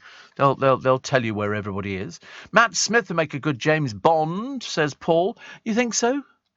You think so? I don't know. Steve, I'm in a state of panic, says James. I've tried 3 times now to get waffles from McDonald's in Abingdon, but no luck. Hash browns it is. It's not the same. Not the same hash browns. I'm sorry, you've got to have potato waffles. You really have. I'm going to try and fend people off. Catherine says, in the 90s, I worked on a cruise ship. Safest way to travel. I worked in the duty-free shop, starting selling ciggies and booze, and I was upgraded to the perfume shop. Amazed me how much everybody bought. The passengers would just wave through with no checks. Well, on our ship we got on, you could buy stuff in duty-free, but you couldn't have it. You had to wait till the end of the voyage. Yes, they actually take it away from you, and it's put in the hold with your name on it. And if it's booze, because people think, oh, it's booze and cigarettes. No, they want you to buy their booze and cigarettes. So they're not going to let you have it till the end of the voyage. It always makes me laugh. People say, oh, can I have that? And they go, no, it's going to be locked away. Do you like a nice cup of tea? We need a nice cup of tea, don't we? Still to come, the hosepipe bans to last until 2023. Despite the storms, despite how much water there's been, it's apparently not enough. Typical, isn't it? This is LBC with Steve Allen. Morning, nice to be company. 6:20 is the time. Happy birthday to Samantha Womack. It is Samantha Womack's birthday today. The actress from Brighton played Ronnie Mitchell in EastEnders and represented UK in the 91 Eurovision Song Contest. And she's also worked on the QE2 as well. Also Peter Mullen, the Scottish actor and filmmaker, best known for his role as a recovering alcoholic in Ken Loach's My Name is Joe. He's 63. Samantha Womack won't thank me for telling you that she's 50 today, but many happy returns of the day. 1964, the first episode of the ITV soap Crossroads, starring Noel Gordon as the motel owner Meg Richardson, was broadcast. I used to be addicted to Crossroads. If only for people used to talk, I know, about the wobbly sets and the fact that poor Amy Turtle could never remember her lines and fluffed her way through it. And there was all sorts of different characters in there. Very good. Very entertaining. You can buy it. There's a box set of Crossroads, the Crossroads Motel. It was lovely. It was really, really lovely.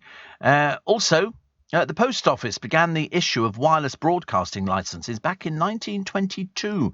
Postmasters will issue licences for receiving stations in their own districts only, so applicants should be careful to apply at the proper post office. Isn't that amazing? And in 1983, the US President Ronald Reagan signed a bill establishing Martin Luther King Jr. Day in honour of the civil rights leader. So now you know. If you're celebrating your birthday today, many happy returns of the day. I hope you. It only applies if you're younger, isn't it? Really, it's when you get excited about your birthday and cars. Yeah. What do you mean when you stop caring about 25? I think about 19. I think. Well, because you don't sort of do the thing. It's like family members don't buy you presents after about 17. They think that's a bit naff. So you don't get any presents anymore. It's like Christmas. I suddenly realised I was getting on in life when you go for Christmas to somebody. We used to go to somebody's house, relative. Didn't just pop into strangers, and you'd sort of go there, and there'd be all the presents for all the family, and then there might be 2 or 3 for me. And I remember thinking, and then I suddenly started thinking, it doesn't actually matter. It doesn't matter because Christmas is really for kids. For the adults, it's all about the lunch. And that's always very nice. And it's the joy of giving. And I'm very much more a giver than I am a receiver. And so I would like sort of, seeing people opening their presents. And I used to push my presents towards them and go, open that one next, open that one next. And they go, why? I say, well, I don't know, just go for it. Yeah, I'm bored. Stephen and Joe Blesserhassett, 69. That's their age, by the way, not the number of house they live in. They've been left in the dark by British Gas after receiving a shock bill equal, well, put it this way, in 2021 it was 2,200. This year, 7,300. The pensioners from West Derby were waiting for months for the supplier to get to the bottom of the problem. They live in a 3-bedroom semi-detached home. They say they've checked with neighbours and their bills don't come to a quarter of the eye-watering sum they've been quoted. British Gas have changed their electricity and gas meters 3 times. It said the bills were off by 10%, but that still leaves the couple with payments of more than £500 a month. The provider also fitted a smart meter in their home, but Stephen says it's not turned on. They're terrified about how bills could soar even further next year and are at a loss as to what to do. It's impossible to get in touch with them. We're at our wits' end. It's like me and the VAT, isn't it? I'm the same sort of problem. British Gas insists the bill it sent to the couple was accurate and is helping them lower their energy. What are they running? 7,300. God blimey. I never know what people, because my debacle with sort of the VAT people goes on for ages, but you're dealing with companies that use computers, and the computer generates things. It's like if you fall behind with your mortgage, it won't be a person who sends you a letter. The computer will generate a letter to you, filling in your name, your address, and all the rest of it. I mean, different departments never talk to each other. In mine, the VAT have accepted the fact that 2 people is really 1 person, but they're accepting the fact that I'm 2 separate people. And you have to try and explain to them. And so they've accepted that bit, but unfortunately the computer is still sending out letters. It is like War Games all over again with Matthew Broderick. Are you playing a game, Professor? So it goes on. Yes, Joshua, we are. What tea bag do you prefer, says Josie. Just tea bag. I've got no idea. We have any old tea bags here, but they're very nice, so thank you. It's my birthday today, says Carol, sitting with a coffee and you on the radio. Perfect start to the day. Depends which birthday it is. Is it double figures? If it's double figures, you're in big trouble. Have you ever been to the London Dungeon, says Stella? No, I haven't. I don't like to go anywhere. There's a bit in Madame Tussauds where it's fairly dark and they've got people dressed up and they just sort of touch you all of a sudden, on your shoulder or something, and I don't like that. That's definitely not very good. I've been known to lay somebody out for even attempting to touch my shoulder. Iceland cheesy hash browns. You'll never go back to ordinary ones. They're luscious. Says Peter. Cheesy hash browns. That sounds a bit exciting, actually. I'm a little bit. Trouble is, I tell you what, I don't like doing. I don't like deep frying at home. So if I do anything, it'll be shallow frying. But even then, I'm quite worried. I'm accident prone, as you know.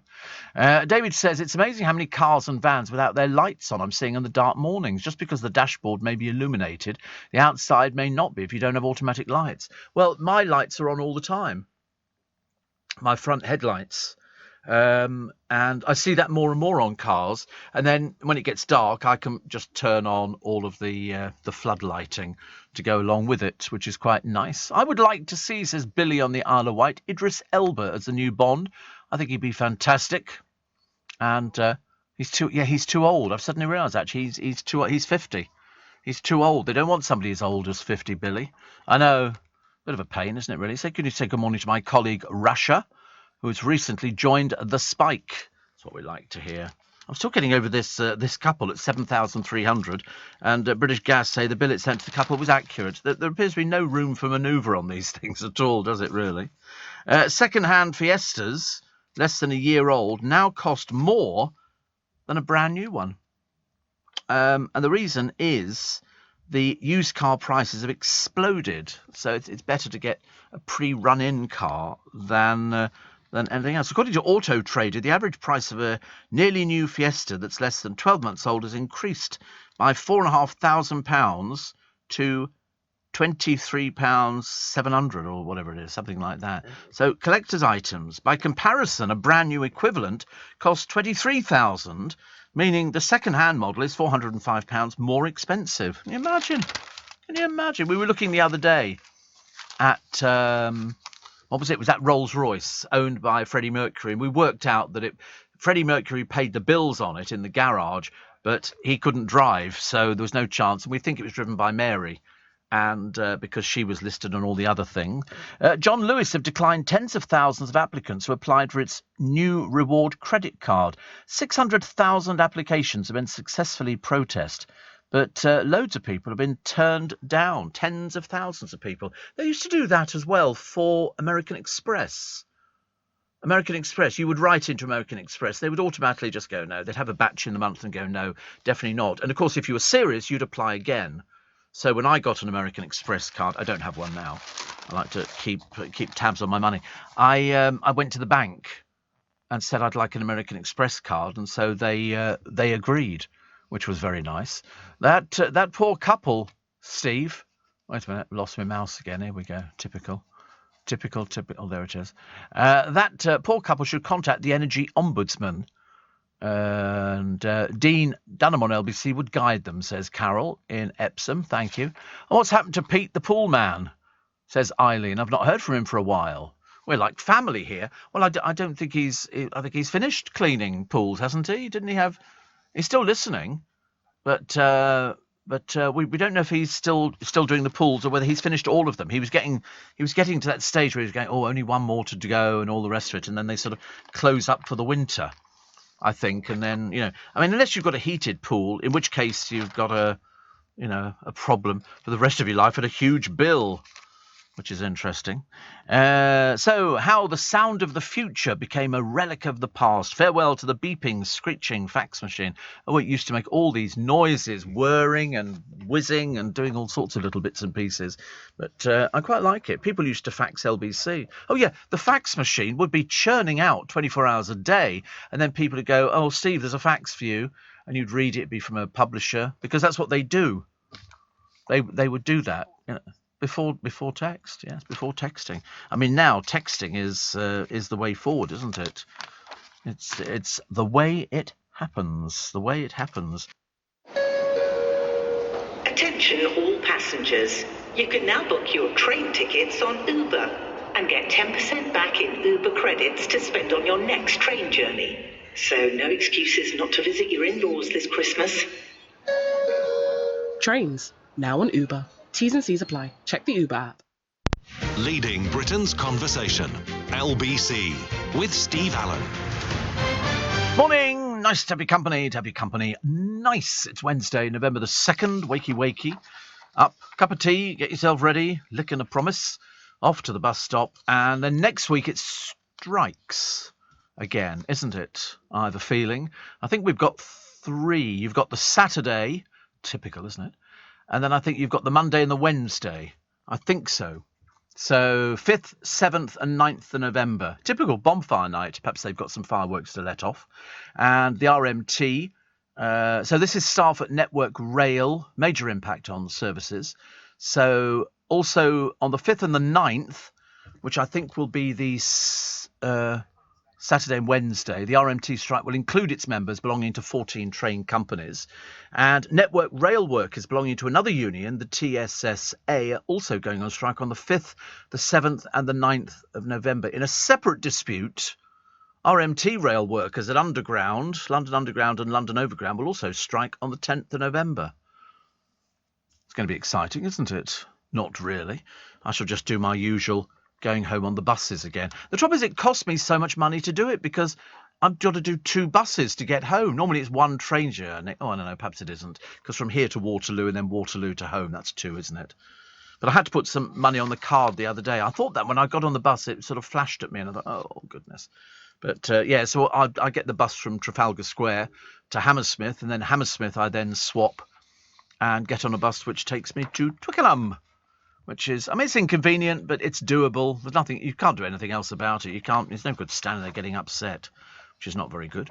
So don't forget to download my free Little Bit Extra podcast. It happens every single day. We have 2 podcasts. We have the big show, and then we have a Little Bit Extra podcast. There's a brand new episode available just after the show this morning, exclusively on our Global Player app. And you can download Global Player for free from your app store or head to globalplayer.com. It's as simple as that, globalplayer.com, and then you can download it, and then you can download all the programs. I promise you, it'll change your life. The amount of people who write to us on a daily basis saying, thank the Lord I downloaded, because, you know, you can go on holiday and you can still listen to the programs and it keeps you going. So that's the good news.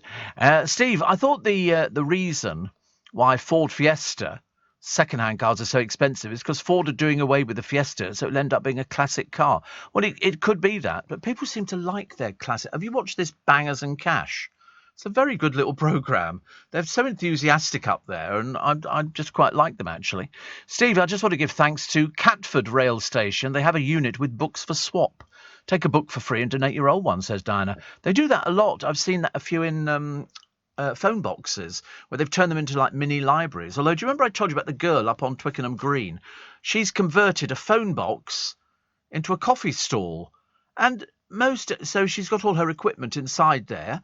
She's got a little awning and she makes coffee for people. So you can have that and then go and sit on the green watching nothing at all. Yeah, I mean, they're very popular, these sort of things. And she's got, I mean, the other day she had 6 people queuing for a cup of coffee. Which I thought really enterprising. So she's doing very, very well. Ashley says, do you remember the old printers which had the paper with the holes down the side that you tore off? I remember using one. Yeah, the teleprinters. We used to have a teleprinter room, and Pete, the bloke who used to look after it when we were in Gough Square, would rip them off and give them to the sport people or to news or to finance. Simon Marks used to do that job. So there you go. Mary says, I love LBC. It's my birthday today. It would be nice to hear from you. I'm turning 48 and a daily listener. You make my day. Well, there you go, Mary. You have a very nice day as well. And Perdita says, how you doing?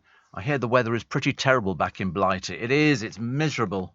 Oh, and this morning it's cold. And it's still dark outside. It's still dark. Panic over. Pete's been in touch. Oh, thank God for that, honestly. I hate it. So here he is. What on earth is he doing? He says, I'm below a pool in a basement working and listening. He says, by the way, the house above me is stunning. Up for sale for 14 million. 14 million. How lovely. How lovely. I'm very jealous. A house for 14 million. What do you get for 14? Well, you. We get you for 14 million. And so that's why he's in a pool in a basement working and listening. He said, great show. How could I not be listening? So there you go, which is always very nice indeed. We don't like to lose anybody. Sometimes people say, I'm so sorry, Steve, I went on holiday. And I go, but listen, let us know in advance.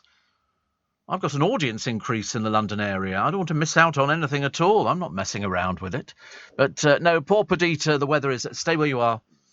Weather's terrible here. It's been wet, but they've still got a hosepipe ban on. They're not changing anything at all on that one. But it's been a bit swings and roundabouts, which is great. But, we'd quite like a bit of sunshine, but not as bad as it was before, when you couldn't breathe because of the heat and everything was drying up and the plants were giving up and stuff like that. It's amazing. Fax machines, says Rob, are still very much in use in the NHS.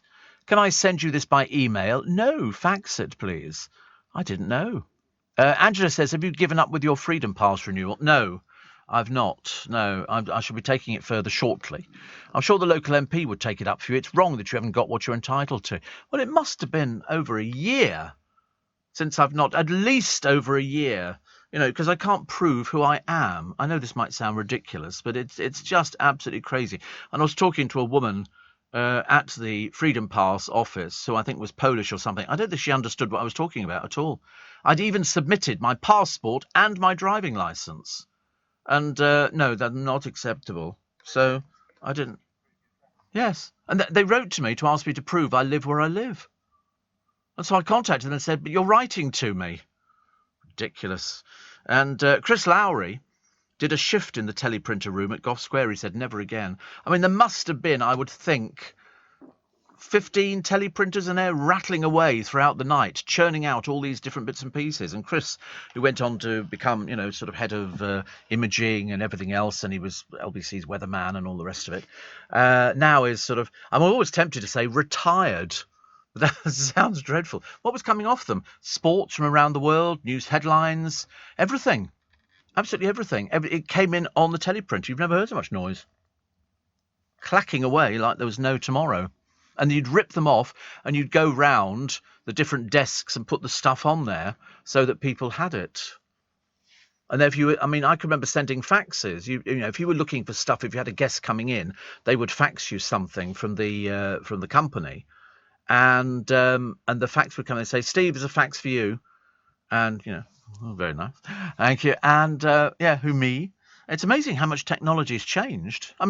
Even having a mobile phone, this mobile phone, I can call somebody now in America, or Chris I can call in Spain. There's no wire on it. There's no aerial. There's nothing. How clever is that? And I can hear him perfectly. It's like when you send a text to somebody from your telephone, it arrives almost instantly. I think don't you think technology is amazing? All of that, in this lifetime. I can remember we had cordless telephones at home and you had to pull the aerial up, do shh. Radio is absolutely amazing. It still confuses the producer. And he's in it. He's so excited. He pushes a button. I speak into this muff here and it sort of arrives in. Everybody can hear me. I can be in your car. I can be in your bathroom. Not always in your bathroom. And you can hear quite clearly. It's amazing, isn't he? There you go. And Chris says constantly ripping the copy off and giving it to the editors. In fact, it was when it was all moved downstairs. It was amazing. People used to sort of love it. Oh, this is the house. He says, oh, and that's the pool mobile. Check the plate. I'm not going to read it out. I love that. He said, I'm currently below this. Looks quite nice. I like the idea they've got windows open upstairs. That to air the place. And that's 14 million, is it? Blimey. But it probably looks a bit bigger than that. I love the way his number plate reflects his job. 84850 steve@lbc.co.uk. Britain's work from home boom has peaked. According to data that reveal bosses are scrapping remote job adverts and hauling employees back into the office. I thought there was a load of civil servants who were working from home and they didn't want to go back into the office. My godson works for one of the big banks at home dealing with fraud, and he's not been in the office for over a year. Over a year. He works from home. He's got his computers. They can see if he's working, if he's online or if he goes offline. So you can't I think people think, oh, you work from home and you don't have to work as much. No, you do, because they check you all the time. Andrew says, I'm an HGV driver and trust me, teleprinters are still alive and well. I used to go to quite a few places that still use them today. Really? Wow. I'm always amazed. I still rely on the post office to send all my little bits and pieces through to my brother. If I've got something to send, I keep a supply of envelopes and jiffy bags in a bag, and I take one out. I've always got a supply of stamps. Always. Traded the stamps in. No, I should probably end up using them all because they run until January, don't they? I gave my brother some the other day. Here we go. Here's Mr. Hancock again. And he's had some extraordinary moments. Plus, Tugendhat. This is Tom Tugendhat, the security minister, facing a potential motoring ban after being stopped by police for using a mobile phone whilst driving through southwest London. What is it with these people? How many times do you have to say to somebody, you must have hands-free? You know, it's so standard in every vehicle. If you touch that phone while you are driving, they will have you. It's as simple as that. He could face a fine of up to £1,000. So you have been warned. Very silly, isn't it, when you get the security minister? Can't you afford hands-free, Poppet? Lord above, we'll have to have a whip round for you. Ask your secretary for Christmas if she can buy you hands-free. Steve Allen on LBC. Text 84850. Morning, nice to have your company. 10 to 7 is the time. Do you know everywhere is introducing 20 miles an hour speed limit? Apparently Kingston is introducing, I'm assuming Kingston down the road from me, as opposed to Kingston, Hull, introducing 20 miles. So motorists will get very angry when cyclists overtake them, says Dave. I find it absolutely unbelievable, this 20 miles an hour, although somebody reliably informs me that it's to cut down on the amount of accidents. Because there were lots of accidents, and 20 miles an hour means that you're not going to do it. But the trouble is, I find it almost physically impossible to drive at 20 miles an hour. I've discovered it's easier locally, if I can do it, to go on the bus. But, of course, every time I go on the bus, it costs me money because the Freedom Pass hasn't come through yet. So I'm getting there slowly but surely. Steve, Paul from Merthyr Tydfil. I get loads of people from Merthyr Tydfil. I don't know why. All of a sudden, we're very popular in Merthyr Tydfil, which I quite like. Just imagine emails were letters. How many letters would you have on your doorstep? I get about 200 emails a day. I don't even want to go there on how many emails I get a day. I mean, seriously. And even to my own telephone, I get God knows how many. Seriously, I've got about 7,000 unread at the moment. But I don't know why. I think I'm on the list somewhere. Steve, when I was a child, they said you'd be able to speak on the phone and see the other person. I was very sceptical, but look where we are today, says Tony. Do you remember when they brought out that first GPO telephone and it had a camera in it? But the trouble is you could only speak to somebody who also had one of these telephones which had a camera in it, because otherwise there'd be no point.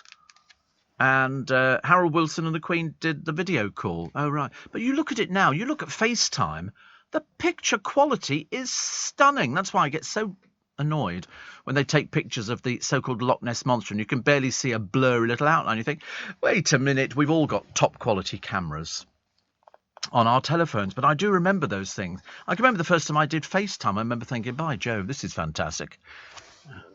By Jove, I thought. Peter says, even worse, Steve, we saw a driving instructor yesterday just outside Hitchin on the A505 using a mobile phone. So much for example setting.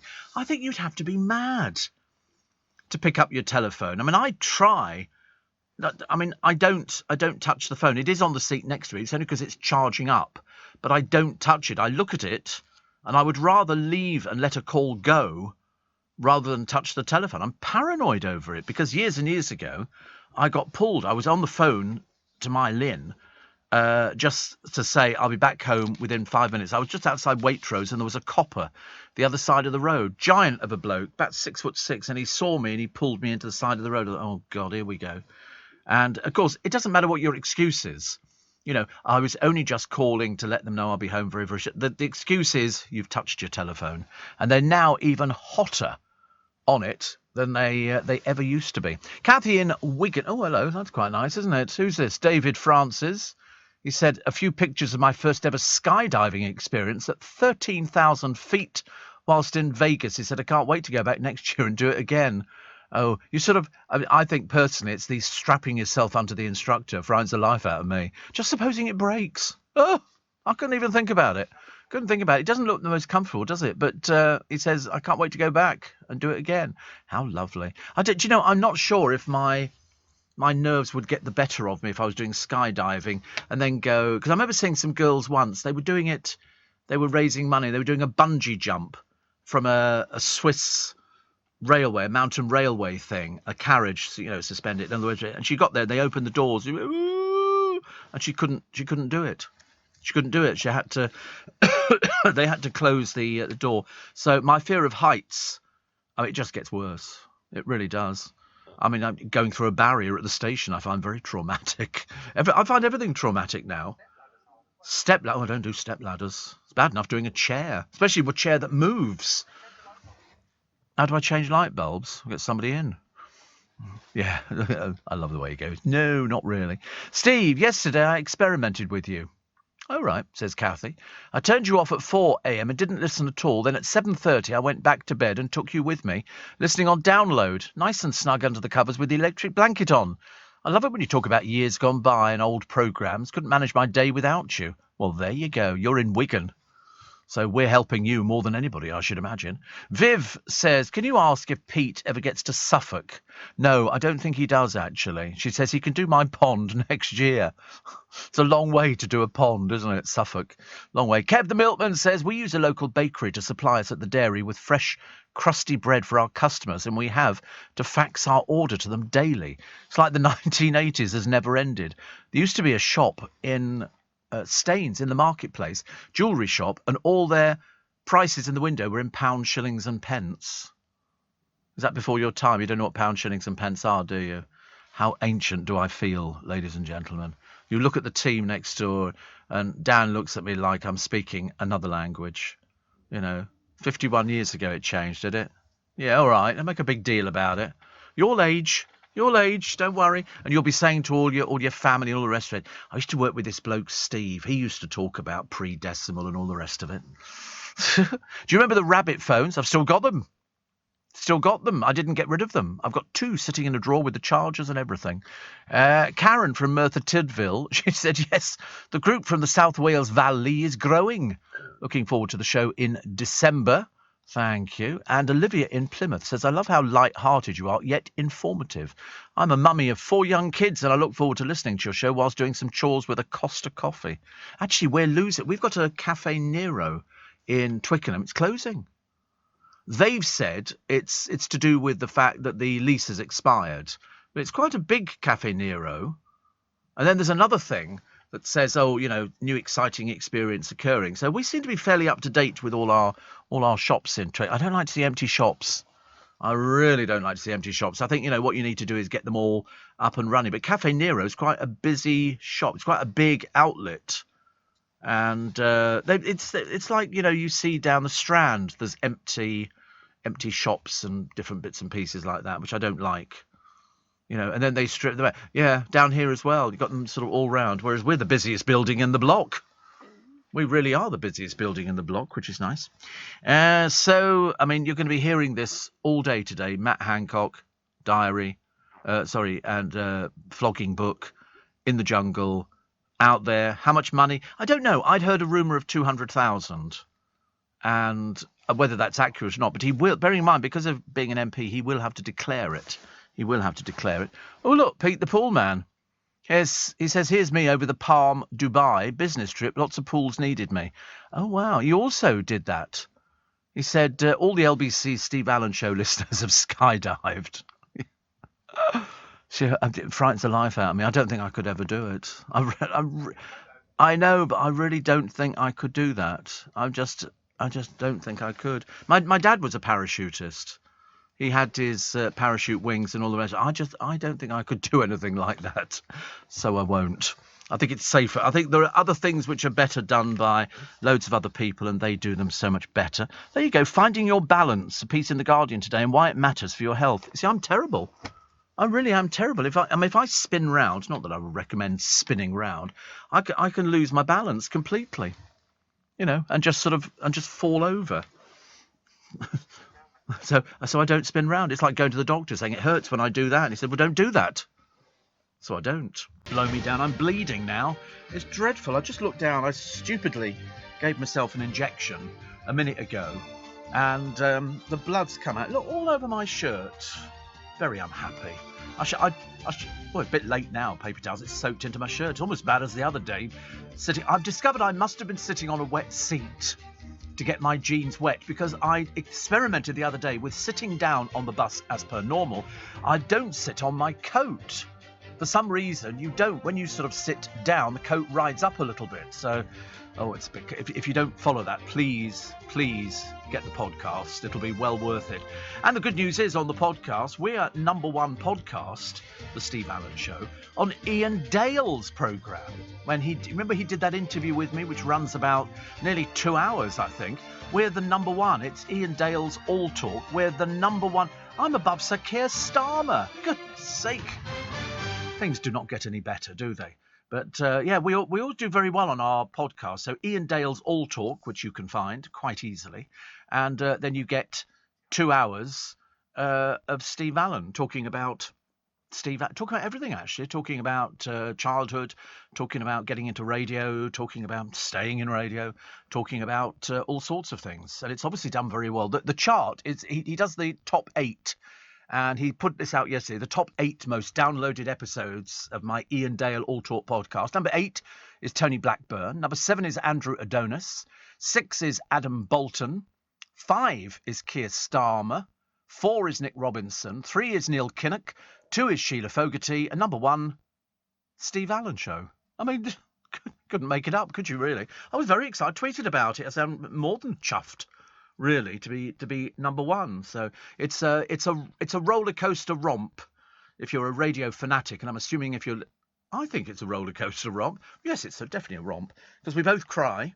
There's both things that sort of make you cry in it, and then you get sort of the whole emotional picture, and it's obviously done very well, very, very well. I think that's why he picked me. I've been on quite a few of those sort of things. It's just to boost the numbers up. And there was no money in it. I wouldn't have minded if you offered me money, but there was no money. Not even a cup of tea, ladies and gentlemen. Not even a cup of tea.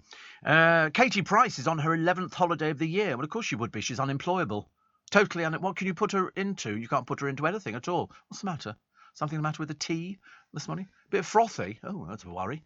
There's a worry. Loads of milk, actually. I'm loving this milk. I like cardboard cartons, but at the same time, I liked Kevin the Milkman's milk bottles. I like it. There's something about a milk bottle which makes me feel quite comfortable with life. The Queen is going to feature on the Christmas stamps for the final time. So they've got different stamps, the baby in the manger, and things like that, which is very nice indeed. Catherine Zeta-Jones teases a new saucy drama. The BBC cover-up Fleur's Strictly Tumble. They let her do another dance, which is, the way it goes. That's what you can do when you're making television programmes. The chair that she was on collapsed, so they went, oh, you can do that again. You thought it was live? Did you? Oh, how sweet. Yeah, well, obviously her bit wasn't, so they let her do it again. Unless it was. Who knows? Either way, it doesn't make any difference. Bounty chocolates are going to be removed from the Celebration tin. Well, that's it. I'm boycotting them. I only buy the Celebration tin for the Bounty chocolates, and they go, they're not very popular. What a load of old rubbish. Everybody likes coconut. Everybody likes it. It's in celebrations. I mean, they're even boasting about it. Limited edition. They've put on the tin. No Bounty. Well, I tell you what, no sales. So the Celebration tubs with no Bounty being rolled out to 40 Tesco. Well, I should be avoiding Tesco then. There you go. Solves that problem, doesn't it? How stupid. Mars Wrigley are trialling removing it after 39% of consumers said they wanted Bounties banished. Who are these stupid people? Who are they? Are they the Thick Brigade from somewhere? Where are they from? They actually wrote to somebody saying, I think actually you should drop the Bounty one. And so they've decided to do it. Well, really, I mean, I'm speechless. It follows a Bounty return scheme last year in which Bounty haters were able to return their unwanted chocolates and swap them for Maltesers. Oh, does your mummy have to wipe your little faces afterwards? Drips. Have you ever heard of anything like it? My godfathers, honestly. So because 2,000 people took part in a survey, that means 2,000 people out of about 67 million don't want Bounty chocolates. Well, go buy something else. Goodness sake, what is the matter with these people? You wait till their bills start coming in. You might be worried about, I mean, polling suggested it was popular with a more mature palate. 38%, that's me, 38% of the over 55 choosing it as their preferred bar. It always was. It was Emily Owen. You can imagine what she's like, can't you? Celebration senior brand manager said, last year we gave customers the opportunity to return their unwanted Bounty chocolates. Now, off the back of public demand, we're trialling taking them out of the tub altogether. You don't know what you've got till it's gone. Yeah, well, I know what we're getting you for Christmas, Emily. We're going to buy you a coconut tree, okay? Have your own coconuts falling on your head all day long. Honestly, I've never heard anything like it in my entire born days. Eamon Holmes may be off for some time, because apparently this back pain's getting... He's only 62. 62 is young, very, very young. So he's not doing very well. He basically, they've taken him back to rehab to teach him how to walk again. Because, you know, if you've got a bad back, you can't do it. And this is weird. This is out of all the peculiar stories you read in the paper, pubs giving away cups of gravy as a festive drink. Nobody drinks gravy. Give it to Emily from Celebrations. She'll drink it. People drink Bovril. Yeah, but Bovril's thin. Bovril is thin. If you take a Bovril cube and put it in hot water, it just looks like water that's coloured. Gravy is thick, glutinous, disgusting, unless it's over turkey or chicken or something like that. You don't give it to people to drink. I mean, it's like eggnog. Americans love eggnog. It's basically, you know, you go and get Voningsadvocaat and you buy a bottle of this yellow gunk, which if you drop the bottle on the floor from a great height, the glass will shatter, but the drink retains the same size. It's that gluten, and that's going into your stomach. And they have it, and people have it in pubs, elderly people, women, and they say, I'll have a snowball.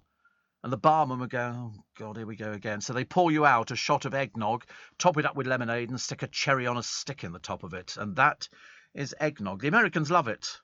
Absolutely love it. We don't. And that's why we don't buy it anymore. We've given up completely. Because it's just, it's you know, you buy a bottle for Christmas, 10 years later, you've still got it. Nobody goes round your house and goes, oh, do you have a snowball?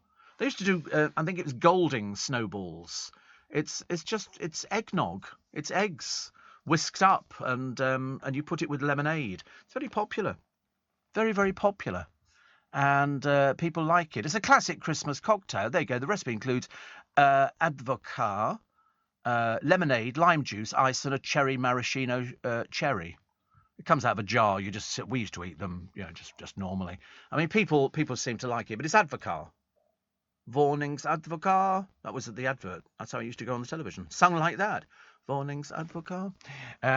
Steve, went to my local Morrison's yesterday and no chicken products or eggs. I'm guessing it's due to avian flu. No, there was a rush on it the other day. There was a rush on it. Kelsey says, would it be better if they remove the caramel ones, but the Bounty ones are the next worst of the bunch? You need to get a life. You really need to get a life. I'm not surprised as your official picture, a candle. I'm assuming it's in memoriam. Only guessing. Amber says, I found your wet bottom situation rather intriguing. A friend of mine did something similar and was also convinced she'd had an accident until she recalled sitting on some wet steps outside Lloyd's Bank while waiting for a bus. Oh, how bizarre. Salted caramel at about 6:15, says Ian. Salted caramel, 6:15? Yeah, he had to think about it, Ian. Ice cream, Ian's back. Somebody said to me the other day, one of the boys on security he said, didn't get your ice cream today, Steve. I said, we don't have it every day. You know, we wait for it. Just 3 is fine, Ian. Thank you, which is nice. Jack in Hull says, always love to hear you on podcast. Loved hearing you talk about your time at UBN or Viva. First trip to the global office in Leeds on Friday, which I'm really looking forward to. So I may be popping up to read the news. Oh, my God. Well, I don't think you should threaten us like that. We're very paranoid about stuff like that. Somebody was there was a company the other day that downloaded a bit Steve Allen's thoughts on the axing of the BBC local radios, and must have been from yesterday, mustn't it? It's the 3rd today, so it was from yesterday.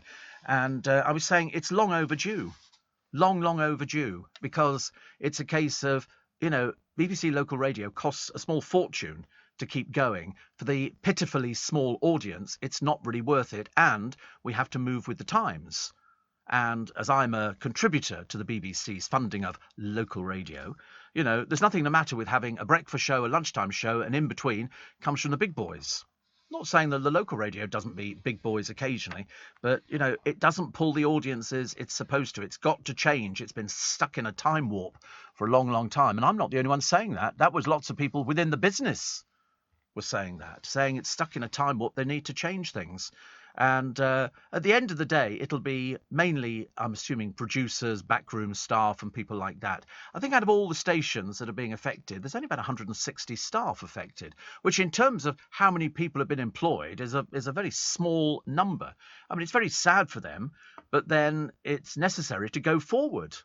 You cannot continue to go forward with no audiences. You have to justify it to somebody along the way. And that somebody would be the board of directors saying, we've got to save money. Do you know, they're also closing Wogan House here in London. Radio 2 is moving. And they've had this building since 1953, I think, if not before that. And then after Terry died, they named it Wogan House. They're going to close it. So what's going to happen to it? I've got no idea. And they're going to move Radio 2. Which actually, I mean, shouldn't make any difference to them. It makes no difference. Where you broadcast from is totally immaterial. It just means that you're broadcasting from another office somewhere. They put in the studios. And bear in mind, to put in the studios, depending on where they're going to, will cost them a small fortune. Whether they save on the long run, I've got no idea. But closing Wogan House. So whether they're going to rename something else Wogan House, because otherwise they've wiped Terry off the face of the earth. And seeing as he was the saviour of Radio 2, the old Wogan. You know, that's why they called it Wogan House. It was in tribute to him, and now they've disappeared off. They're going to move into Broadcasting House. Oh, they should have enough spare studios there. They've really got such a waste of studios, really. It does seem ridiculous. 84850 steve@lbc.co.uk. So the pondering, there it is. Warnings, Advocar. Together with Smirnoff and Whiteley's and Coco Canoe and Captain Morgan and all the other things. Still going strong, says Britt. My bottle of eggnog still sitting there. Bought it 6 years ago for Christmas. It doesn't go off, does it? It stays the same. It's like Marmite. Warnings, Advocar. I'll always remember it. Oh, there's a new advert coming out for Christmas. I think it's M&S, and it's the Christmas tree decorations talking to themselves. Oh, spoiler alert. Yes, and it's Dawn French. That's a Christmas tree ornament. So look forward to that one. They'll of course be spending millions of pounds, and we'll all sort of vote for our favourite one at the end of Christmas.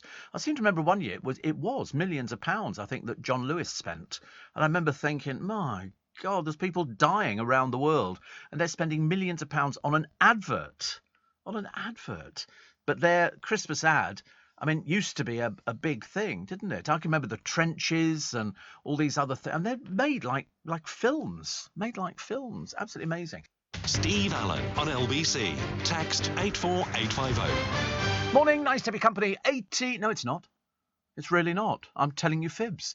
It's coming up to 19 minutes past 4. I do beg your pardon. Actually, I nearly had the shock of my life. Earlier on, I just finished doing a little bit of voiceover work in the studio. Me. And my friend Ant Payne popped in. I'd not seen him for ages because he was on a different shift on our sister station, Capital. And he's covering for somebody this morning, so he's my competition. Well, I say he's my competition. I use the term loosely, as you can well imagine. He's trying to be my competition. I quite like the idea, actually. People always go, who is your competition? And I have to say, quite honestly, I haven't got any competition. You know, there really isn't anything that's going to affect me, as far as I know, unless somebody's going to sort of reinvent the wheel and come up with a Steve Allen clone. But it was lovely to see him. It really was. Roger says, I bought a bottle of Chartreuse green liqueur in 1982. It's still in the larder unopened, 40 years on. Yeah, I think you can almost keep it. It's a herbal liqueur. I mean, it's been made by, is it the Carthusian monks? I mean, since, like, you know, the 1700s. And I think the original recipe came from somebody in 1605 or something. And it's got honey, saffron and anise. In other words, it's got a bit of licorice in there. And citrus spices and fresh cut herbs. Slightly sweet, though more herbaceous and vegetal. But I don't know what you'd have it for, actually. I don't know, but people go to monasteries, don't they? And you buy it and the monks sell it. They sell all sorts of things like that. Most of them are tiddled out of their mind, I should imagine. But it's such a pretty colour. I always liked it, but I've never had it. Never, ever had it at all. And Kelsey said, had eggnog once, do like the Starbucks eggnog coffee. So the flavour's okay, I guess, but actual eggnog is like drinking bad custard. I do like custard, actually. Kathy says, not bad. I've never had bad custard. How do you get bad custard? At school, we had pink custard. We had yellow custard. And the only time I didn't like it is when it had the skin on the top of it. I hated the skin on the top of custard. And people say, "Oh, can I have the skin? Can I have the skin?" Ooh, no, thank you. Ghastly. And Kathy says, "Don't forget Baby Sham. I used to feel so grown up drinking it." You can still get it. Baby Sham is still commercially available. Still commercially available. They relaunched. And Stephen in Bexley says, "I wonder if you can buy Twiglets throughout the year." Yes. Yes, of course you can. Yes, it's just that when you see them in Iceland, they cut 3 big tubs, and you can pick 3 for $3.50, I think, or something. Whatever I can't remember what it costs. But yes, you can get Twiglets throughout the year.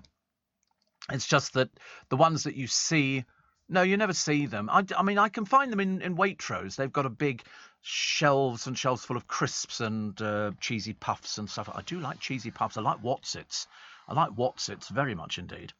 The businessman clocked doing 97 miles an hour in a car with the number plate, which spells out the word thick. We'll tell you all about him a little bit later on.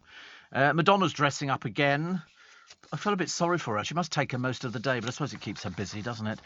And you remember the finance executive? We mentioned her on this programme. She was accused by her young boss of being hormonal. Hormonal. Well, nowadays there are laws to protect people.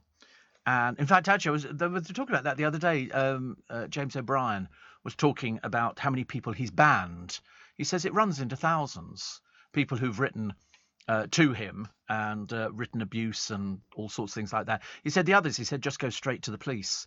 He said because they did. And that's what I've said all the time. If you get anything that is you find grossly offensive or you just find offensive, it doesn't matter whether other people find it offensive. It's if you find it offensive, you take it to the police. We have a department.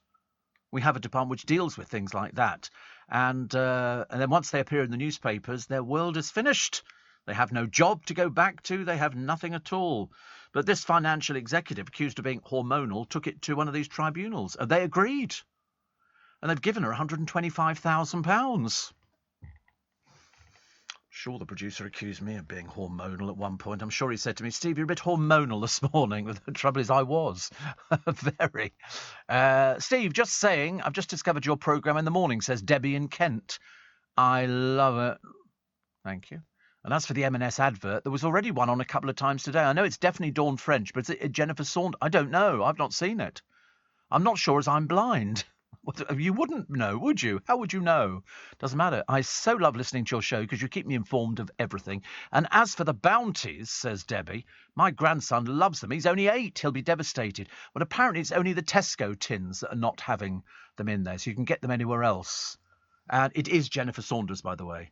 It is Jennifer Saunders. There you go. I can put your mind at ease. And I've not seen it, no. I've not seen it.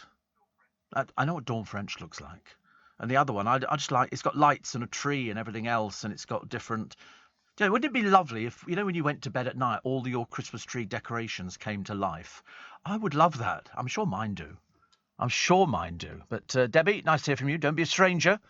Check in every so often, just so we know you're all right. We'd like to know these things. Josiah and Nikki usually only catch the second half of the show live on my commute, but today I've listened in from the start, having a celebratory beer, having welcomed our son Abraham into the world last night.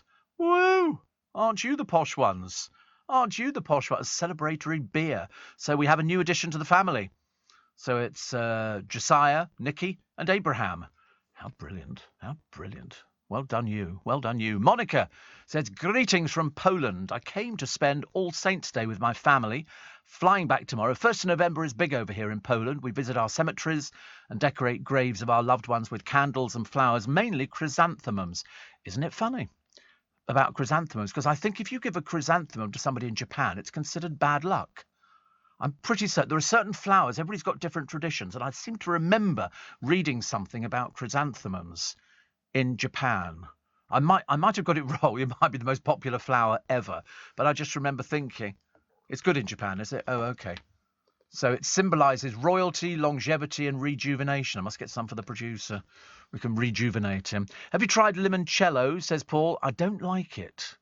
I don't like it. Not for me.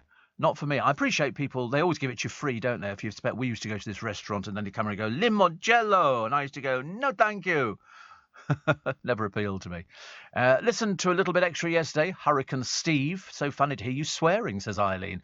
I love it. Nice treat, as it's a bit sad when you leave at 7. I'll get Nick to swear for you today. Imagine. I can't do it on this programme, but I'm allowed to swear on the other one. But I haven't used some of the really naughty words, which I wouldn't. Actually, there's an inbuilt little switch inside me. Steve, I'm not really a drinker, says Sarah, but I do love a glass of Baileys in the evening. I'm not really a drinker. Hello? Whiskey and cream? Good luck. Just don't have too much of it. Makes you sick. Makes you sick. But they do all sorts of different Baileys, which I've seen in Costco. Roger says, I bought the Chartreuse from a vineyard monastery in northern France, and I've never tried it either. Steve, says Ian, I was in Greg's yesterday. Oh, here we go. I'm just having a quick check on the... Oh, the producer's got his date of birth in. So, of course, he's done it privately, so I don't see how old he is. I know how old he is. 49. I don't know why he keeps messing about. There you go. Bailey's Eton Mess. They do, which was the Irish cream with flavours of strawberries and raspberries, meringue and whipped cream. Also, Bailey's Tiramisu. Bailey's salted caramel, Bailey's chocolate luxe, Bailey's orange truffles. All of these are available commercially. Go down. No, other way. That's it. The original Irish cream. So tiramisu, Eton Mess, which sounds quite delicious. Juicy strawberries and raspberry. I like that. You know what I'd go for? Out of all of those, orange truffle, salted caramel, chocolate luxe. Which one do you think I'd go for? Oh, because I'm not really chocolatey sort of person. But you're right, the gold bottle is particularly appealing. Because yesterday I was trying out whether or not I'm allowed to stay in the country by doing the quiz. And I actually did really well on it. I think I only got one question wrong. Smarty pants, Alan, honestly. I was in Greg's yesterday, says he, and they were selling Tottenham cakes. Have you ever had one, and are they nice? I've got no idea. Tottenham cakes. Don't know. I've never gone in there for cakes. I've had a couple of other things. Tottenham cake. It's like it's got that sort of fluorescent pink stuff with coconut, desiccated coconut. So it's orange, self-raising flour, milk, icing sugar, and desiccated coconut. And you should like it. Only in London at Greg's. Well, it wouldn't be any use, would it? You live where Kim lives, and they say, would you like to, sort of Tottenham cake? And you go, I've got no idea what it is. Do you know they've got a secret menu at Greg's? Did you know that? Every region's got its own speciality. So whether it's Stotties in the northeast or haggis pies in Glasgow, every region's got something different. I mean, some of it, so they've got peach melba. It's only available in the northeast, and it's made from a sweet pastry shell filled with pieces of peach in a light syrup and sweetened cream, finished perfectly with colourful fondant. Haggis pie, of course, is... Cutesy's arrived. Look at you, honestly. Look, I was thinking about you earlier on, actually, Connor. I don't know why. I can't remember what the reason was. Do you know about the Greg's secret menu? It's lovely. Tottenham cake is only in London shops. Pineapple cake is only exclusive to Glasgow, and it is what it is. It's pineapple in cake. Peach in only in Glasgow. They're regional favourites. So whereabouts do you come from? London, Tottenham cake for you. Yeah, which is okay. It's orange cake with a bit of fondant icing on the top, but I mean, you want to keep that trim figure. So not for you, I think. Yeah. You could try a little bit. They're not very big. It's just like a mouthful. As far as I'm concerned, looks like a mouthful. I suppose you could handle that. Stotty. The Stotty man. It's a flat-shaped white loaf covered in a dusting of flour for extra flavour. Are you receiving tax credits? If so, this message is for you. Tax credits are coming to an end, and most people will be asked to apply for universal credit instead. The Department for Work and Pensions is writing to tax credit claimants. You won't be moved automatically, so look out for your letter explaining what you'll need to do and by when. And there's also lots of support to help you make the move. Get ready for your universal credit switchover. Search Understanding Universal Credit today. Eligibility criteria apply. Steve Allen on LBC. Morning. A few days ago, Steve, I went to Greg's in Loughton, had a donut, and then later went to Wendy's and had a chocolate milkshake. Do you know, I went to, I told you a few months back, Five Guys in Chiswick High Road, and I got myself, it was one of those sort of hot kind of day. So it must have been some time ago, mustn't it? And I just fancied a strawberry milkshake. So I had a strawberry milkshake, and it was blooming nice. It was just, I'm not supposed to have them.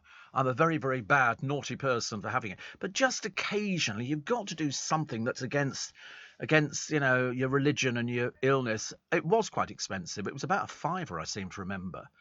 But to be honest with you, I wanted it so much, and I just wanted it to be never-ending. I didn't want it to sort of finish before we reach Brentford, but there you go. Steve, has anybody seen Kevin the Carrot this year, or did he retire? I don't know. He's Aldi's, isn't he? I've a sneaking feeling he might have retired. Might have retired. I don't know. I wouldn't swear to it. But he's going to be back in sweet form. But you've not seen him since 2021. Well, you wouldn't have done. But here he is, A Christmas Carrot by Charles Chickens. I love it when they play on all these words. I think it's fantastic. But so Kevin could get in touch.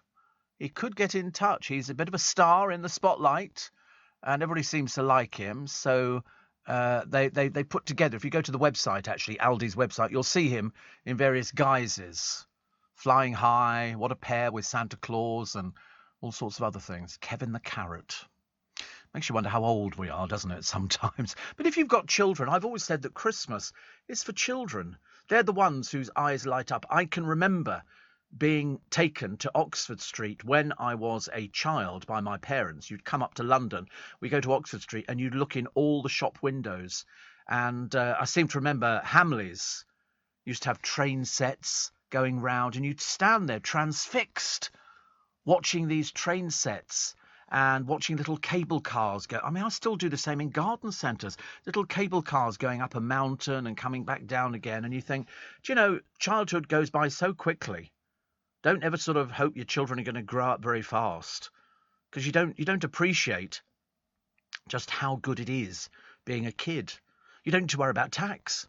You don't need to worry about putting petrol in the car. You don't need to worry about cooking food. Nobody expects you to do that until at least the age of 27, if you're lucky. You don't have to cut the grass or dig up flower beds or anything like that. In fact, if you don't really want to, you don't even have to go to work. You could just stay at home and just lounge about, which some people do. And then, you have to go to school because there's a legal requirement to send you for an education. Although you'd never believe that half the people who appear on some of these reality shows have ever been educated. You have to ask yourself the question. They did. I was watching the Ant and Dec winding up Bradley on the chase, and they did a whole program which was all fake. They were feeding the answers to them. And then at the very end, they set off the fire alarms, and they come in, they're dressed as firemen, and he goes, because I think they've done him about 3 times. He's a bit gullible, is our Bradley. But he then gets told the whole programme. He said, the whole programme? He said, we've just done all this, and the whole thing was a setup. They went, yeah, because they were feeding the answers to these people. They had an old woman on there, and they said, OK, hang on for as long as possible for the answer. And then all of a sudden, it's B. And so she was going, and Bradley's going, do it a bit quicker. It's a bit like Noel's Gotchas, isn't it? A similar sort of thing. But it was a good one, actually. I enjoyed watching it because he was wound up. Because at one point he said, is she scamming us? He thought she was scamming because she'd go, I don't know. Oh, he's like, push one of the buttons, please push one of the buttons. She'd go, see, it's right. And I think she ended up with £170,000, which took it up to the highest amount ever, like 250,000. And he couldn't believe it. And then the fire alarms went off and machinery started bursting into flames. And it was then that he discovered he'd been doing the whole programme as a scam. I thought was very clever. And I also found that thing. Do you remember the pastor in America who was doing his, laying on of hands? You have arthritis, come here, and I'm going to lay you and go out in the name of the Lord and all the rest of it. He was a fake and a fraudulent because his wife was feeding information to him on an earpiece. He had a little tiny earpiece, and they'd managed to tap into it. And, there's been all sorts of old lady psychics. Yes, I don't know. I mean, well, there were always rumours about Sally Morgan. They did her on this morning, and they brought in a psychic and a non-believer, and they'd claimed that she was being fed voices. You fill in these forms they have in the foyer of all these sort of things. It depends whether you want to believe somebody can actually speak to the dearly departed. I personally don't believe it.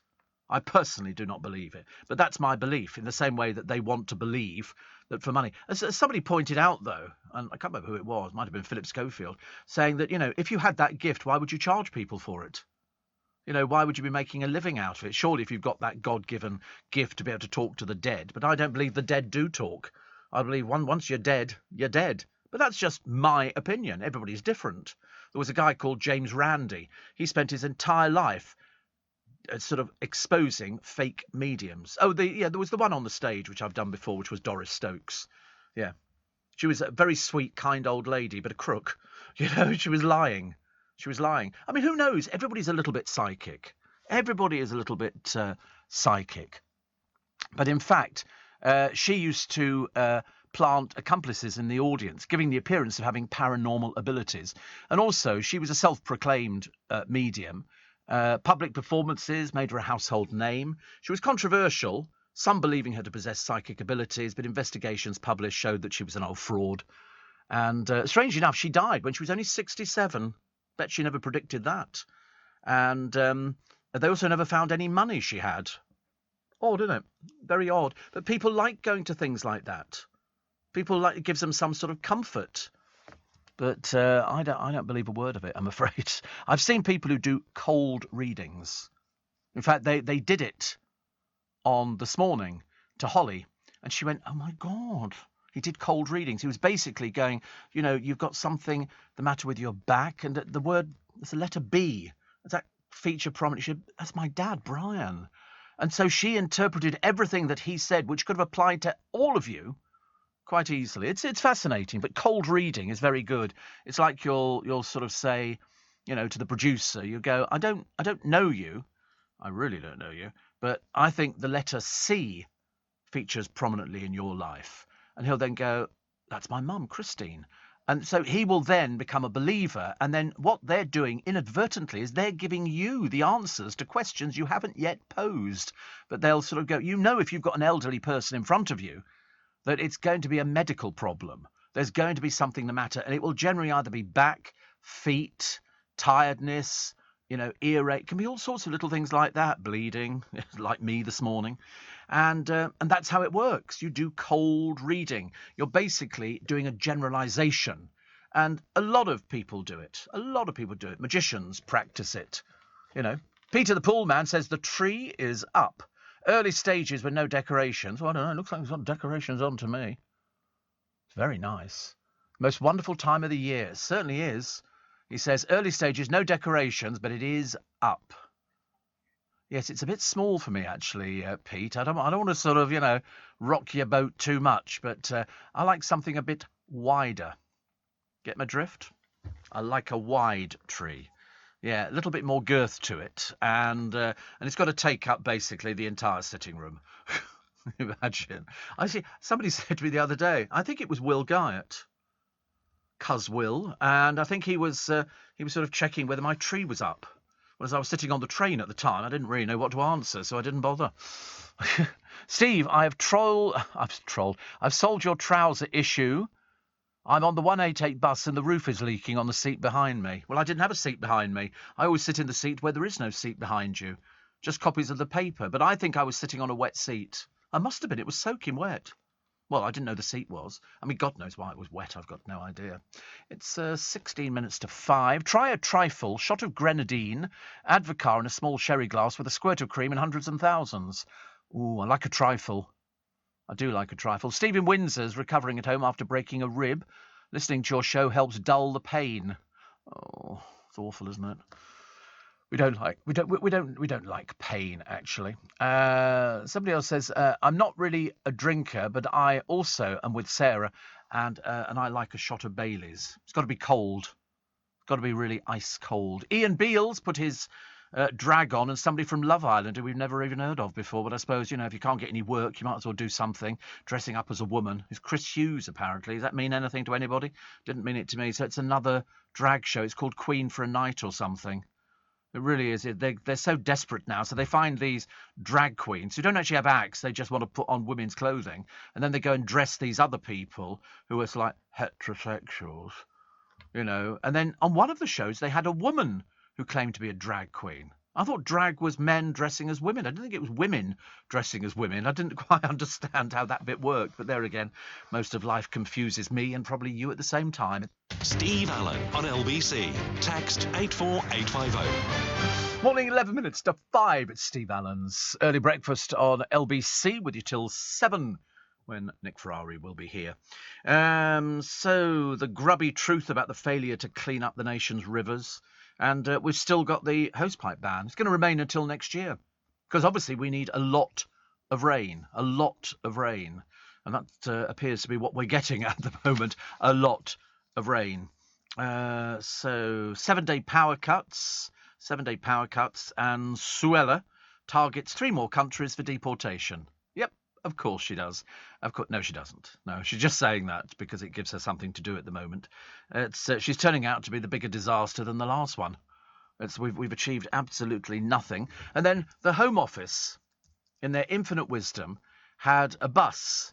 11 asylum seekers from Manston were taken by coach on Tuesday evening. No winter coats, many in flip-flops, because there was a charity, Under One Sky homeless charity, who provided them with emergency supplies, and they were dumped at Victoria Station. Off goes the bus driver. They were very hungry. They were very confused about what they were meant to do. They drove them there. They had no money. They'd not been told where they were. And 11 p.m. on a Saturday night, they were still on the street at midnight trying to work out what to do, where to go. They'd not been told where they were. And they had no idea. They had to be taken into the station to get warm. And then a charity took them out shopping and got other bits and pieces for them. And this is from the site where 1,600 people should be there, but in fact there's over 4,000. And they were talking about this to Robert Peston the other day. There's a scruffy devil, isn't there, honestly? Do you think he's ever combed his hair? I say his hair. But 11 of them were left. One was an economics student. He said he'd been held at Manston for 21 days after arriving in the UK by boat. He was told on Tuesday he was being taken to London, where we were told we should go to our families or friends. He said, I haven't got any family over here. So the bus driver just basically shoved him off the bus. And they didn't have any funds. They had nothing at all. Bus driver then buggered off, leaving them at that time of night outside Victoria Station, not knowing anything. And they weren't given any funds by the Home Office. And I asked, he said, what we do for the night. It's cold. He said, you need to get off. You need to go. Get off. I mean, the bus driver obviously, really couldn't give a toss either way. So they were shoved off. And the Home Office have described this as a little bit of an operational error. Very lucky they weren't murdered on the streets, or at least mugged for what little goods they had on them. But anyway, 2 taxis were sent to Victoria to collect the 11 men. I don't know how many you're getting in taxis nowadays, but they were driven to Norwich. This is at 1 a.m. on Wednesday, 8 hours after they'd been dropped in the street. They were then driven to Norwich. I mean, you can't make it all up, can you, really? So, Suella, you've really got all this in hand, haven't you, love? I'm surprised you hadn't got them taken to the airport and shifted off to, wherever else you're sending people. Southend? I'm only guessing, actually, dear, because I don't think you know. It's dreadfully worrying, isn't it? So they sent them all... How long that took, I've got no idea. No idea. Dreadful. Absolutely dreadful. So, targeting 3 more countries. Yeah, lovely. And what was the other one? Oh, a fast food fanatic eats 60 kebabs in a month. That's like 2 a day. That can't be good for you. Is it not that? Oh, producer thinks it's not quite normal in his household. You think, yeah, but that's 2 kebabs every day. We don't know what size kebabs. I mean, if he was eating large kebabs and chips, because I like the chips they do in the kebab house, because then you wrap the meat round them. I don't go for all this salad malarkey. You never know where it's come from. And so I don't touch any of that. And I don't go for the, you want garlic sauce? No, don't touch it with any of that rubbish. Thank you very much indeed. So Katie Price can apparently... Have I ever had souvlaki? No, don't even know what it is. What is it? Souvlaki, a popular Greek fast food, consisting of small pieces of meat and sometimes vegetables grilled on a skewer. It's usually eaten straight off the skewer. Oh, you put chips in it as well? Oh, souvlaki. No, I don't like the look of that. No, it's just like sort of basically a pita bread wrapped round it, isn't it? Well, why not just have pita bread? I mean, I appreciate their versatility in the Greek culture, but I've never even heard of it. Souvlaki, street food to launch in Warrington Guardian. Cockenge. Seems Cockedge, sorry, do beg your pardon. Seems very appropriate, doesn't it, really, if you can see the pictures I'm looking at. Not for me, though, no. Souvlaki. Do they do that in the kebab shops, then? Because all in my one, it just says kebabs. Medium, large, extra large. I mean, who would have an extra... Oh, sorry. Anyway, other stories which are in the papers today. There's a shop right next to our building. What, that does souvlaki? Souvlaki, is there? Charing Cross Road, really? Yeah, I wonder why you would know that. Because I certainly didn't know it. Never even heard of it. Thinking of me, eating to forget. Harry Potter star, this is Daniel Radcliffe, says J.K. Rowling has hurt trans fans. Because we had this issue, didn't we, come up some... I don't propose to go into it. It's too complicated even for me to get my head around. And what was the other one that I quite liked? Oh, voting for Coco. Old dreary bottom, whatever his name is, Matt Hancock. Keep kicking him in the ballots, they say. Keep kicking him in the ballots and vote for him for every Bush Tucker trial. But that defeats the object. No point just giving it to him because nobody likes him. I suppose the next thing is they'll stick Katie Price back in the jungle. She hasn't got anything else to do at the moment. Off on her 11th holiday of the year. These children must think it's just a revolving door, mustn't they? She went with the little boyfriend. How long that lasts. I thought she was supposed to be getting married really quickly because her mother's terminally ill. Well, every time I've seen her mother on the television, she looks okay to me. But, you know, if you want... And she said this 2 years ago. This is not a recent thing she's been saying. But nobody wants to go near the mucky mansion. It's been burgled, apparently. But then, you know, why wouldn't it? She never does a stroke of work. The most she does is sort of trowel on the old war paint, go out for a silly little photo opportunity, and that's it. Somebody writes all her books. And her 11th holiday. God, make me bankrupt. I want to go on 11 holiday. No, I don't, actually. I wouldn't want to go on 11 holidays. Can you imagine going on holiday? She went to Sandbanks. Oh, how to devalue somebody's property really quickly. Take the old shebang down there. Let's go to Sandbanks. They go, oh, and, you know, all famous people live down there. Yeah, not her. Not her. She's got the mucky mansion. The mucky mansion. 7-day power cuts. And don't forget, train strike this Saturday. This Monday, this Wednesday. Okay, just thought I'd tell you, just in case. Steve, good morning, says Rob from Hatfield. It's my birthday today. I'm 69 years of age. Should I venture downstairs to check how many birthday cards I may have? Well, not at 5 to 5 in the morning, unless your postman's working 24 hours. Says, just in case there are none, I've treated myself to a new pair of motorcycle gloves. So I could wish myself happy birthday. Yeah. I don't think you'll get any cards. You're too old. 69 is, you know, too old for cards. Connor says he holidays in Sandbanks every year, hence the property prices. They don't have any. I went to Sandbanks once, but that was for something completely different. But it's near Bournemouth. It's near Bournemouth, which is God's waiting room. And then you go round the corner and then you go to Sandbanks and you can drive down the road. Little plot of land that costs you millions, and then you knock it down and build something bigger. And Harry Redknapp lives there, but I think he's downsized and he's moved, which we discovered. And there's loads of other people live down there. An average price of a property would be between 6 and 15 million, I would think. In fact, if you put in Knight Frank, see what they've got at Sandbanks. But basically the house next to you will have Connor in it.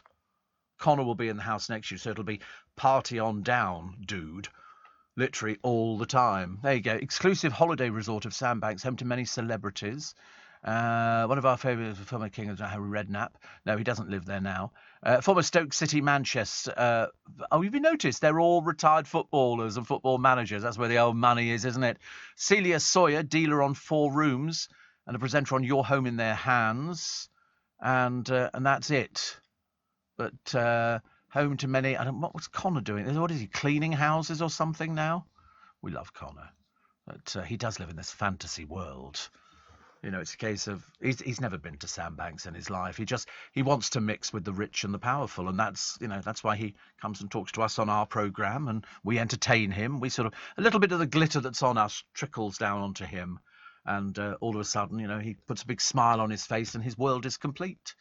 But Graham Souness lives down there as well, and Jamie Redknapp, now a media commentator. God, he's boring. God knows he was boring. He was the one married to Louise Redknapp, and then he took up with somebody else, and they've just had a child together. Meanwhile, Louise Redknapp still thinks she's a popsicle star, which she isn't. Yes, boobies. Greatest. Oh, sorry, I thought you said greatest hits. I do beg your pardon. Oh, she's got. How could she have greatest hits? She hasn't had any hits, has she? What, by herself? Oh dear, perhaps it was when she was a lot younger. So I'm still trying to work out whether or not you can actually drink gravy. I don't mind putting it on food, but you don't drink it unless it's really weak, feeble gravy. But all the gravy I've ever had, be it chicken gravy or beef stock gravy, it's thick. It's really thick, and it's lovely, and you dip your sausages in it and everything else, but I wouldn't want to drink it. But apparently pubs are giving it away as a festive drink. Must be a bit desperate, some of these pubs, mustn't they, really? Goodness sake, honestly. Anyway, let's take the... Oh, no. There you go. Forget, it's called the Carvery Mocks. Pudding not included. Although I do like a Yorkshire pudding. I don't like Yorkshire pudding, but I definitely don't want to do that. They're free from Farmhouse Insights across the UK while stocks last. What do you mean while stocks last? It's gravy. You make it. Just keep making more. Stocks last. Yeah, the pun is stock. Oh, right. Very funny. Hilarious, isn't it? Let's take the news at 5 o'clock, shall we? This morning, it's Steve Allen's Early Breakfast on LBC. I'm with you until 7 o'clock this morning. More of your texts and emails coming after the latest news headlines. Are you receiving tax credits? If so, this message is for you. Tax credits are coming to an end, and most people will be asked to apply for universal credit instead. The Department for Work and Pensions is writing to tax credit claimants. You won't be moved automatically, so look out for your letter explaining what you'll need to do and by when. And there's also lots of support to help you make the move. Get ready for your universal credit switchover. Search Understanding Universal Credit today. Eligibility criteria apply. This is LBC from Global, leading Britain's conversation with Steve Allen.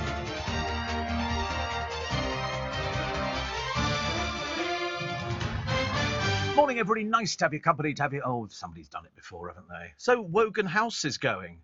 Wogan House, the building named that the BBC own, in memory of Terry Wogan and all he did on the radio. I mean, you wouldn't have found anybody bigger in the country. And now I think the only place it houses BBC Radio 6 or something and Radio 2, and they're shoving them out. I don't know why. I don't know if they're selling the building, and will it be renamed, and will they move Wogan House somewhere else?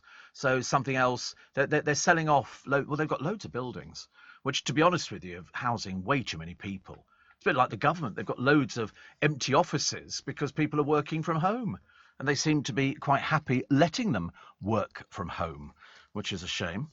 The failure to clean up nation's rivers. Honestly, the amount of water we had yesterday, I couldn't believe it myself, really.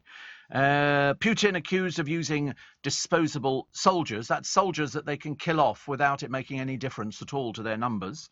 The Queen is going to feature on the Christmas stamps. This will be the final time, so you should get them. It's a silhouette of her head, as per usual. Tyson Fury is going to have a reality show with no holds barred. How boring, how dull, how uninteresting. And the Chihuahua, who floated out to sea on a paddleboard and had to be rescued. I don't know what on earth people are doing, taking dogs to beaches and stuff like that. But a Chihuahua putting on a paddleboard and then somebody obviously just sort of leaving it. As it's sort of, and what do they expect it to do? I don't know. I mean, I don't think they swim, do they? Not as far as I know. I've seen quite a number of dogs going on boards, but this one was rescued by a lifeboat crew after some stupid woman let her dog go out there on a paddleboard. I've never heard of anything. And Nikki Featherston and her pet Chihuahua were dramatically rescued. What on earth, in God's name, this woman's doing, taking a dog out on a paddleboard? So they have to send out the Coast Guard. Dear me, I mean, that is a bit bad, isn't it, really? A little bit bad. But there you go. You can't explain some people's mentality, can you? You just have to put it down to the fact that she obviously wanted to do it. Ben Fogle, Ian Wright, Lulu and Adamant all have something in common today. It is their birthdays. They're all celebrating. We'll tell you how old they are a little bit later on. Parents have just been banned from cheering kids at soccer games. Woo!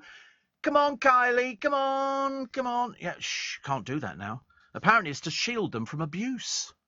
So in other words, don't cheer your kids, otherwise they get abused. Because you might get some families, we've all seen them on the television, haven't we? They get a bit confused. And they sort of start cheering on the family. Come on, pick your shit. Go on, kick him when he's down. You know, they're like that. So they've gone, yeah, kids games. Yeah, have you never seen parents at kids games? Blimey, you haven't lived. Seriously, they're worse than the adults who go to football matches. Go on, kick that goalie. Kick him. Very rough football games, I tell you. I mean, far more refined at rugby. Rugby's very refined. You know, we get, hello, good afternoon, nice to see you, hello, how are you? Everybody's very much nicer. You know, they're always sort of, you know, you don't get fights after a rugby game. Not as far as I remember anyway. No, you don't. People just want to go home. We've all got our, you know, nice clothing on. We don't get trouble in Twickenham. The only trouble we have is getting them out of the town again. You know, because once they're in the town, normally the police are there. This is the train station. Okay. Sebastian, Lucinda, come this way, please. I don't find anybody called normal names, I promise you. Souvlaki is delicious, says Vicky in Upminster. It's either cubes of pork, lamb or chicken cooked on the grill and is far superior to the doner kebab. Excuse me, I think not. How can something be more superior than a doner kebab? I used to enjoy my doner kebabs. I think they used to feel sorry for me when I've been into the one that we have in Twickenham. And because we have one of those doner kebab restaurants. It's a big one. It's a chain. German doner kebabs or something. I've never been there. It's supposed to be very good. But they always give me extra meat. Because I never have the salad. As I say, you never know where it's been. Steve, so it's delicious. Thank you, Vicky, very much indeed. Happy Thursday. Happy Thursday to you. And Milo says, happy Thursday again. Off to Scott's today for lunch to see an old pal. Any recommendations? What on old pals? I don't know. I don't know enough about your old pals. Oh, in Scott's. Yes, Scott. They've just opened one in Richmond. Just opened one in Richmond. He's in Cookham. So I don't know which one he's going to. Could be going to the one in town. I mean, to be honest with you, it depends if are you going to go a la carte? Okay. I mean, I personally would go for the mixed oysters with the wild boar sausages. That's what I personally would go for. That's what I would go for. If I was having fish, it would be Dover sole. Not cheap. A 22-ounce Dover sole is £68. Which is a lot of money. They also do blackened miso salmon with bok choy and sesame, which is quite nice. I would probably also go... I mean, a roast Suffolk chicken is £30. Well, you can get a roast chicken in Costco for £4.45, so I've become a bit mean, actually. But, you know, you might want the spiced pumpkin and coconut soup, octopus, carpaccio, and they've got caviar. They've got some very nice caviar. Very nice caviar. Desserts and puddings. You see, if I was having it, Bramley and Cox's apple pie. But it's £12. It's £12. Or they also do lemon madeleines. And they also do yuzu posset with meringue, green apple and shiso sorbet, which is delicious. Absolutely delicious. Paris Brest with pistachio ice cream and hot chocolate sauce. Delicious. It is Brest of pistachio, and it's very nice indeed. You won't be disappointed. It's shoe pastry.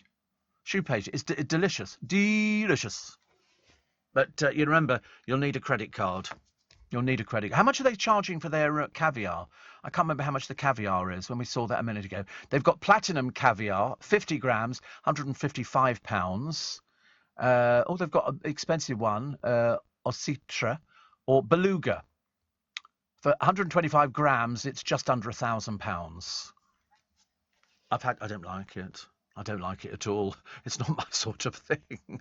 But if you're going to Scott's, you know what you're getting. But it's not cheap. Not cheap. Make them pay, actually, Milo, and then that'll be an awful lot better. Yeah, caviar. It's just fish eggs, isn't it? It's big business where they harvest it. Russia, isn't it? Isn't it Russia? I don't think we should be buying it anyway, but there you go. Ashley says, have the Christmas festivities started at Kew Gardens yet? The lights usually look amazing. No. And Sandra says, if you sleep with all the lights on, what will you do if we have a power cut? Better stock up on batteries. Oh, it won't affect... We won't have power cuts. We won't have power cuts. I'm 99% certain. Fingers crossed. Excuse me. Oh, delicious. Delicious. I was fighting in the kitchen earlier on to get to the tap to get me a cup of tea. There's something nice about it. And from Mike in Swindon, he says, I have no reason to be up at 4 a.m. apart from to listen to you.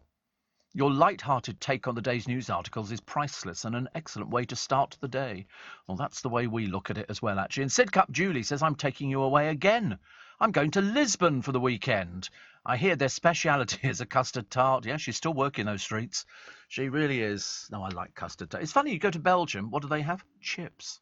Chips. I mean, you can get chips anywhere in this country. They make it sound like it's sort of, oh, you want French fries? Sorry? Have you got any chips, mate? Chips? No, French fries. Mate. Steve, you'd know this. You're a wise man. When there's a train strike, do they do bus replacement service? No. I mean, there are loads of buses running around all over London. They'll be running as normal. But coming up to London for an overnight stay on Sunday and home on Monday. Yeah, well, you have to come up by coach then, won't you, or bus or something like that, because there won't be any trains to get you home on the Monday, because the strike is Saturday, Monday, Wednesday. Okay, but there are loads of buses around the clock in London, all running as normal. They get a little bit busier. It means I have to go home on Monday on the bus and on Wednesday on the bus. Mixing with those dreadful people, I don't know how I'm going to cope with it, but I shall manage. I do it with, with a smile and good grace. And that's the only way you can do it. I can't think of anything else. Janet Street Porter reckons Hancock will not survive the jungle. Well, as I said before, the funny thing is he thinks he's a celebrity. He has no idea how much he's hated. Has no idea. And we'll wait and see what happens. But I think one of the newspapers, the Daily Star, are campaigning that everybody votes for him for every Bush-Tucker trial. In which case they'll have to suspend it and do it on a different way, because otherwise everybody will be voting for him for all his wrongdoings. Thank you very much indeed. Do you know Cindy Crawford is still a supermodel and still has to get her boobs out? There's obviously no advantage to being a supermodel at all. The businessman is John Perez. John Perez managed to rack up 17 points for speeding in just 1 year. I know the feeling. I know the feeling. He told cops he was going too fast because he was just tired of driving. He drives a Ferrari. Stopped on the M1.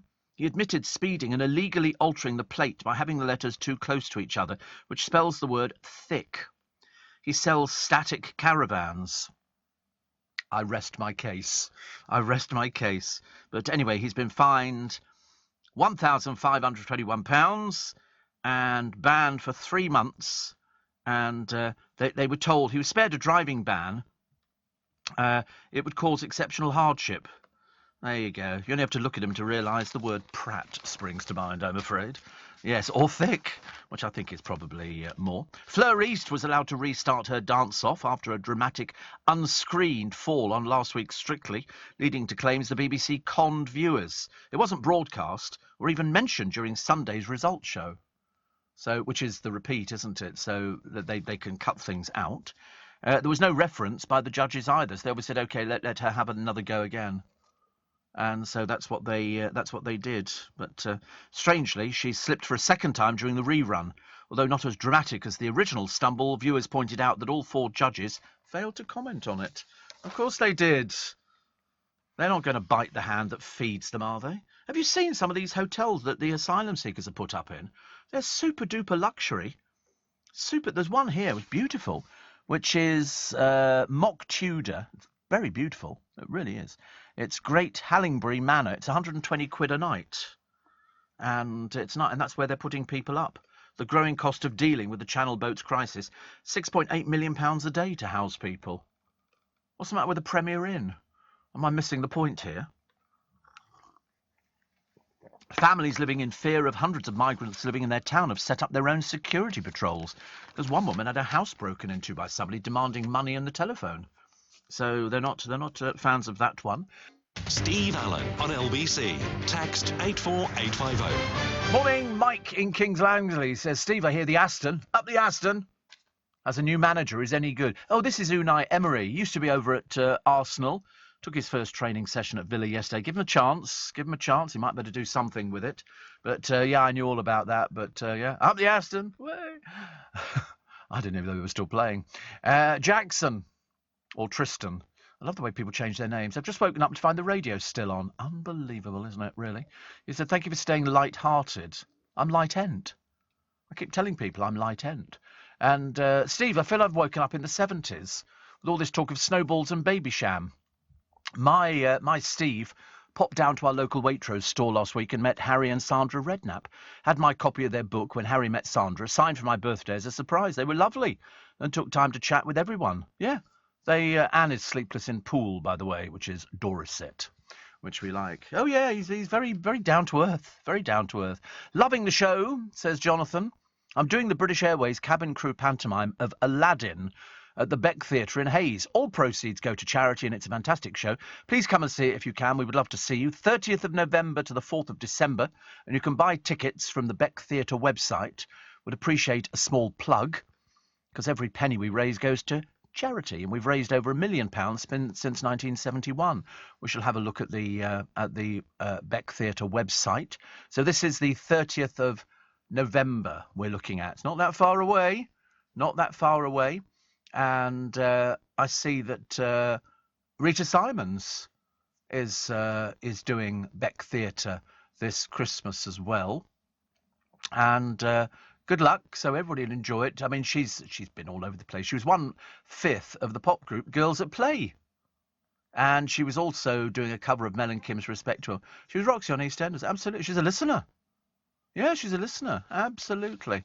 So good luck for Panto this year. I'm sure it'll be absolutely fantastic. And you can book tickets. It's Aladdin, is it? Is that Aladdin? So 30th of November to the 4th of December. Is this a separate one? This is before the actual pantomime starts. So wait a minute. Charles William National Singer, Marty Pello, Sarah Pascoe is touring as well. Everybody's touring, aren't they? Film Mrs. Harris Goes to Paris, which we knew about, and we will find it in a minute. I promise you.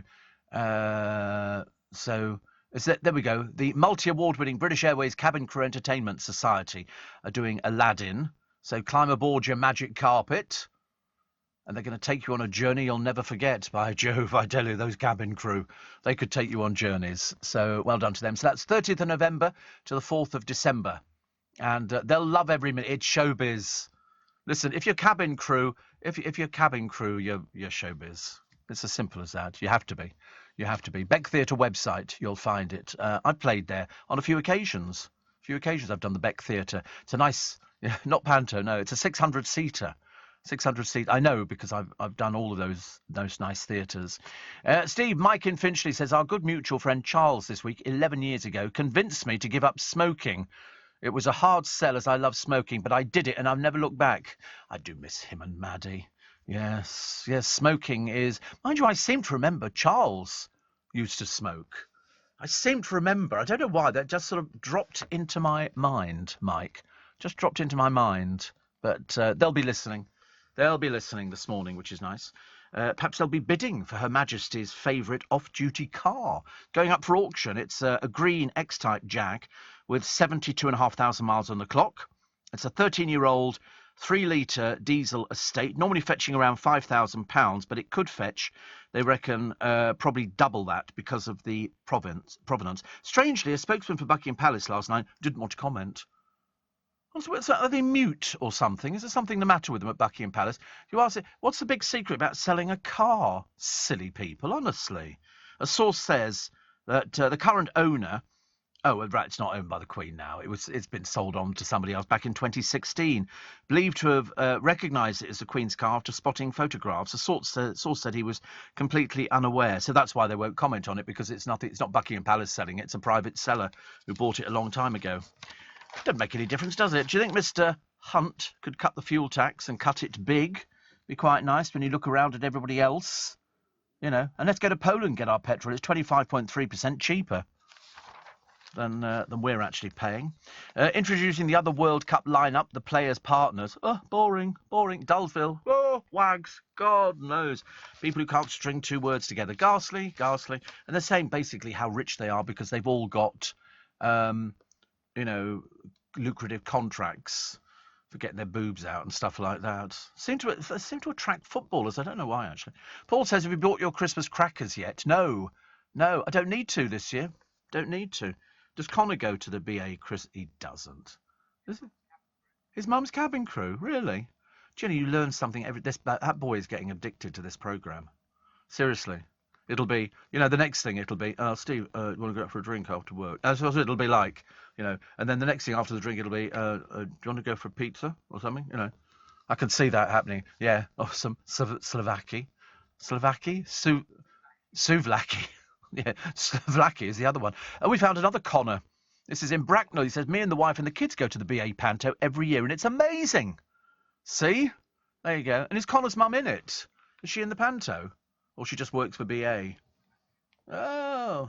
Yeah, he's taking a very keen interest in this programme, which I quite like, actually. I like to encourage things like that. What else we got? Philosophy students are the top rompers at Cambridge University. Oh, dear. I think I need to know stuff like that. And today is going to be the day a lucky fan can buy Noel Gallagher's handwritten lyrics to Wonderwall. They reckon it could fetch 10 grand.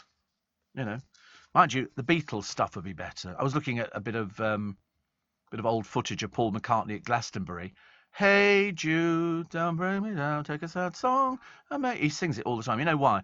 Because the longest bit of it is na na na na na na na, which everybody sings along to. And then I flipped on to Shirley Bassey, bringing the house down at the Royal Variety Performance, singing, Hey Jude, don't bring me down, take a sad song and make it better. And then, she milks that song, the like of which you've never seen. If you want to see somebody going on stage and owning the stage and the audience, that would be it. In fact, she sachets off stage and then sachets back on again. Na, na, na, na, na, na, na. Big voice, big voice.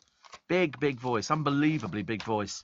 Quite something else to watch her in this dress that shimmies. She just brought the house down. She had sex appeal with a capital S. Seriously, a little bit like myself, actually. Even though I don't sing as well as the girl from Tiger Bay. Young sun-seekers can get as much of a buzz from Margate as Ibiza, according to Tatler. Don't be so ridiculous. Of course you can't. Why would you want to go to Margate? Nothing the matter with it. I'm just saying it doesn't really cover, does it? And 52 days to go, so check out these bargain buys. Save 150 quid on Christmas must-have toys with the price guarantee. And they've got Lego Harry Potter, Peppa Pig Roller Disco, Pokemon Trading Card Game Tin, Crayola Colour and Style Mermaid Friends, Paw Patrol Big Truck Pups, and One Trick Pony Game. They've got, it seems to be a tie-in with a company called Smythes. Seems to be quite a lot of the toys of... Oh, it's pronounced Smiths, is it?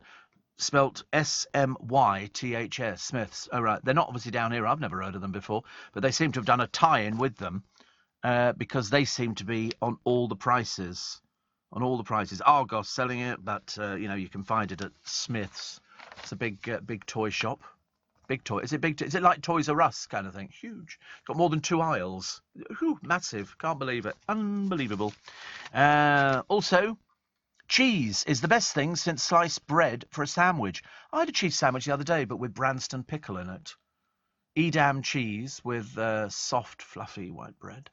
And I did try it toasted, and it was very dull and boring, so I didn't bother with that. So the next day I just made a sandwich, did it again, only just without the toasty bit, and had some nice Branston pickle with it, and put a big smile on my face. Then put my feet up on the settee, and that's the bit that sends me to sleep. The moment I put my feet up, I just close my eyes. I don't know why. I've been known to thrash around.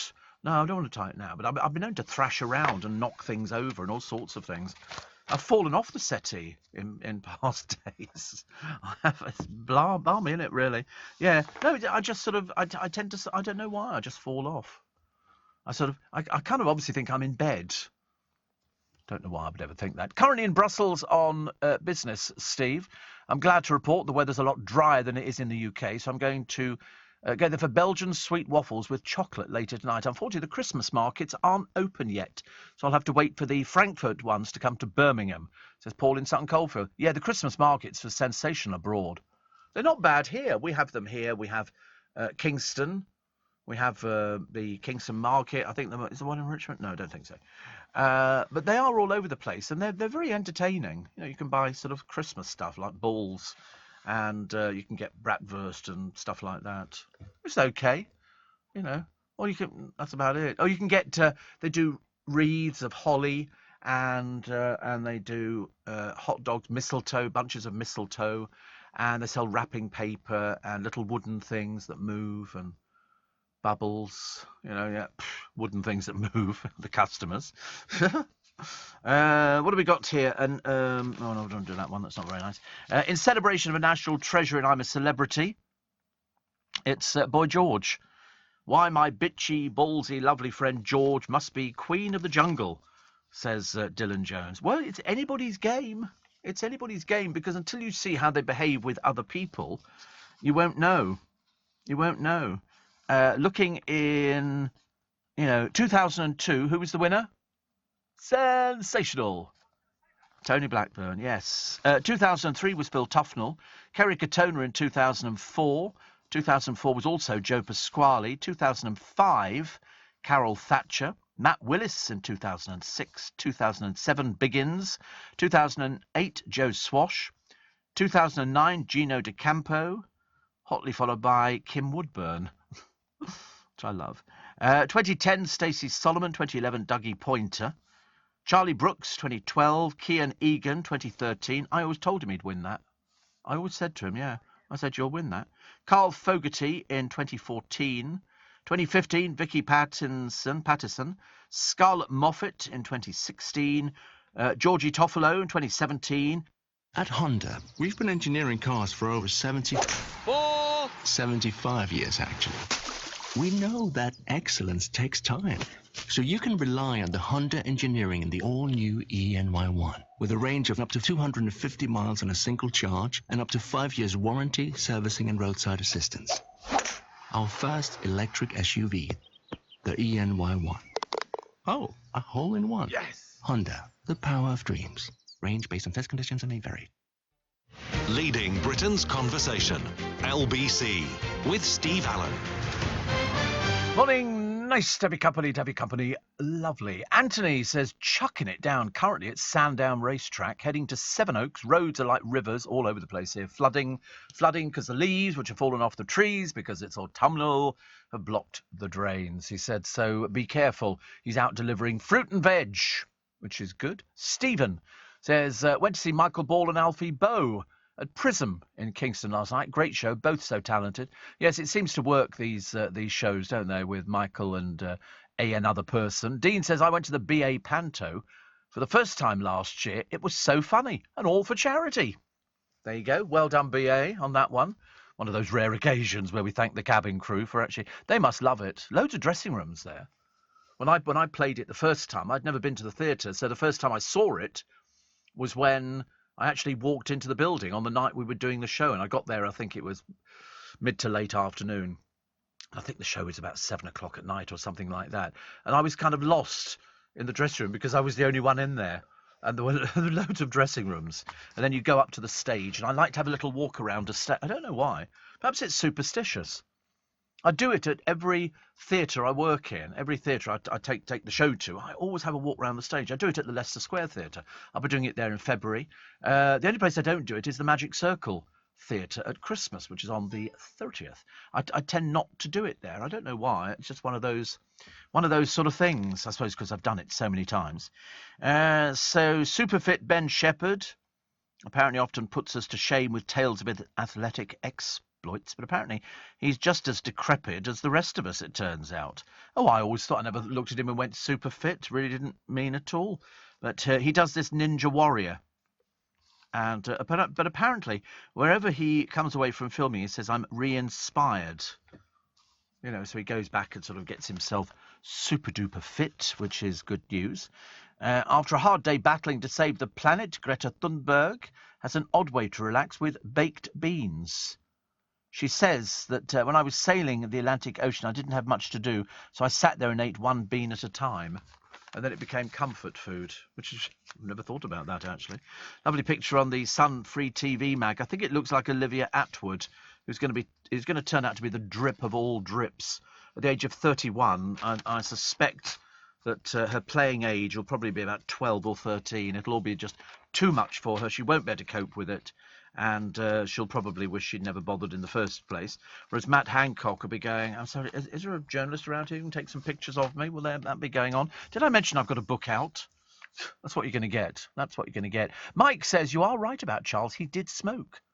I thought so. I don't know why I remember that, Mike. I don't know why, but in my mind, I can see him smoking. I could see him smoking a long time ago. He says, we quit together, and as far as I know, he's still going strong. Yeah, you do sort of worry, don't you, really, about smoking, if you are a smoker. And I never decry anybody for smoking. I can't do, because I was a heavy smoker for years and years and years. But I wish I'd never started smoking. But it was really my parents who got me smoking. A, because they had cigarettes in a box in the sitting room. I still have the cigarette box. And B, my mother saying, you'll be sick. You'll have a cigarette and you'll be sick. So I had a cigarette when they were out one day and I wasn't sick. So I had another cigarette the next day. Of course, it's their fault. They encouraged me to try it to see if I was going to be sick. So basically, my parents are now held responsible for my angina, for my stents, for all my ailments, because they encouraged me to smoke cigarettes.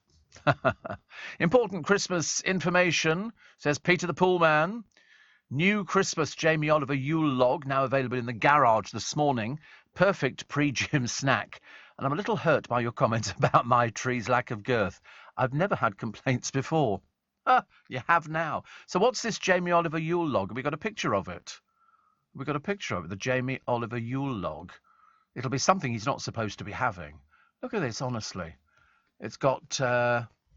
so this is... Oh, they're recipes. Yeah, so he's bought this, the new Christmas Jamie Oliver Yule log. I suppose the next line is you'll love it. That'd be the next best thing. Oh, it's got a range at Shell garages. Really? Oh, that's what Pete's found. That's what he's found.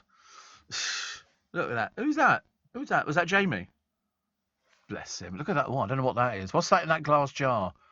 Oh, trifle. My God, that looks like a messy thing. I love that. I love that a lot. Anything that's got cream and strawberries. And I know, I make myself ill. Don't think about it, Steve. Alison says, I've got a reclining chair, and as soon as I raise my feet, I go to sleep. You are not the only one. I didn't think I was. I didn't think I was the only one. But it's just so comforting. I just do it automatically. When you sort of, you sit on the settee, you have something to eat or a cup of tea or a bottle of ice cold water. And all I think about, when I take my ice cold water out of the fridge, it's one of those smart waters, and I have a sip of it. I always imagine that I've bought myself an old ice cream van or a new one, fitted it all with fridges, and on a really hot sunny day, just park up and sell ice cold water. And the thing on the top of the thing just goes ice cold water, and it flashes ice cold water, because if you're on a hot day, you don't want an ice lolly or an ice cream. You want a bottle of water. And I thought I'd sell it for £1, probably buy it for about 30 pence a bottle. And then I should sell ice cold water. And you just take it out of the fridge and go, it's really cold. And people go, oh, I can't believe it's so lovely. I'd sell for £1. I'd sell for £1. Yeah, it's very cheap. Yeah, but I like to give back. I like to give back to the little people. To you, I charge a tenner, but that's only because of me. Jonathan in Uxbridge says, thank you so much for your shout out about the BA Panto. He says, we'd love to be able to offer you a pair of VIP tickets. Oh no, I never accept things like that, Jonathan. Everything should be sold as far as I'm concerned. Everything has to be sold. Everything, because otherwise you don't make enough money. I get people wanting tickets for my shows, family and friends. No, I'm sorry, I have to put my foot down. I either make them stand at the back of the show, or they have to make a contribution, because it's for charity. It's for charity. So I wouldn't even dream of taking VIP tickets. Also, yeah, the producer said he'll take them. He's got no shame, honestly. Connor says he's up for a pair as well. You'd like Connor, actually. He's very nice. Andy in rainy Portsmouth. He says, my newly diagnosed diabetes, here I am, type 2. On a positive note, having limited carbs has resulted in losing nearly half a stone in 2 weeks. He says, wish me luck as I try and get my head around it. I wouldn't try that just yet. That's way too adventurous. Way too adventurous. But no, that's very good, isn't it? Half a stone in 2 weeks. Very good. Very, very impressed. I've just got a couple of pounds to go. And then this morning, blood. Look at this blood. It's all over the place. I'm leaking blood like there is. Oh, dear me, honestly. It's like my burnt legs and everything. I'm really falling apart, honestly. I'm getting worse. Do you know, I've got a walking stick at home, and I nearly brought it out the other day, and I thought, don't be so stupid, Stephen. What's the matter? I bought it when I had a bad back, because I couldn't stand up. It was just a nightmare. No, it's like a walking stick, not like a cane at all. If it was like a cane, it'd be... But no, walking stick. Steve, says Jane. Morning, Jane. I really used to enjoy smoking, but ceased 80 years ago, thankfully. However, sometimes I miss the ritual of a cup of coffee and a cigarette. Yeah, but well, I do the same. I was saying, I could just go a cigarette now, and then within seconds, the moment's passed. It doesn't linger very long, I'm afraid. Winnie says there's a Smith's toy shop at Slough, not far from the drive-through Greggs. There's a drive-through Greggs. How wonderful. How wonderful. A drive-through Greggs. Gosh, going for that one. Very nice indeed. I'm all up for a drive-through. Smiths are all over the place, these toy shops. I mean, literally. In London, South East, South West. Oh, here we go. They're in everywhere. Enfield, Croydon, Romford, Greenford, Loughton, Maidstone, Crawley, Reading, Ashford. I've never even found them. They're just everywhere. I shall have to start going out and investigating a little bit more. Robin, North Kensington, says, as Mr. Hancock, Steve, is not doing the jungle for the money, why doesn't he donate his fee to charity? Just a thought. Oh, well, he is going to be donating to a hospice. He hasn't said how much. He's just making a donation, but they didn't put the word substantial in front of it. So I'm assuming maybe not substantial, just a donation, which could be £25,000, could be 10,000, could be 5,000. We have no idea, and we'll probably never find out. But through devious methods, I'm determined to find out exactly how much he's going to be giving. I don't know why, because he's still drawing his MP's salary, and he's also allowed to freely advertise his book, which he's got coming out as well. So, and he couldn't have got more publicity. They're all talking about it. The Loose Women were talking about it. Janet Street Porter was talking about it. Everybody was talking about it. You can't get away from it. Steve, talking of Christmas adverts, I've just checked out the 2022 John Lewis. Absolutely beautiful. I think we've already seen John Lewis, have we? I can't remember if we've had a look at what John Lewis's offering this year is. No, it's not out yet, but could you find it online? Is it one of those that's available? No, it's not. It's not even. No, it's not been released actually at all. So John Lewis's thing is not. I mean, you wouldn't get it anyway until mid-November, do you? Or I don't know. I never know when they do these things. I don't know what the official date is supposed to be. I mean, sometimes you get companies that try and get it done as quick as possible. But as far as I know, it's not available online anywhere. We've had a good look. And believe you me, we have sophisticated computers. Our computers are so sophisticated, they can find adverts for Christmas for the year 2027. That's how sophisticated they are. Steve Allen on LBC. Morning, 11 minutes to 6 is the time. And don't forget to download my free Little Bit Extra podcast. There's a brand new episode, as you know, available just after the show this morning, exclusively on our Global Player app, where you'll find all of LBC shows to catch up on, as well as the world's biggest podcasts. So download Global Player for free from your app store or head to globalplayer.com. Okay, make a note of that by the telephone, globalplayer.com. And you can also find the Ian Dale podcasts as well. I just want to mention the fact we're number one in that, Steve Allen. So it's Ian Dale All Talk. And you can go back. We go back about 6 years on the podcast. So there's loads. You can imagine how much stuff there is to download, and all for free, which is fantastic. So good luck with that. That'll keep you busy today. That'll keep you very busy. I'm bored with seeing Matt Hancock. He's now irritating me. He's now irritating me quite a lot. And people in his constituency who believe that they can contact their MP while he's in the jungle should think again. He's only allowed to contact the outside world if there is an emergency. And I should imagine there will be for him because he's lost the whip. So what sort of emergency could there possibly be? He was branded delusional over claims he'll chat to constituents during his stint. Of course he won't. Don't be silly. But as I said, it's that embarrassing moment where this deeply unpleasant person thinks he's a celebrity. He's not a celebrity. Can you hear the rain? Is it really bad? Luckily, I've got my umbrella with me. And I've got a hat as well. I bet the bus seat's going to be wet. Is it really bad? You can hear the rain. See, I can't hear, when I get off, I can't hear the rain at all in here. But there again, why would I? I'm surrounded by plate glass. It's like being in the middle of a magic trick or something. All of a sudden there's going to be a puff of smoke and I'm going to turn into a tiger. which I always think is quite amusing, isn't it? That was the last thing that Siegfried and Roy saw, didn't they, really? They have that thing where they have sort of a box on up in the air, and they pull it down, and Roy climbs inside the box, and then it's hoisted up in the air. And then there's a curtain, and then they drop the curtain, Roy's vanished, and there's this huge Siberian tiger inside this glass box. We were right underneath it. Talk about being slightly frightened. You know, the seat got a little bit damper than it would have done normally. And then the tiger is let out of the cage by Roy, who appears out of a flaming ball, and they lead it around the stage, literally within an inch of you. There's no protective fencing or anything like that. And then it sits on this glass mirror ball, which is huge, and then that takes off as well. It was all very exciting. No, never see the like again. Not in Las Vegas. There won't be anybody ever to replace Siegfried and Roy. But buy their book. It tells you all about the show and how they put it all together. It's amazing. Ricky. Hello, Ricky. 35 years old. Started listening to you 6 years ago, and I can't listen to anything else of a morning. You're like comfort food. Oh.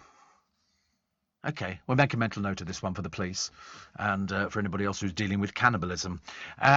He says, thank you for all your work. Don't worry, I'm not doing it for free, Ricky, but thank you anyway.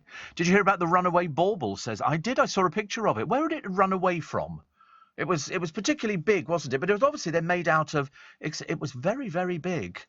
Oh, my goodness me. The outer coating of it, it was foil, and then the rest of it just took... How fab. See, I like that. That looks like... Oh, they're both of them. 2 big balls going down the street. Look at the size of these things. I love the Uber driver. What's going on? I have no idea. Is this huge ball? So giant Christmas baubles, each larger than cars. It appears to be Tottenham Court Road, but it then shed the glittery skin. And where they've ended up, I've got no idea. But giant ball... They're still going. They're still floating around somewhere. How lovely. They do that at all the concerts at the Royal Albert Hall. They let down thousands of balloons from the ceiling. Thousands of balloons. But, yeah, I hadn't seen that little bit of footage, but I did see what looked like a giant ball going down the street. And I remember thinking, that's nice. That's good, isn't it? Britons will turn to films, family time and comfort food to help get them through the gloomy winter. Oh, comfort food always works, doesn't it? I don't know what comfort food would be. Beans on toast? Twiglets? No, it's got to be something hot for it to be comfort food. I had spaghetti... Can't even speak now. Spaghetti bolognese last night. And that was very much a comfort food. But I cheated. I bought it... No, it is actually spaghetti bolognese, but I bought it in a tin. It was in Iceland, £1 a tin. I was quite pleased with myself because I went, look, I bought 3 tins for £3. And I had three tins worth of spaghetti bolognese. It was delicious. I cut it up with scissors, which were what? I don't know why that's funny. But I cut it up because it's easier to eat with a spoon. You can get more on the spoon because otherwise it dribbles and you get it on your shirt and, you know, mess and all the rest of it. So it goes with the blood. Yeah. So I won't be wearing this shirt for cooking this evening. I'll put something else on, a vest or something. But you just cut it up with a pair of scissors in the saucepan. And it was delicious, absolutely delicious. But I've got to go to Sandy's, the fish shop, today because I've got to collect something. I think it's my Advent collection day. I should have gone yesterday, but unfortunately I got completely bogged down with things. And so now I can go today and see what Stuart's got for me. It'll be something exciting, no doubt. Badgers are going to be wiped out. They reckon 68,000 badgers could face slaughter. As killing spreads. I don't like this. This is all to do with bovine tuberculosis. And local extinction of badgers is happening right now. Over 67,000 have been marked for slaughter. Oh dear. Not sure about that. I don't like that idea. Don't like that idea at all. An ex-police officer's stolen medal was returned out of the blue by a magnet fisherman who found it in a river. Jeffrey Barron, 82, was devastated when his exemplary service medal was stolen in December. The medal was awarded to him in 1994 when he retired from Northamptonshire Police. He and his wife, who have 5 children and 6 grandchildren, were at a wedding when they were burgled. We were heartbroken. And then she got a phone call from a magnet fisherman, Dave Jordan. Dave runs a YouTube channel for fans of magnet fishing and had been trawling for treasure in the River Nain. After a pile of rubbish came up, he and a fan named Ryan, 17, reeled in the box with the medal in it. So he used Jeffrey's name and police number, which were engraved on the medal, to track him down. They're lovely. Happy days. So he got it out. So well done to you two. Well, for being honest, mainly. For being honest, for actually giving it back. Steve, I had homemade spaghetti bolognese as well. Very tasty. I also live not far from Greg's. What a life. Yeah, I wouldn't call that something you're going to tell people about. I mean, I live not far from Greg's as well, but you don't find me mentioning it all the time. The weather's like a freezing, windy monsoon season. Actually, it's not cold out there, Ashley, today. Definitely, they've specifically said it's not that cold. Do you think it was cold this morning? I didn't. Well, it's wet, obviously, because it's raining. Honestly, talk about telling you the bleeding obvious. Honestly, it's not cold. It's not. Well, it is if you just stand there in your pants. Of course it is. Yeah, frostbite. I wish. I live in hope. You getting frostbite. What a happy day that will be. Oh dear. We get on really. Honestly, we really don't hate each other that much. So the story about Bounty being taken out, but I think it's only in the celebration sold in Tesco. So we shan't be going to Tesco. Fancy taking out the most popular sweet in the celebrations thing, which is the Bounty chocolate. It's a I don't want a trial. No, it isn't. It's a publicity stunt. That's what it is. It's nothing to do with being a trial. They go, oh, have you bought any celebrations recently? Well, you can't if you go to Tesco because they do it without the Bounty one in there. So I'm not buying it. I'd be really miffed if I went down there. I shan't mention it ever again. Ridiculous, honestly. And what did I see the other day? There was somebody on Robert Peston's show, some girl who deals with the wall that moves and you touch bits of it, wearing jeans. I'm sorry, dear, can't you afford an outfit or something? On a news programme, she was wearing jeans. I mean, obviously the clothing allowance on the Robert Peston show, they probably spent it all on the desk, I should imagine, because I didn't really see the point. I was looking at her thinking, should you not dress up? You're being paid money. He always looks smart, does he? No, he doesn't. He looks like a wreck. Complete wreck. But no, I expect people to be wearing proper clothes on the television. Not a pair of jeans. You haven't just wandered in from doing the shopping at Tesco.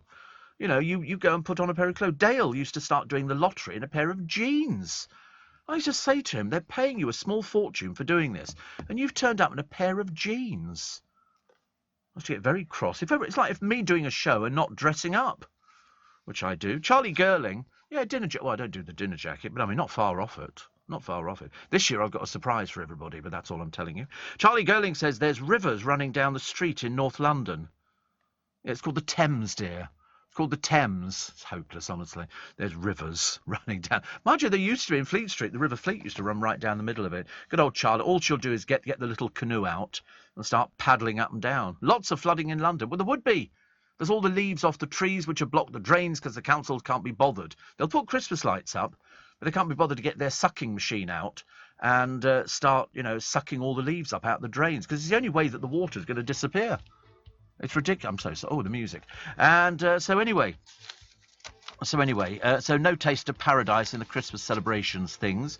Plus, lowest price supermarket is Aldi. The lowest price supermarket, £75.79 on average for a basket of 48 grocery items. Then came Lidl at £77.68, Asda £84.98 and Tesco £86.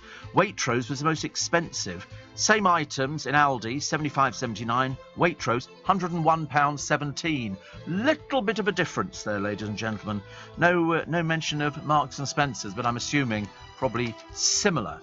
Very similar to Waitrose. We'll take a short break for the news. I'll be back with you in 3. Are you receiving tax credits? If so, this message is for you. Tax credits are coming to an end, and most people will be asked to apply for universal credit instead. The Department for Work and Pensions is writing to tax credit claimants. You won't be moved automatically, so look out for your letter explaining what you'll need to do and by when. And there's also lots of support to help you make the move.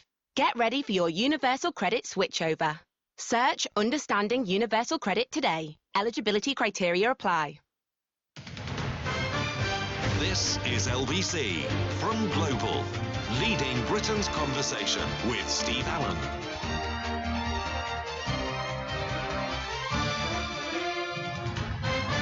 Morning, Steve. You should have brought a kayak to work today. It would have been easier to get home to Twickenham.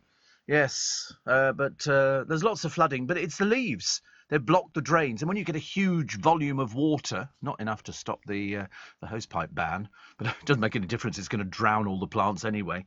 But we've got water everywhere. You'll see huge puddles and everything else.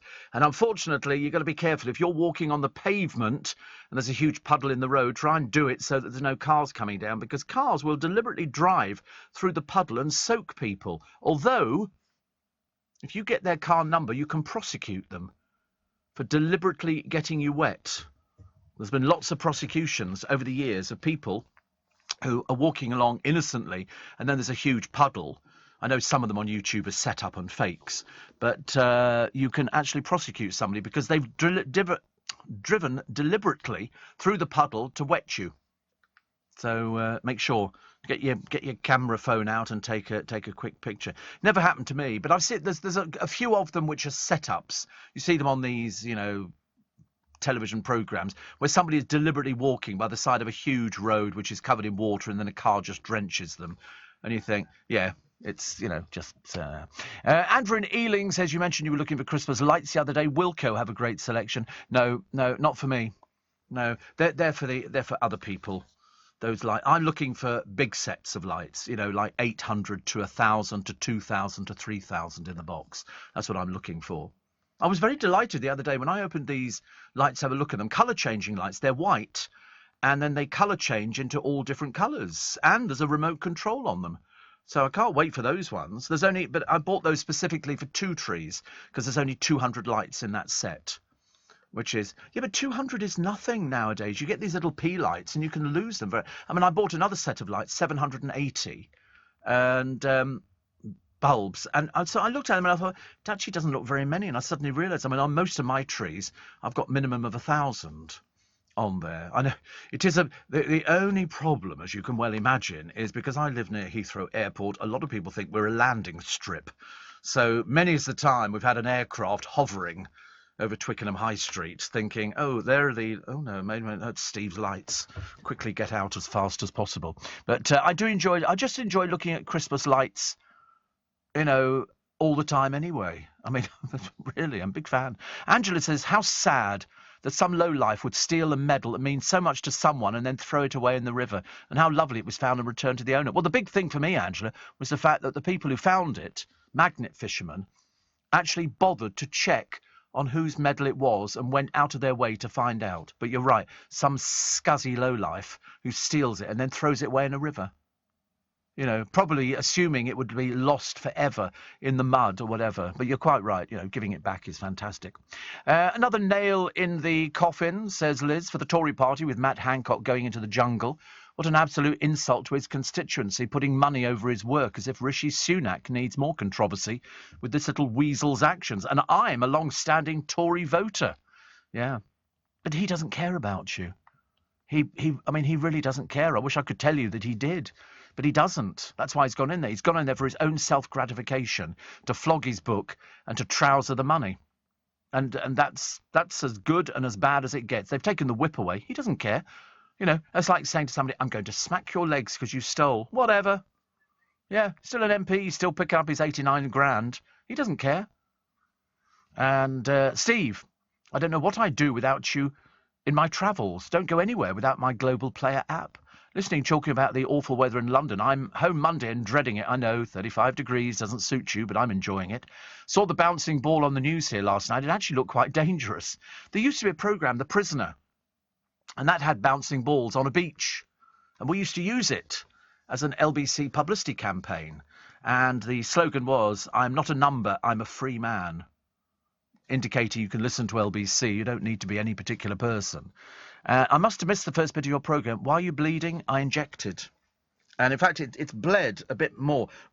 Sometimes if I stick the needle into my stomach, sounds horrendous, doesn't it? It always makes me laugh. You go into the chemist. I go into my chemist and I go, can I get my tablets next week? And they always go, yes, that's fine. Always very good to me.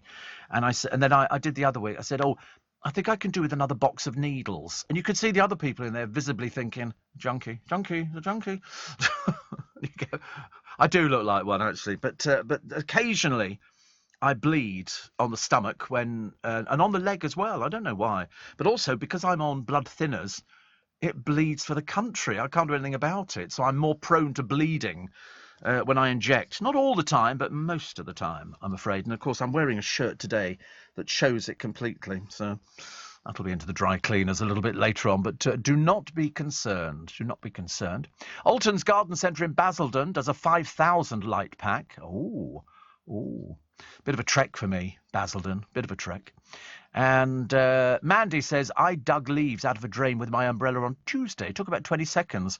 Sorry for everybody affected by the flooding. Yeah, that's the trouble. Because you know what's going to happen? Because the rain has come down really, really badly. Up north, really, really bad. Where will it end up? Down here, which means that the Thames will flood.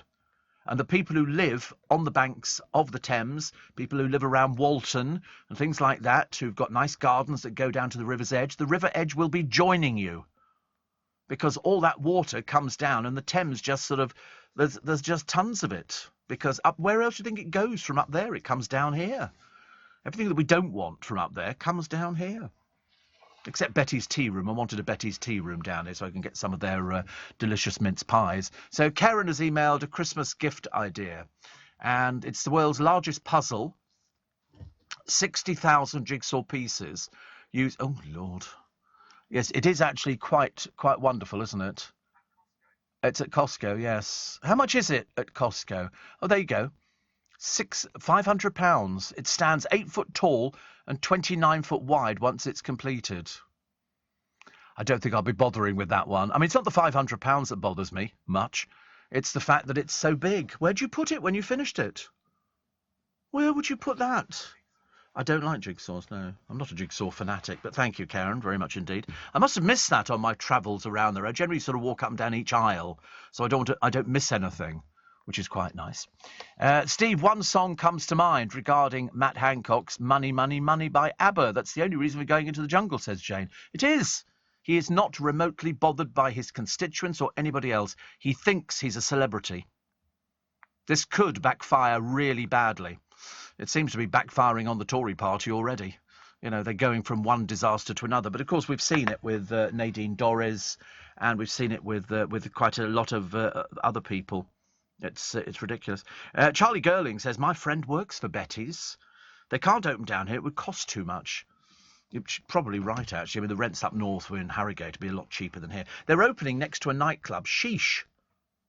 I thought that was that Indian restaurant out in Essex, which was favoured by the only way as Essex people. And they're obviously hoping it's going to have the same effect in town. I just noticed it. It's next to that club which is opposite the Ritz. It used to be one of those posh tea rooms, Café Concerto, which I've never been in, but it always looks fantastic. And they're opening a Sheesh there. So it'll just be, I don't know, overpriced English food, I suppose, Indian food. But I never went to the one in, I think it's in Chigwell. But it's another one of these, you know, the cast of The Only Way is Essex go there, and you think, well, anywhere they go, I definitely don't go. Thank you very much indeed. Bit of a forecast for I'm a Celebrity, says Brian in Ealing, but I'd say the competition between Matt Hancock and Boy George will be very tight. Viewers will want to see fireworks between the pair, and no doubt there'll be plenty. I suspect there will be. George likes a bit of a discussion on politics. Matt Hancock will be trying his usual sort of smarmy act, and the viewers will see right through it. That's what I think will happen. But people will want to see him suffer.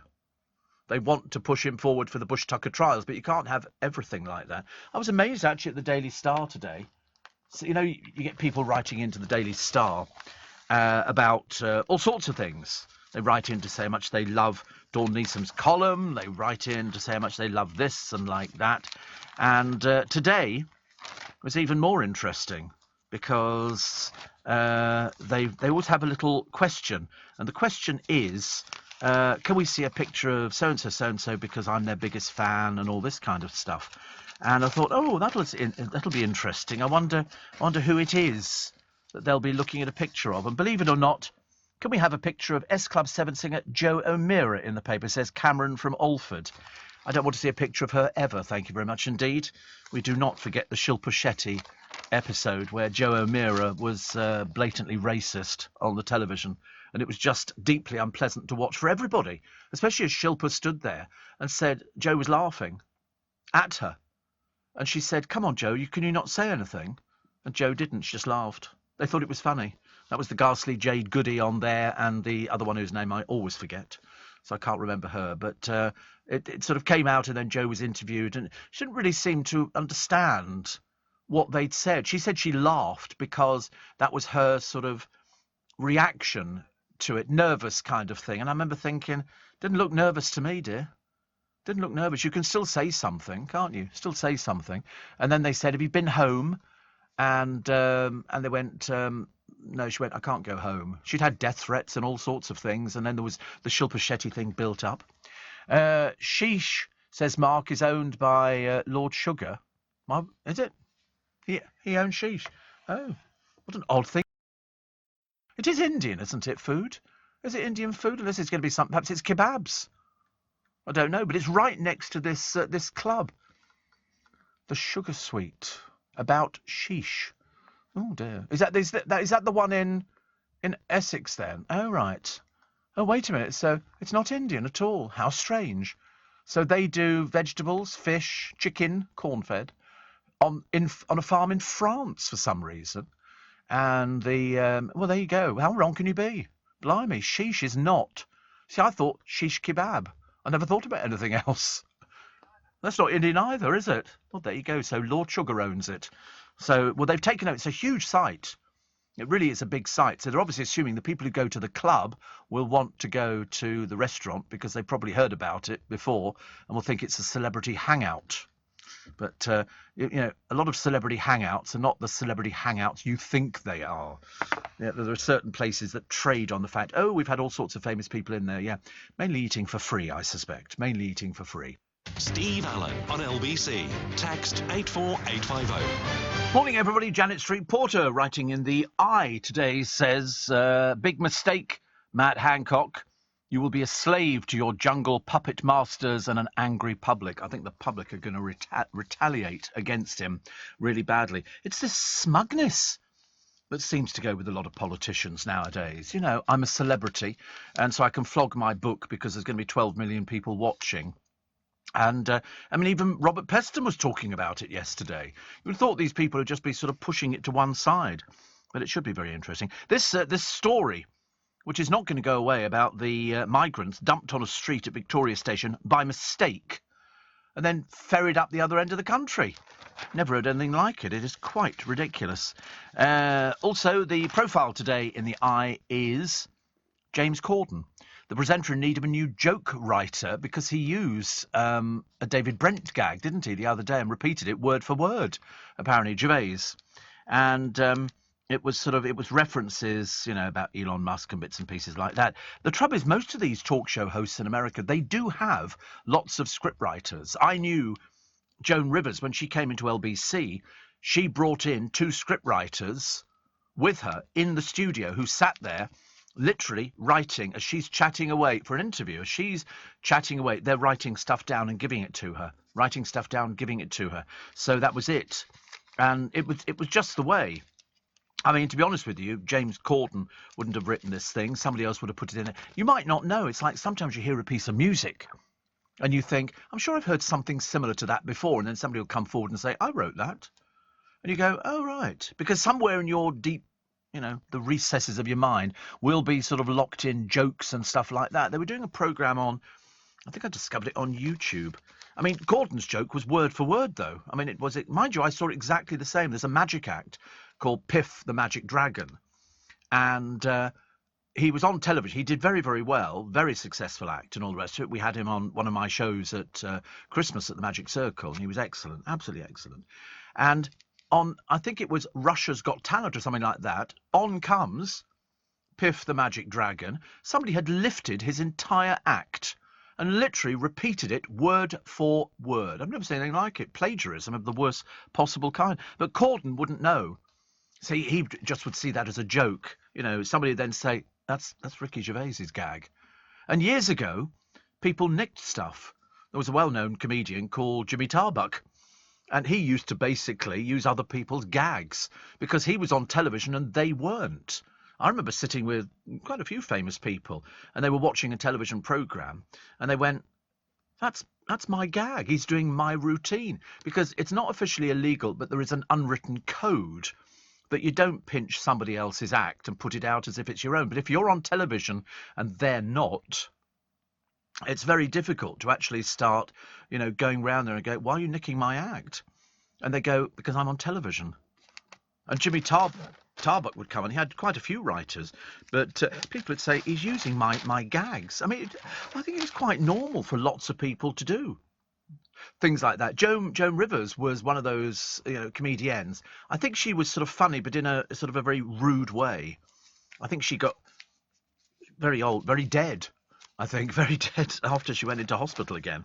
But she did a gag once, and I think it was offensive to somebody in her audience, and it was about disabled people. And she did this gag. I can't remember what it was, because the only thing I remember about it is she heckled the bloke who heckled her, and she said, my mother's disabled. And so she belittled him quite quickly by him saying, you can't do jokes about things like that. She said, yes, I can. Yes, I can. She became I've never seen her become so aggressive about this bloke who'd heckled her, because that was the big thing in comedians' lives.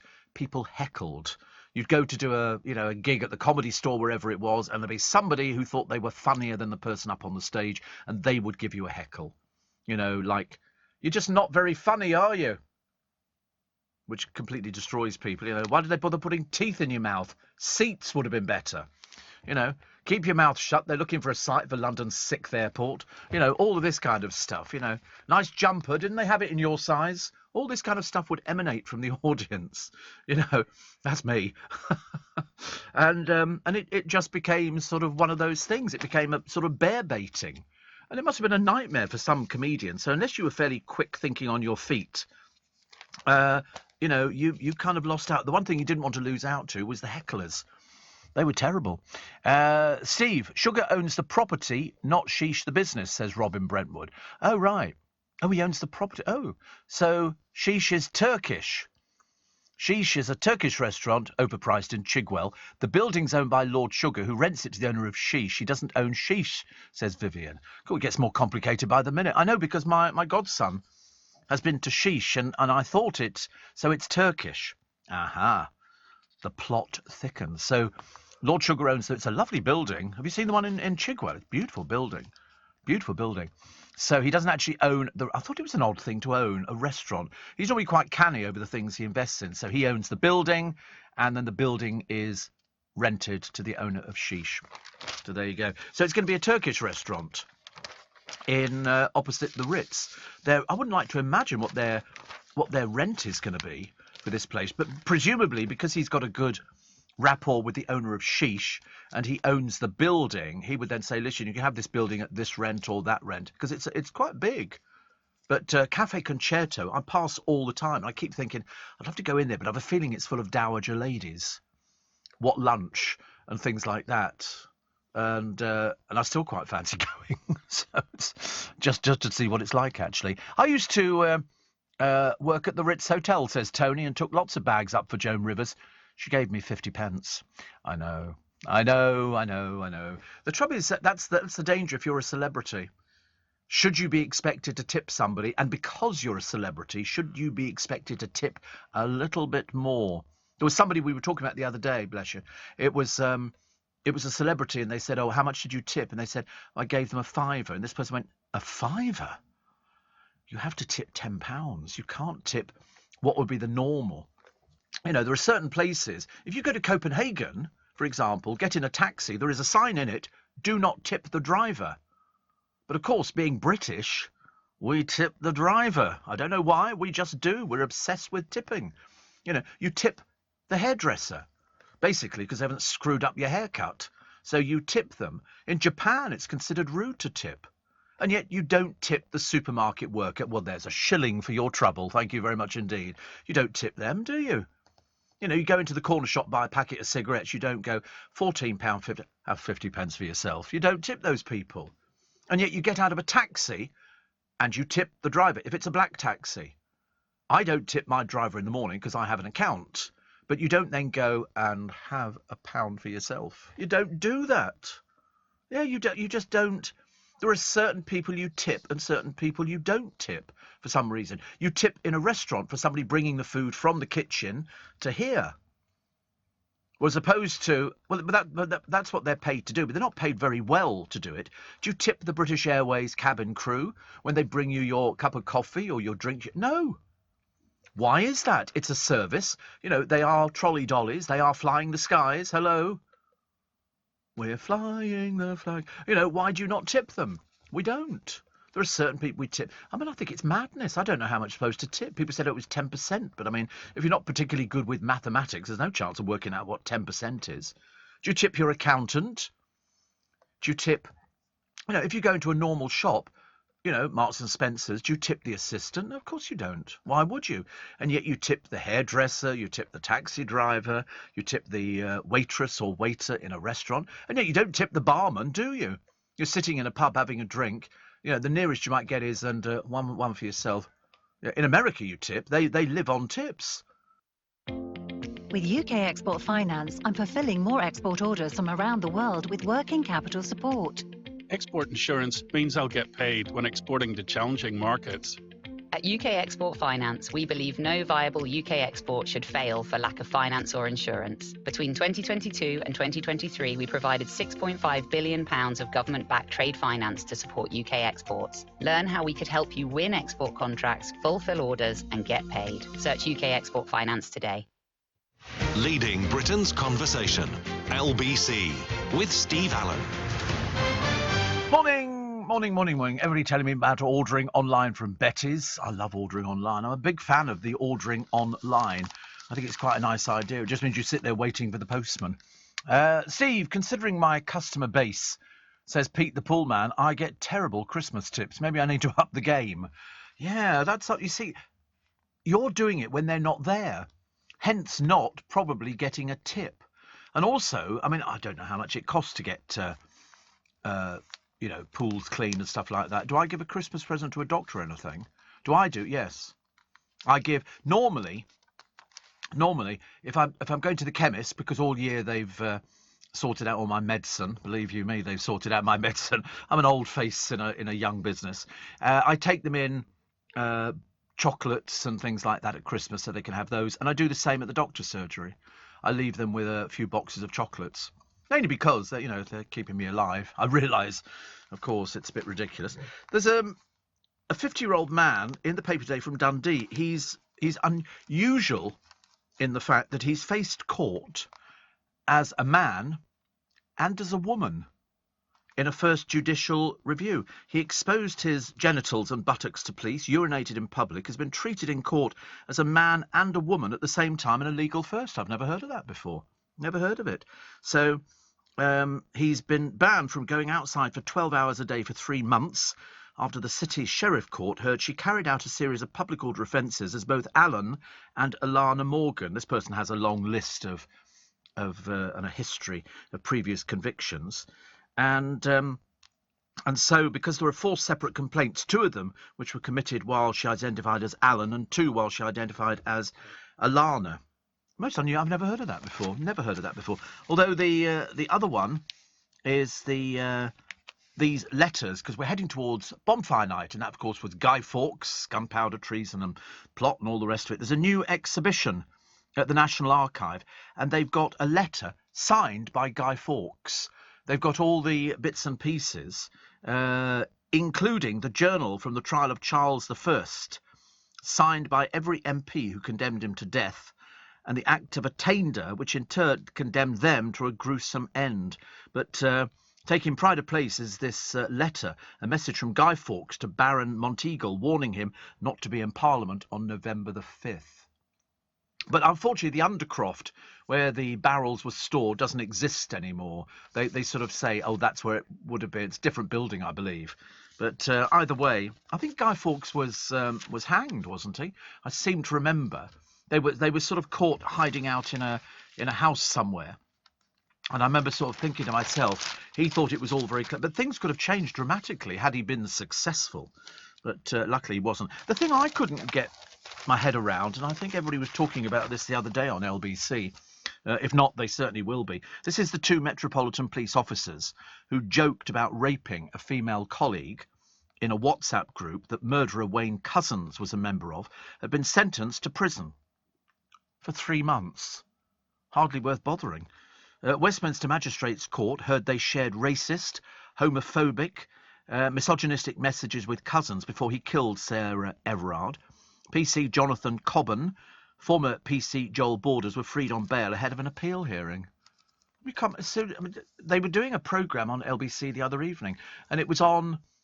In fact, James O'Brien was doing it as well the other day on police officers, because they now say there are thousands of corrupt and bent police officers out there who break the law. And we were hearing from people yesterday with James O'Brien, people who'd been in the police force and had suffered at the hands of some of these bullies who'd managed to get themselves jobs as police officers. One woman phoned up and said that she'd had to leave because of this sort of, culture of, touching people and bullying people. If you didn't fit in, there was a lot of bullying going on. It kind of sort of, we saw it in a new light, actually. So I'm the only one talking about it the day after, because now it pops up in the papers. And also, would you pay £10 for a sandwich? And well, you're not paying far off it at the moment. If you go to some of the places, not unusual to pay £4 for a sandwich, not unusual at all. And so now they're saying that the prices will start going up as you can't find things. And I occasionally, who's selling for I can't tell you who's selling it for £10, but there is a £10. You could go to quite a number of places and probably find a sandwich which wouldn't be far off £10. Not the little sandwich bars, but if you go to some sort of posh hotels and say, could you do me a sandwich to take away? I should imagine you could pay £10 quite easily for a sandwich. People would do that. In a lot of the places, they do a deal. You buy the sandwich, you get a packet of crisps and a bottle of fizz or something like that. But other places, they would be charging a lot. They really would be. French and Saunders, as we now know, reunite, not for just any Christmas ad, and that's the clue. And here they are. They've got Tom Holland as Percy Pig, because I think Dawn made her debut as Fairy in last year's festive ad with Tom Holland, and she said, "I had the time of my life, lending my voice to the fairy that brought Percy Pig to life." I think she's doing pantomime at the Palladium. I think she is. I can't remember. I was looking at the poster the other day because my friend Paul is in it. There you go. Jack and the Beanstalk. Is this the Palladium one? There you go. There's my friend Paul Zerdin. Nigel Havers is doing it. Gary Wilmot. Dawn French is Dame Trot. Julian Clary is the Spirit of the Beans. Alexandra Burke is Mrs. Blunderbore. Paul Zerdin is Simon Trott. Gary Wilmot is Queen Nigella. Louis Gaunt is Jack Trott. I don't know who Louis Gaunt is. It doesn't really help, does it? Rob Madge is Pat the Cow. And Natalie McQueen is Princess Jill. Seems a bit unexciting, doesn't it, really? What's your name, love? Princess Jill. As if anybody'd ever be called Princess Jill. But Paul Zerdin, who won America's Got Talent some years ago, it's a very expensive pantomime. Very expensive pantomime. I mean, it really is. It's all very, very glam. It's just the price of admission is worth it to see Gary Wilmot in drag and Julian Clary's outrageous outfits. I mean, really outrageous outfits. He walks onto the stage. It's like an overbursting of Bako foil. You've never seen anything like it. And that runs from the 10th of December until the 15th of January. I can remember because last time we went there to see Paul Zerdin, and we went backstage afterwards. It was like mayhem. It was like mayhem. There's people, cast and crew and lighting and sound and effects. And oh, my goodness me, it was just absolute madness. Just about as exciting as it probably gets. But once they're on the stage, they love it. But it's not cheap to go. To go to a pantomime now, you're talking in excess of £100. In excess of £100 to go and get a seat for a pantomime. I think, family of 4, it does. It does. It adds up an awful lot. And depending on what day you go, obviously cheaper during the week. But if you go the weekend, everything's more expensive. But at least if you go to there, you can go and have time in London. You better see the lights. They'll all be on by that time. All the lights will be lit up. And Pete the Pool Man says, "We met Percy in Windsor, Steve. We were starstruck." Windsor. I can tell it's Windsor. The steepness of the street there is just absolutely ridiculous. It really is. I quite like Windsor, though. I used to drive down and just drive round in my car because I felt posh. I felt important. I felt people looking at me going, "Is that Prince Charles? William? Harry? You know, but Steve Allen wasn't quite the same, was it? Never did work the same. Also, more than 2/5 of Britain suffer from chronic pain by their mid-40s. Tell Eamon Holmes. He's getting it at the moment, and he's 62. He said he's absolutely hating it. When he had the extra hour in bed the other day, what's the point of that? He said another hour of misery. Drivers are being forced, tricked, or directed to pay extortionate amounts to drop off or collect passengers at airports. Sir Bill Wiggin urged the government to ensure that road taxpayers have the right to remain on public roads instead of being herded onto private land where they're exploited. Wow. The signposts do not send you to, as a driver, to a safe and free place for drop-off or collection. Oh, there's rip-offs everywhere. The amount of people who've been taken up to the airport and then dropped off by somebody, or you've dropped your car off and then it's dumped in a field or a trading estate. Normally a £5 drop-off, isn't it? God, blimey. I don't understand that, actually. Why would they want to charge you for stuff like that? Absolutely terrible. Dame Judi Dench remembering Michael Williams, his sense of humour, in an interview with Louis Theroux. Well, I mean, she absolutely adored him. I interviewed Michael. I thought he was charming. I never interviewed her. I thought she was great as well. And having survived a fatal car crash, traumatic memory loss, a stroke and even cancer, this is somebody Noreen will know, this is the former Slade Styx man, Don Powell, appears all but indestructible. But he's 76 now, still going strong. He admits the only thing that frightens him is retirement. Isn't that funny? These musicians and everybody, the thing that you're frightened of is retire. What do you do if you retire? And the answer is, don't retire. Keep going. Keep going. And that way, everything will be nice. This is LBC with Steve Allen. Morning, everybody. 6:50 is the time. It's Thursday, November the 3rd. Don't forget to download, please, my free Little Bit Extra podcast. There's a brand new episode available just after the show this morning, exclusively on our Global Player app, where you'll find all of LBC's shows to catch up on, as well as the world's biggest podcasts. Download Global Player for free from your app store or head to globalplayer.com. And thank you very much indeed for doing it already. But keep doing it, which is good. There's a social media influencer. I don't even know who these people are, actually. They seem to pop up in my life every so often. And this is one called Regan Ellis. She apparently doesn't possess any clothes, so she just has to wear a bikini. And that's obviously part of being an influencer. When she was a healthy size 12, a doctor used to prescribe her weight loss pills. She was told she was overweight. And she went into hospital for regular blood test result, and she was prescribed this weight loss drug and shed 10 pounds in 4 months. But despite dropping to a size 10, she was told her weight was still high. Which I can't work out, actually. But anyway, she was 5'7" and 11 stone 12 at her first appointment. She's now calling on doctors to re-evaluate the scale. She owns a beauty salon.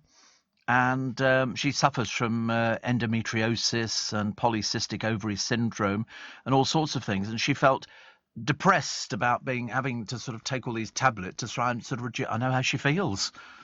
I spent a lot of time worrying about things like that. There used to be in this country, up until only a few years ago, diet clinics. You'd see them springing up all over the place, where doctors, generally retired, were handing out Tenuate Dospan and Ionomin like they were going out of fashion. You'd go in there and they would give you enough for the week. I mean, it was no easy fix, sadly, because as anybody will tell you, if you lose weight, the problem is not, losing the weight. It's you're going to put it all back on again. Because people don't stick to a regime. That's why it's such big business. The diet business is huge. How many times you turn on the television, some of the shopping channels, they go, and here is this calorie-counted meal for you, and you can buy a whole month for £260 or whatever it happens to be. You just have to add the vegetables and other things. So you get it all, it's pre-processed. I mean, I remember years ago, they tried the Cambridge diet. You were basically making up some sort of a milkshake type thing, and that was supposed to be the substitute for food. You can probably still buy it, as far as I know, because if you want to go and buy a diet book, well, just open up a library, because there's thousands of them. I think over the years I started counting up how many different diets I did. I did the F-Plan diet, we did the Hay diet, we did this diet, and then there was the juice diet, and then there was all these other things.